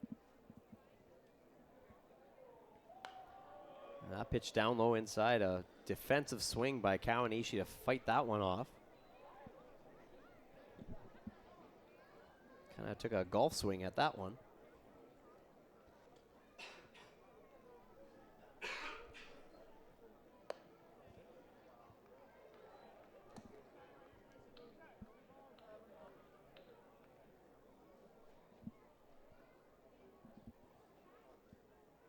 Full count.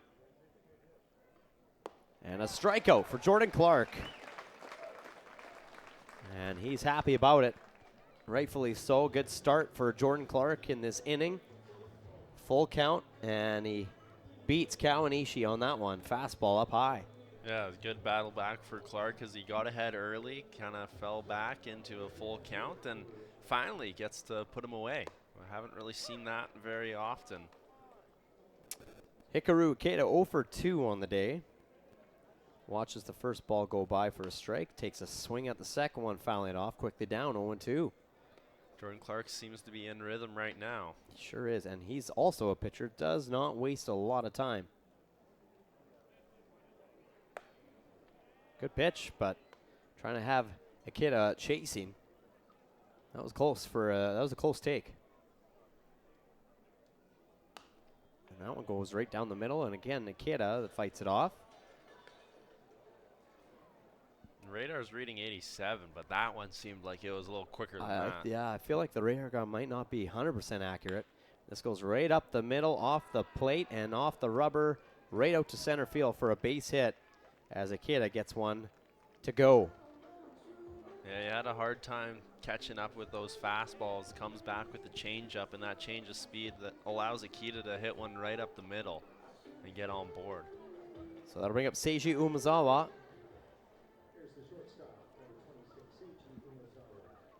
And he's 0 for 1 on game 2.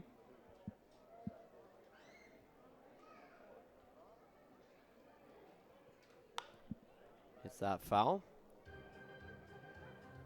Umezawa had a great game 1. He went 2 for 3 with an RBI, and he came around to score once himself as well.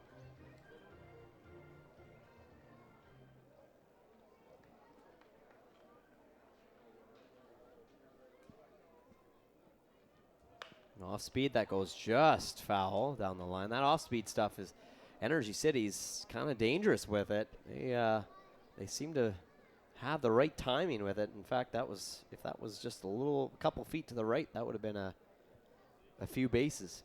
Yeah, they're obviously looking for that off-speed pitch, something that they can kind of catch up to. And that is a ball, 1-2.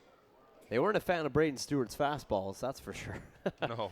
Could have had a tough time with that one. I mean, they did end up getting a hit on Braden Stewart, but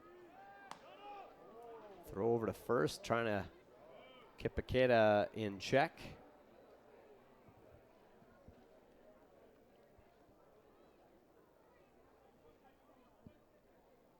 One and two. Umezawa hits this high in the air. Back to the screen it goes, and it'll just die. So it hits the screen. Stays alive. Good sportsmanship by Umezawa. Picks up Sherman's mask for him. Love that. Yeah, you see that quite a bit in this league. Oh, Players yeah. kind of looking out for each other. How can I save you a couple seconds? Be a little nice to you. Well, and a lot of these guys play together too. Yeah. Sometimes down south, where they play against each other. I know Shaver and Babrov, they in his sophomore year, they played together. And this is a throw from Sherman down, and they got him with a pickoff. Great throw by Sherman to Gavin Roy, and he tags out Ikeda at second. That was right on the money. Kind of a bit of a pitch out there, and just deals it right into his chest. He thought that he had stolen that base. It was awful close timing, but gets caught stealing. We'll see if we can get out of the inning here with a strikeout. And that's just down and away. So full count to Umezawa, trying to keep this inning alive, like you mentioned. And what a turn in his at-bat. You go from looking dangerous to now you're out of the inning. Just like that, a strikeout by Jordan Clark. Gets 2 strikeouts and a great throw from his catcher at second to pick off the runner. And just like that, Sylvan Lake will have a chance again to try to take a late game lead.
Well, as I mentioned, Sylvan Lake Gulls tied 1-1 with Energy City Cactus Rats, and here's their upcoming schedule.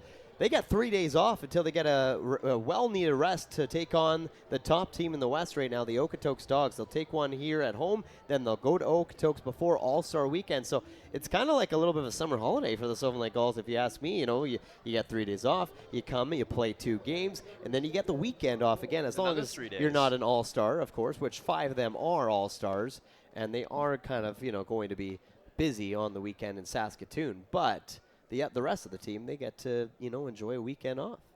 Yeah, they just got to look forward to Monday for the Birdie Bash. Yes, and That'll that's be a a fun day tournament off. to play in. Yeah, you and I will be there. We'll be in the golf tournament. Looking forward to it, as always. And John Boy Rittenhouse. It's big moments like this that this kid kind of steps it up in a whole different level. 2-1. And he hits this opposite field. It's dropping, and they're going to try to get there, and they will. What a catch by Dan Kawanishi with the wheels and an over-the-shoulder play, as that ball was not easy to get to. No, it was a Bermuda's Triangle closing in on that one. First base, second base, right field, all closing in on that fly ball, and it's the second baseman, Dan Kawanishi, that gets there in time and makes the catch. We saw kind of a similar play for the Gulls that happened, and it ended up in a collision and a drop ball between second and right field. So Michael Quick now at the plate. Came in as a pinch hitter his last at-bat for Gavin Glanza. He grounded right to the pitcher.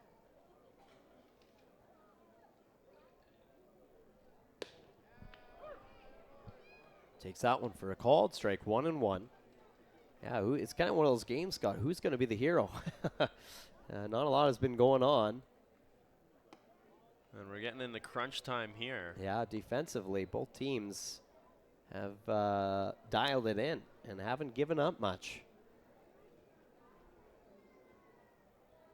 Quick on the ground, hard to Kawanishi, makes the throw in time for out number 2.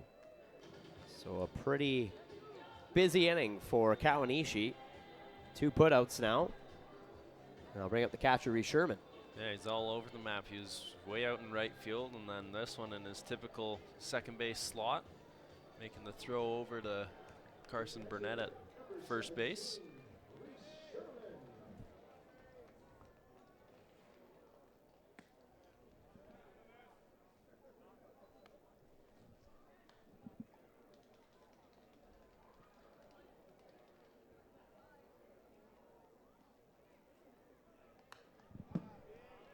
Ball foul back. 1-1.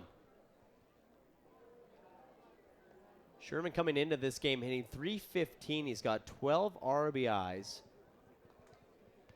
2 homers, 23 hits, and 73 at-bats.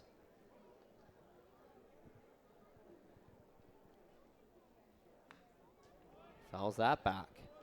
Good pitch there by number 24, Aviv Bobrov.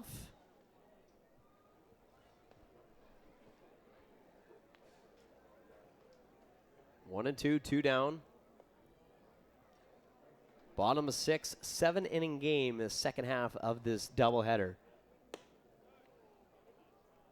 Gulls can get just 1 in this inning, then they're 3 outs away.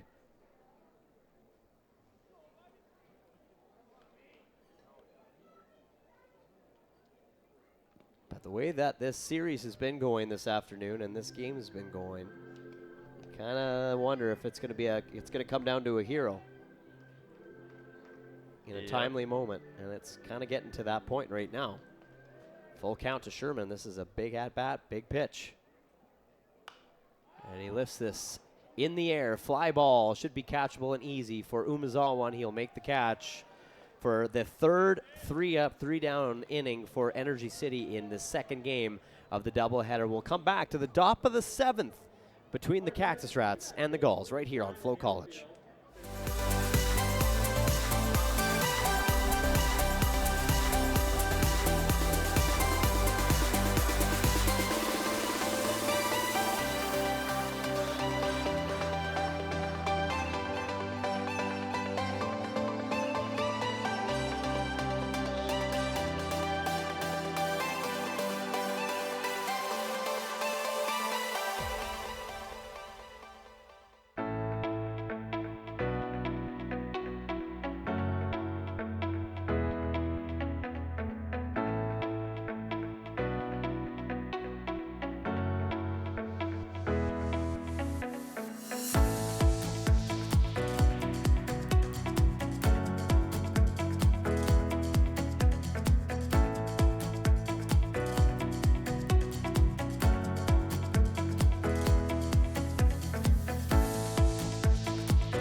Jordan Clark still in this game for the Sylvan Lake Gulls, looking to close things out. Energy City, top of 7. We are tied, and it is just going to be a 7-inning game unless this game remains tied after this inning.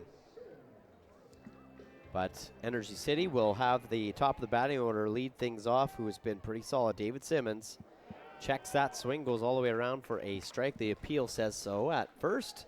Brad Johnston.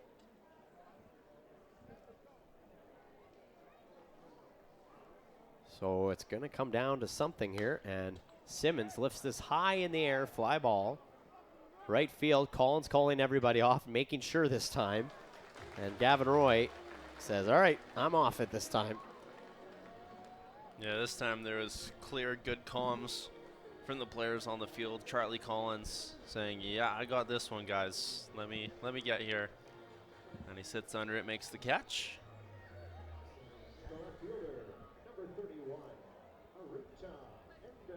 So Haruta Endo will come in now, the number 2 hitter.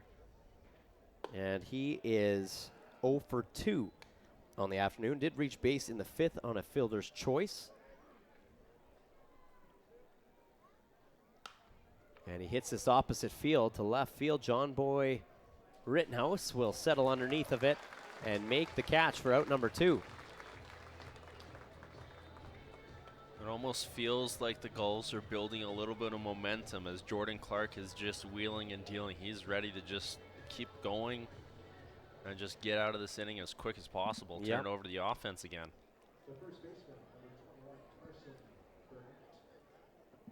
So Carson Burnett's 1 for 3. He's got to base it back in the 3rd inning. Clark with a nice off speed there to catch the corner out and away. 0-1.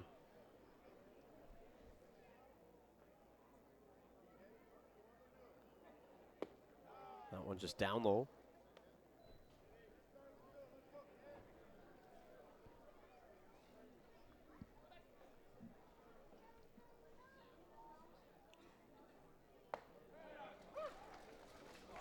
One and 2.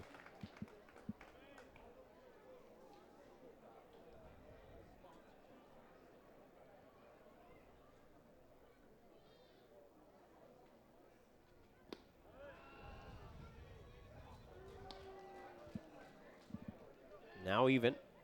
This is the point where Sylvan Lake has struggled today, is that last out, last batter. That ball fought off. Carson Burnett staying alive for now. And he's going to have to step off here. Bug went in his eye. Welcome to Alberta.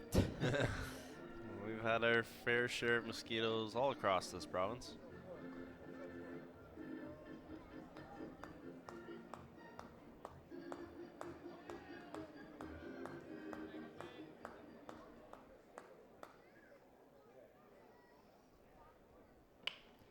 Hit on the ground to 3rd. A little bit of a drop at first, but then it misses the glove of Bryce Turner. And Flores, again, with, well, I mean, that probably could have been picked up by Turner. Just couldn't quite get his glove on. That's a couple times that one's gotten past Turner at first.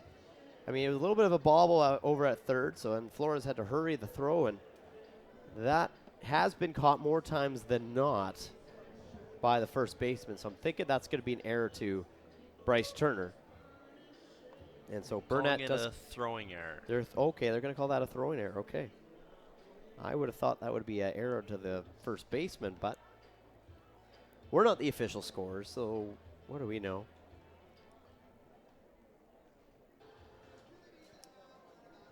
Just a tough play there for both players. And this next batter is going to be pretty crucial for the Gulls, because the errors have been how both teams have scored. Yeah. There's the one error. The second error for Sylvan Lake did go unharmed. Mm-hmm. But you don't want to play with fate. In a game like this, you can't be doing those little mistakes, it will cost you a game. Hopefully Sylvan Lake thinks, and Sylvan Lake's bench, and I'm sure everybody here in attendance are hoping that is not the case for this team. Luke Wilson, the DH, now stepping in. He's 1 for 1. He's gone on base all 3 times, whether it was a walk or a hit. Runner in scoring position for Energy City here in the top of 7th, looking to take the lead and regain the lead. They've been in the lead all afternoon.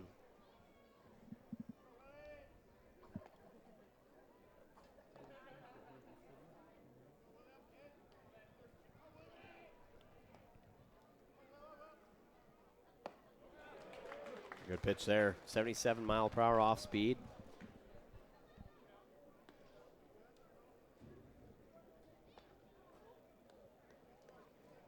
Kai Rempel is looking like he's ready to go in the bullpen should they need to call on him. I'm thinking if this game goes to extras, that's the guy who will be coming out for another inning. And they're warming up guys in also Energy City's bullpen as well. That's Mitchell Britton getting loose.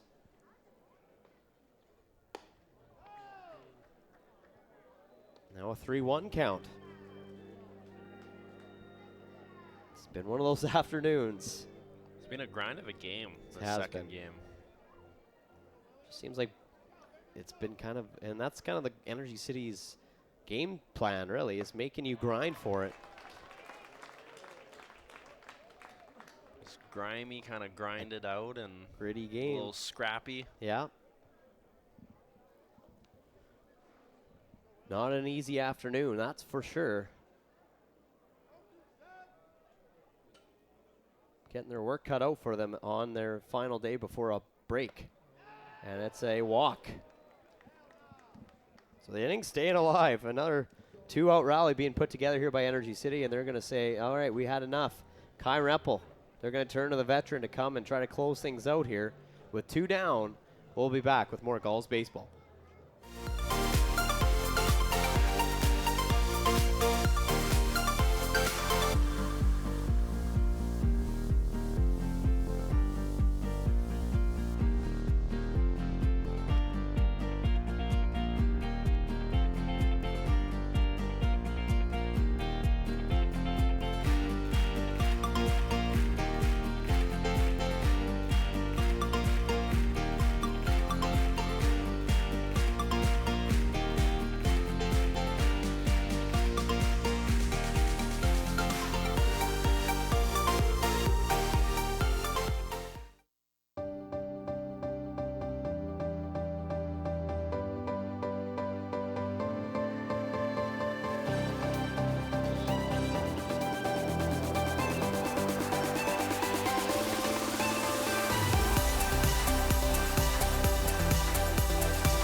Well, this kid has been here for a few years, and he is now looked at as the guy in tight situations to come in and close things out. And I'm sure he loves it too. Kai Rempel, the Calgary kid, the all-star, coming in to try to close things out and keep Energy City off the scoreboard in the 7th inning, as it is a tie 1-1 ball game. 2 down, and he's got Stephen Fermin that he's going to have to face.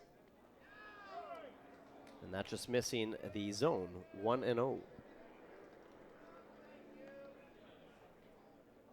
But Kai Rempel, competitive kid, loves the game, and he probably loves these moments to be looked at as the guy to come in. Lots of confidence riding in this arm right now. He's built such a resume for himself here in Sylvan Lake over the summers. And he's really come into his own as a ball player. And this ball hit in the air, foul territory. It's going all the way, and it's going to drift right into the bullpen of Energy City. And actually, somebody made a great grab there. I think that was a pitcher. That was 33, the kid that's warming up right now.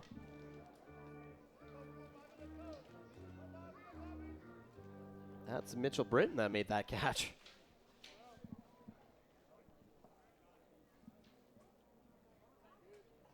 Two and one to Stephen Fermin, the center fielder. Runners at first and second, 2 down. And the bat goes flying on that swing. It's a strike, but man, that bat went for a little bit of a fly, didn't it? Yeah, it did. It sent it all the way over third base coach's head. Does he take another look at this one? Yeah, I think it's a little hot out there. Might be a little sweaty. Shouldn't have that popcorn, whatever it is. But that's don't see that very often. No, we've seen a little bit of weird things going on We have in both games. seen a little everything, haven't we? The helicopter. Yeah. 2-2. Rempel looking to get out of this inning. Ball hit hard. Right field going all the way back. It is going to land, and that is going to drive in 1 and 2 runs for the Energy City Cactus Rats. And they got the throw in time at third, though, for the final out. So the inning finally does come to an end, but Energy City did end up adding 2 runs in this inning to go to the bottom of the 7th with the lead. We'll be back.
Well, Sylvan Lake's going to throw everything and anything they have at Energy City in this last inning for their last chance of survival. Now down 3-1 after Energy City got runner in scoring position, and a big double, RBI double by Fermin that dropped in 2 runs.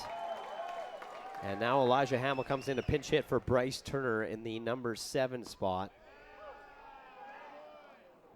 And every time Hamill sees a ball go by him, he looks like he's very unsure of the call. He doesn't trust or believe in it. 0-1 to Hamill. And he takes a swing at that. 0-2. It's been a story of errors here today for Sylvan Lake. Not their best stuff. Not at all. 3 errors going on the board, and 2 of them result in runs, either directly or indirectly. That's the difference in this game. Yep. It's the mental errors. You just can't have it and expect to win ball games. Energy City came in and they put on some good performances yet again. Play this team hard.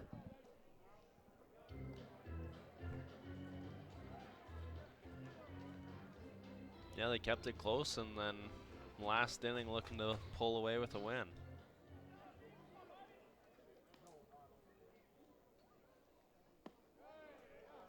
Ball down and away, even in the count, 2-2.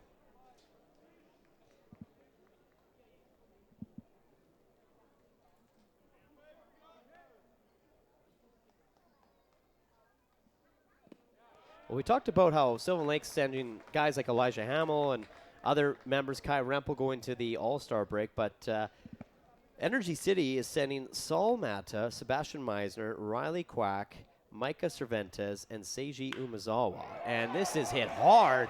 Elijah Hamill just set that over the fence, bringing themselves back to within 1. There's the home run we've been waiting for all afternoon. Elijah Hamill gets the crowd into it.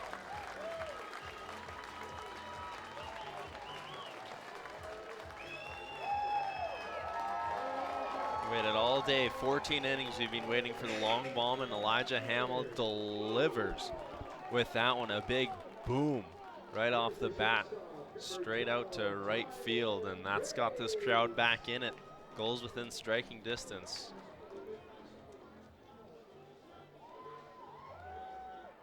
Could we be in for a finish? Yes. It's just what the doctor ordered, a pinch hit home run. That's why you bring him into the game. Yeah, absolutely. I mean, obviously you'd wish there'd be another runner or 2 on base before he does it, but Gulls will take whatever they can get. Now this is hit right on the ground to Simmons, and he'll make it out for number 1. Throw to Tyler Graves at first. Just showing that they're not going to go away quietly into the night. They're going to give it everything they got. So that'll bring up Dom Giusti 0 for 2 on the afternoon.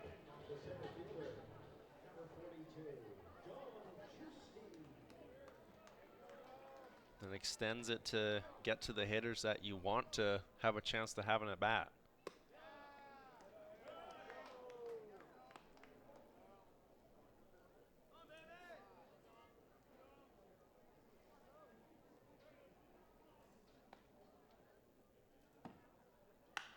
Juicy hits this hard. He's got the juice. It's a tie ball game.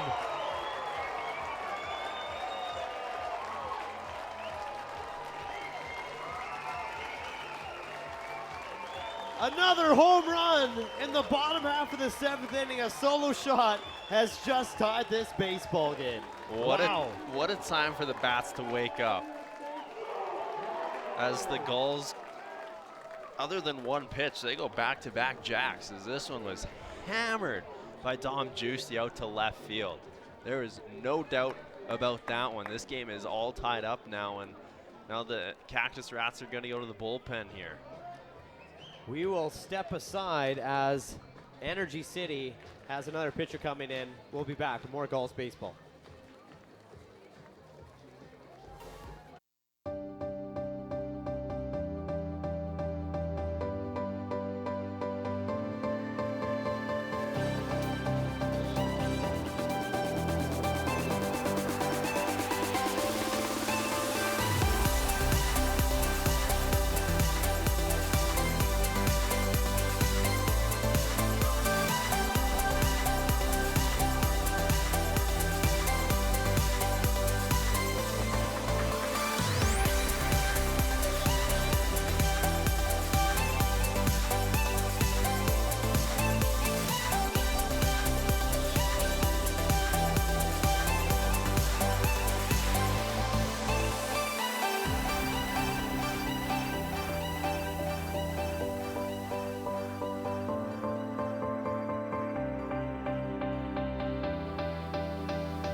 Brian Leyva now comes into this ball game for the Energy City Cactus Rats. And he's going to face Gavin Roy, who was the EG Auctions player of the game in Game 1. Had a great game earlier on, and he has had a pretty solid game here in Game 2 as well.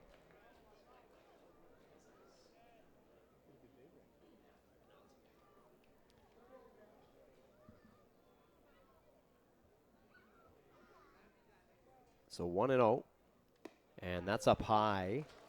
2-0 on Gavin Roy. Wow, talk about an inning. I mean, Elijah Hamill comes in as a pinch hitter, hits one over the fence. In case you're just tuning in, I'm just going to catch you up to speed here. Tyler Graves then grounds out, and then Dom Giusti hits a solo shot over the fence as well to tie the ball game. When it was an afternoon of nothing going right offensively for really either team. Even defensively. Yeah, I mean, it was just, now it's like, wow, we got both teams putting up 2 runs in the 7th inning. Gulls respond in a big way, and Gavin Roy takes a 4-pitch walk to get on base. So the winning run is at first with just 1 away. Sure makes it tough on us to pick an EG Auction player of the game when it's been one of those games, but wow. Yeah, and to think at the top half of the inning, it was an error that kind of led to the Cactus Rats chipping in 2 more runs, and now that gets wiped off with 2 home runs. That's what you needed from your bats. They weren't doing much, and then all of a sudden 2 swings and it's a tie game. Better late than never. Yes.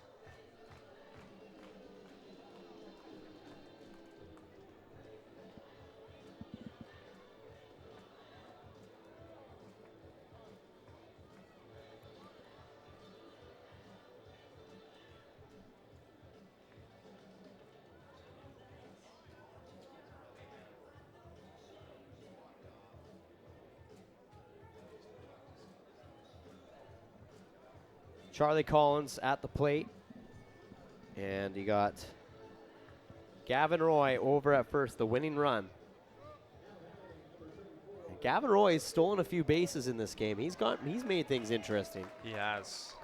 Curious to see if they're gonna get, risky with it here in the bottom of the 7th. Try to, with only 1 away, I mean, you got a little bit of room to do so. Of course, they're gonna check over there to make sure he doesn't think of anything.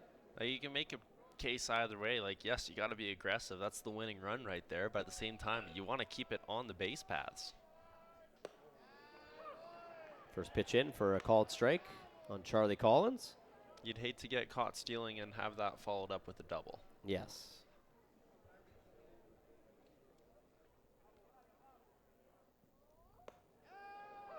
And 2 pitches in there off speed for a strike. So Brian Leyva is quickly up in the count. He's from Cuba, Havana, Cuba.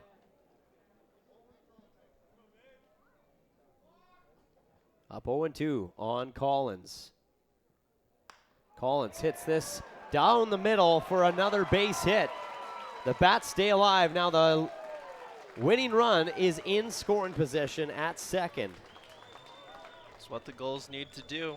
Just next man up, move him 1 base at a time as Charlie Collins sends this one into center field, finds some grass and advances.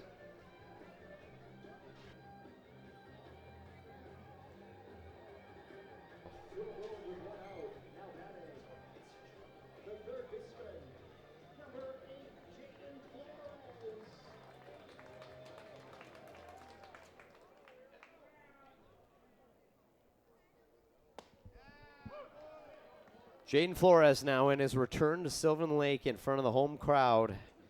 He's been a little bit quiet so far this afternoon. This is his first full game that he's gotten in front of his home crowd. He's 0 for 2 on the afternoon, but he did get a walk and he came around to score, and that just misses his coach in Wyatt McKnight as he had to dodge that one. Little matrix move there, but the opposite. Got ahead of that one, but he's around it. Just got to connect on one. 0-2. Roy at second, 1 away, and Roy's going to third. And that ball's fouled, so Roy's got to go back, but he got a great jump on that throw. Sylvan Lake, obviously taking some chances. Late stages of this ball game, tie game, bottom of the 7th. We're in the final inning, doubleheader. Sylvan Lake looking to complete the comeback. Good take there by Flores.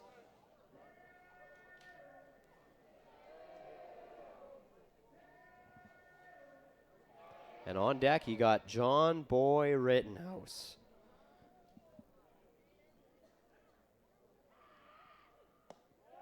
And that ball outside, evening the count 2-2.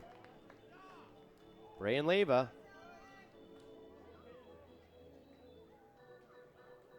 trying to get out of this inning.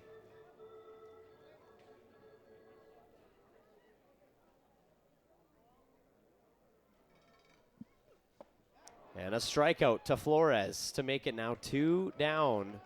Tie game. Fate rests on the bat of John Boy Rittenhouse to keep this inning alive and to potentially end this ball game. I don't think there's anyone in this lineup, maybe Hamill, that you'd want in this situation. 2 outs, a chance to walk it off. John Boy Rittenhouse, he's done it before. Looking to do it one more time for the Gulls here. He takes the first pitch in for a called strike. Not sure about it, of course, with the body language he shows.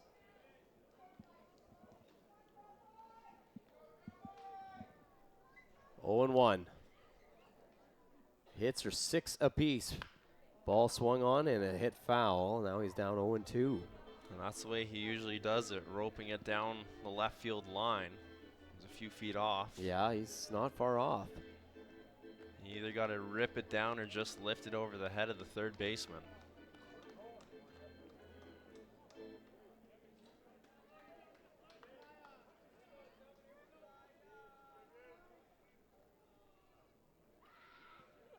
Ball swung on, hit hard right to David Simmons, where balls have gone to die all day, and it goes to die one more time.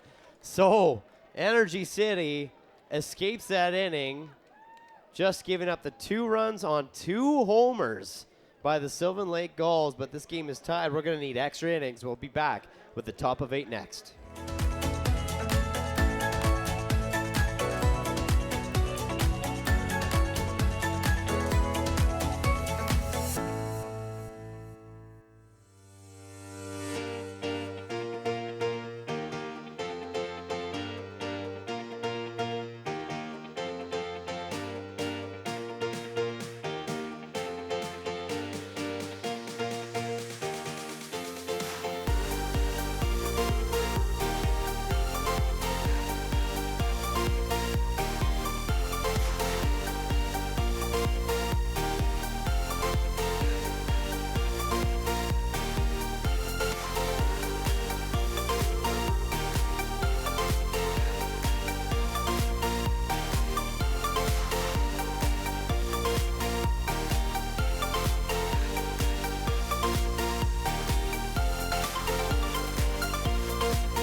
Extra innings we go. Top of 8, runner at second. That is just the rules they have now in place for extra innings here in the Western Canadian Baseball League. And Liam Kirsch will be at the plate. Kai Rempel on the mound for another inning of work, and he'll step off the mound. some defensive changes as well. Elijah Hamill into the game. He goes to left field where John Boy Rittenhouse was, and Rittenhouse is going to go over to first base now, taking the spot of Bryce Turner. Okay, interesting. I haven't seen Rittenhouse at first yet.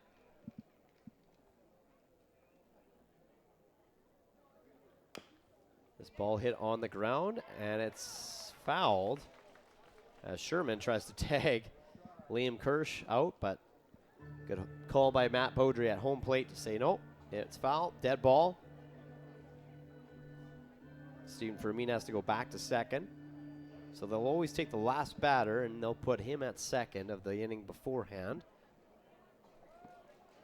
And Liam Kirsch at the plate. 0-1. A good pitch there by Rempel. He's got that off speed again working for him. A lot of movement on that ball. 0-2. That's been something that he has worked on for a while, and it is kind of his baby right now.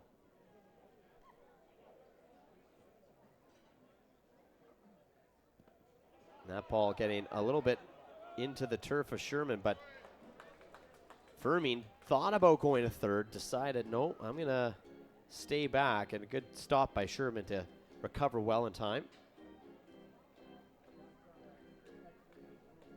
My partner's laptop looks like it overheated.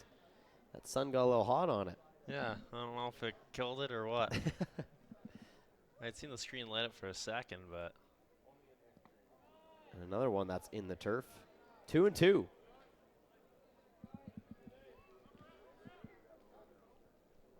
Gulls looking for a strong defensive effort here.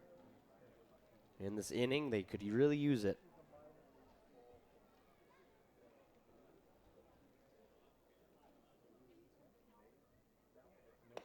Quick delivery, and it's a full count.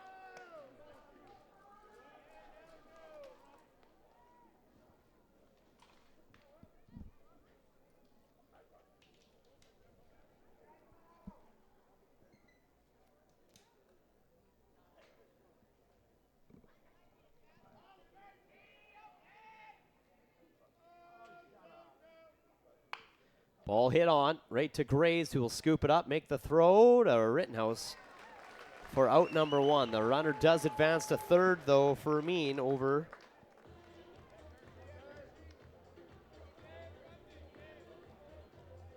Yeah, Kirsch did his job. He got the runner over to third base, get them 90 feet closer. And let's take, and there's Fermin over at third, just 90 feet away, trying to regain Energy City's lead. They have yet to be trailing in this ball game. They've been in the lead all afternoon, in fact. Good pitch there, fastball, 91 miles per hour. 0-1 on Dan Kawanishi, 0 for 2. He reached on an error.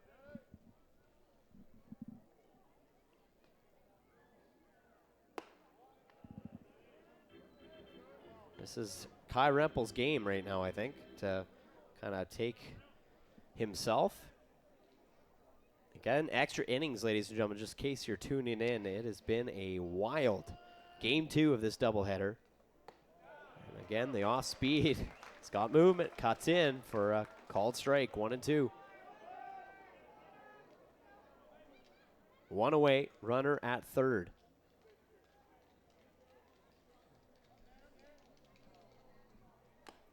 And it's a strikeout. Rempel gets him up high with the fastball. It's a big strikeout right there by the all-star Kai Rempel, up and away in the zone. Caught him, ticked it right off the bat into the glove. So good catch by Sherman as well. Well, you notice that actually Dan Kawanishi now has struck out 3 times, and I'm pretty sure at least 2 of those 3 strikeouts have been finishing with a high fastball in the zone. He has had a tough time hitting those. If you find a weakness, you got to find a way to exploit it, and it seems like the Gulls have, especially the pitching staff. So with 2 away, 1 runner at third, Hikaru Akita passes this past Tylen Graves, and an unfortunate break there for Sylvan Lake. Energy City goes up by 1. Yeah, that's not a play that happens very often, a ball getting by Tylen Graves, and that's just an unfortunate bounce. It was a hot shot ripped over to short and just gets by. And they're going to label that as an error. Yeah, the errors continue to haunt Sylvan Lake today. I don't know. It's something we have.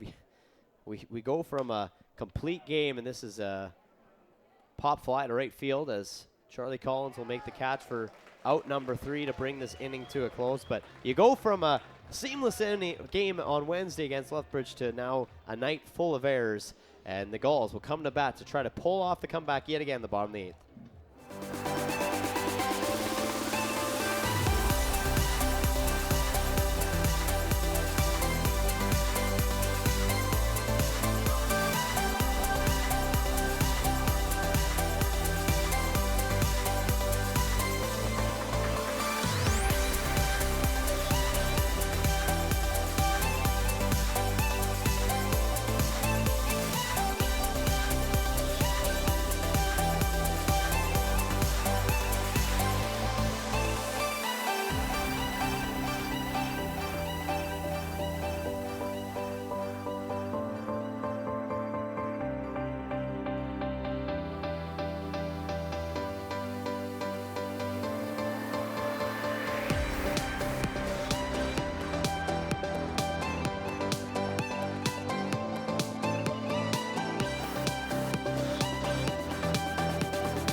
All comes down to this yet again. Bottom 8th inning, extra innings because this is a double header. The Energy City Cactus Rats added one more in the top of the 8th to go up again in the lead, 4-3. Sylvan Lake has been a team this afternoon that's just been chasing all day long, and Michael Quick will try to rally the Gulls back yet again. Tying run at second. It's John Boy Rittenhouse. Quick facing Brian Leva. He checks this one foul. But you got the meat of the order. You got Michael Quick, Sherman, and then Elijah Hamill rounding out the order. So there's hope in the foreseeable future right now from the Sylvan Lake Gulls. But you need some good bats here to come alive yet again for Sylvan Lake. 0-1 to Quick. Quick squares for the bunt, and he bunts it down the first base line. And he's going to beat the throw. Perfect small ball by Michael Quick. Not only advances the runner, but eliminates any outs. He could not have placed that any more perfectly. Just right to the first baseman. He has to come in. It's far enough from the baseline that he's not going to cut you off and take you out. And he gets on board, moves the runner to third, and now we're going to have a pinch hitter and Joey Marino coming to the dish. Okay, so we got a guy that has walked it off back on Wednesday night, Joey Marino. And the winning run at first, tying run at third. A little bit of dramatic coming your way here, ladies and gentlemen. Drama is piling up here at Gulls Field. It's been a dramatic day, a dramatic night. Joey Marino squares down a bunt again, and this game is tied. Great bunt by Marino. Keeps this game going for now. Job well done. Sacrifice bunt, RBI for Marino. Executed again perfectly. Throws it down the first baseline, didn't have a throw to home, and just gets it over to the second baseman covering first in time to get the run. But now winning runs at second base with that move as well. Elijah Hamill at the dish. He's the guy who sparked this offense last inning. He's the guy that got things going with a solo homer, and now he's a switch hitter with a left-handed pitcher. He's going to bat right. He hit the homer as a lefty. Now he's got to bat as a righty. Could you imagine? Yeah. The Swiss Army knife. He watches that go by. 1-1. Not happy with the call, of course. Steps away. Winning run at second. That's Michael Quick. Tylen Graves is on deck. And Hamill fouls that off. Haven't had to see him hit righty here at Gulls Field, I don't think yet this summer. He's been hitting left all summer so far. He's faced a lot of right-handed batters. Brian Leyva being a lefty, he's hitting right. And he hits this into left field, and it's going to be caught by Haruto Endo for out number 2. He gave it a charge on that Did. one. Had a good swing on it, good contact. Tried to line one into the field, but it's pretty close to the left fielder. Didn't have to do much. But here's a chance for a redemption story. And speak of redemption, Tylen Graves with that ball getting past him at shortstop. I'm not sure if that's what you're meaning by redemption. That's exactly it. And yes, that is exactly an opportunity here for the kid to, you know, answer back in his own way. He hasn't had great luck, though, so far today. He's 0 for 2. He got on base with a walk back in the third.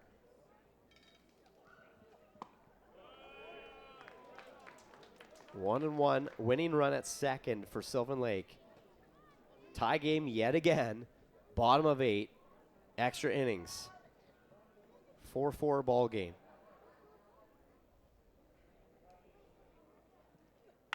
Graves hits this hard. High fly ball. Left field. It's out of here. Graves redeems himself. The Gulls come back, and they defeat Energy City with a walk-off homer.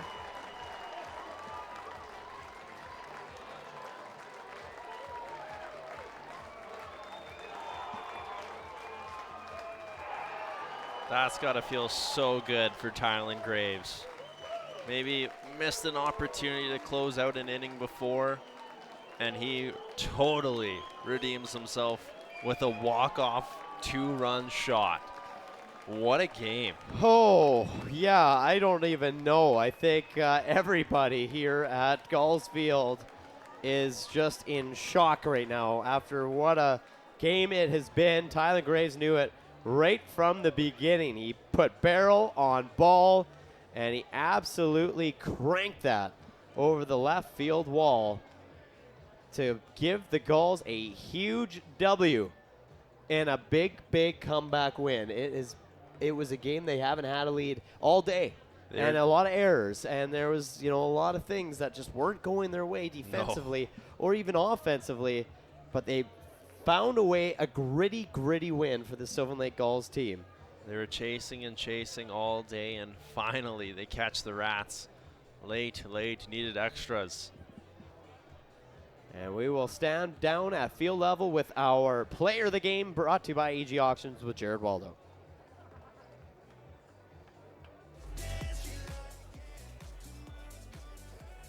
Ladies and gentlemen, here's our player of the game presentation behind home plate with Jared Waldo. Thank you very much, Joe. Your EG Auctions player of the game, Elijah Hamill. Well, a little flair for the dramatic in this one comes down to extra innings. Take us through it. I mean, just right swing, right time from a bunch of the guys. I mean, guys waited for their pitch, got it off, and I mean, just a great way to end it. You know what, and we've been seeing it, I'm sure to a man, maybe not the way you drew it up in the first or even the second game, but like you said, when it comes down to the bottom of the seventh there, and then just in the extras here, you guys just stepped up when it mattered. I mean, yeah, exactly. It doesn't matter how ugly it is, however it works, just get the win, get it done, and that's all what we did. When you see that reaction, to kind of tie this game up initially, but then to get to win with 3 home runs. Tylen Graves knocks it off here, walks it off. Just talk about the resiliency of this club. I mean, we're in it till the end. Very last pitch, we battle to the very end. And I mean, Ty coming up big like that. I mean, just love the guy. Ready, happy for him. So. Well, we're happy that we're all going home happy this afternoon. Thanks for a great couple of games, and good luck on the road. Thank you. Thank you. Your EG Auctions player of the game, Elijah Hamill. Well, I think Elijah said it best when he said ugly. And that was probably the best way to explain this game for the Sylvan Lake Gulls. Probably one of their ugliest wins they have had all season. But they do get the job done. And Elijah Hamill is the guy that comes in. Why he's our player of the game? Well, because when things weren't really going their way, they're down 3-1. He comes in as a pinch hitter, and he gets a solo shot to just spark that life in that dugout. And it did. And then next thing you know, the Juice Man sends one over the fence himself, and then it's a tie game, and then it's just chaos from there on out until the bitter end. Yeah, you come into the game, it's the 7th inning, it's your last chance. You're a pinch hitter to lead off the inning. You send it yard, you're back within 1, and then all of a sudden it's tied up, and then you go one more. Let's go extra innings. And then the Cactus Rats respond. They get a run on the board, and then it's your turn to bat. You get that tying run in, and you have runners on the bases. And Tylen Graves, what a story for him tonight, as he maybe let one go by and that kind of scores the run, but totally redeems himself with that home run and walk it off. It was a night of redemption because he redeems himself, but not only him, the Gulls redeem themselves. You know, after giving up 4 errors in this ball game, and they still managed to find a way to come away with a win. Haven't had a lead at all during the whole day. They redeemed themselves from the earlier game. They redeemed themselves from even a week ago when they were up in that series, in that doubleheader, and they went into game 2, and then they dropped that second game to Energy City. So they found a way yet again to split this series, and now much needed days off, I think, for them to get ready for a strong Okotoks Dogs team. Yeah, it's not very often that you win a game where the errors are 4-1 against you, and like you said, well-earned time off to get a few days, and then it's Okotoks, and then it's the All-Star weekend, and then their Birdie Bash. So it's kind of, for some guys, 3 more days after those 2 games, and then it's grinded out to playoffs. The Gulls and their fans can now at least rest easy after this doubleheader was a little bit of a wild one, but it goes in favor of the home team in game 2. I mean, George Hobbins, I got to give him a little bit of a shout out. He was definitely an honorable mention for our EG Auctions player of the game. For the most part, he was in our books for the player of the game all the way up until the very bitter end. But yeah, it was a little bit of everything in this afternoon's doubleheader. Bryce Turner with a beautiful throw down to home. We got some demonstrations on what's to come here at Gulls Field. Of course, some good throws at the plate. And then Gavin Roy doing what Gavin Roy does best, getting on base, getting a double. Fans were enjoying the weather. Elijah Hamill comes in and says, I'll be part of this ball game. Dom Juicy says, I got a little juice in me. How about I send one over the fence, making it an interesting finish for the Sylvan Lake Gulls before Tylen Graves with a 2-run homer to walk it off. The Gulls defeat the Energy City Cactus Rats 6-4. For Scott Stimpson, Calvin Bellows, I'm Cale Clark with another Bird's Eye View. Good night.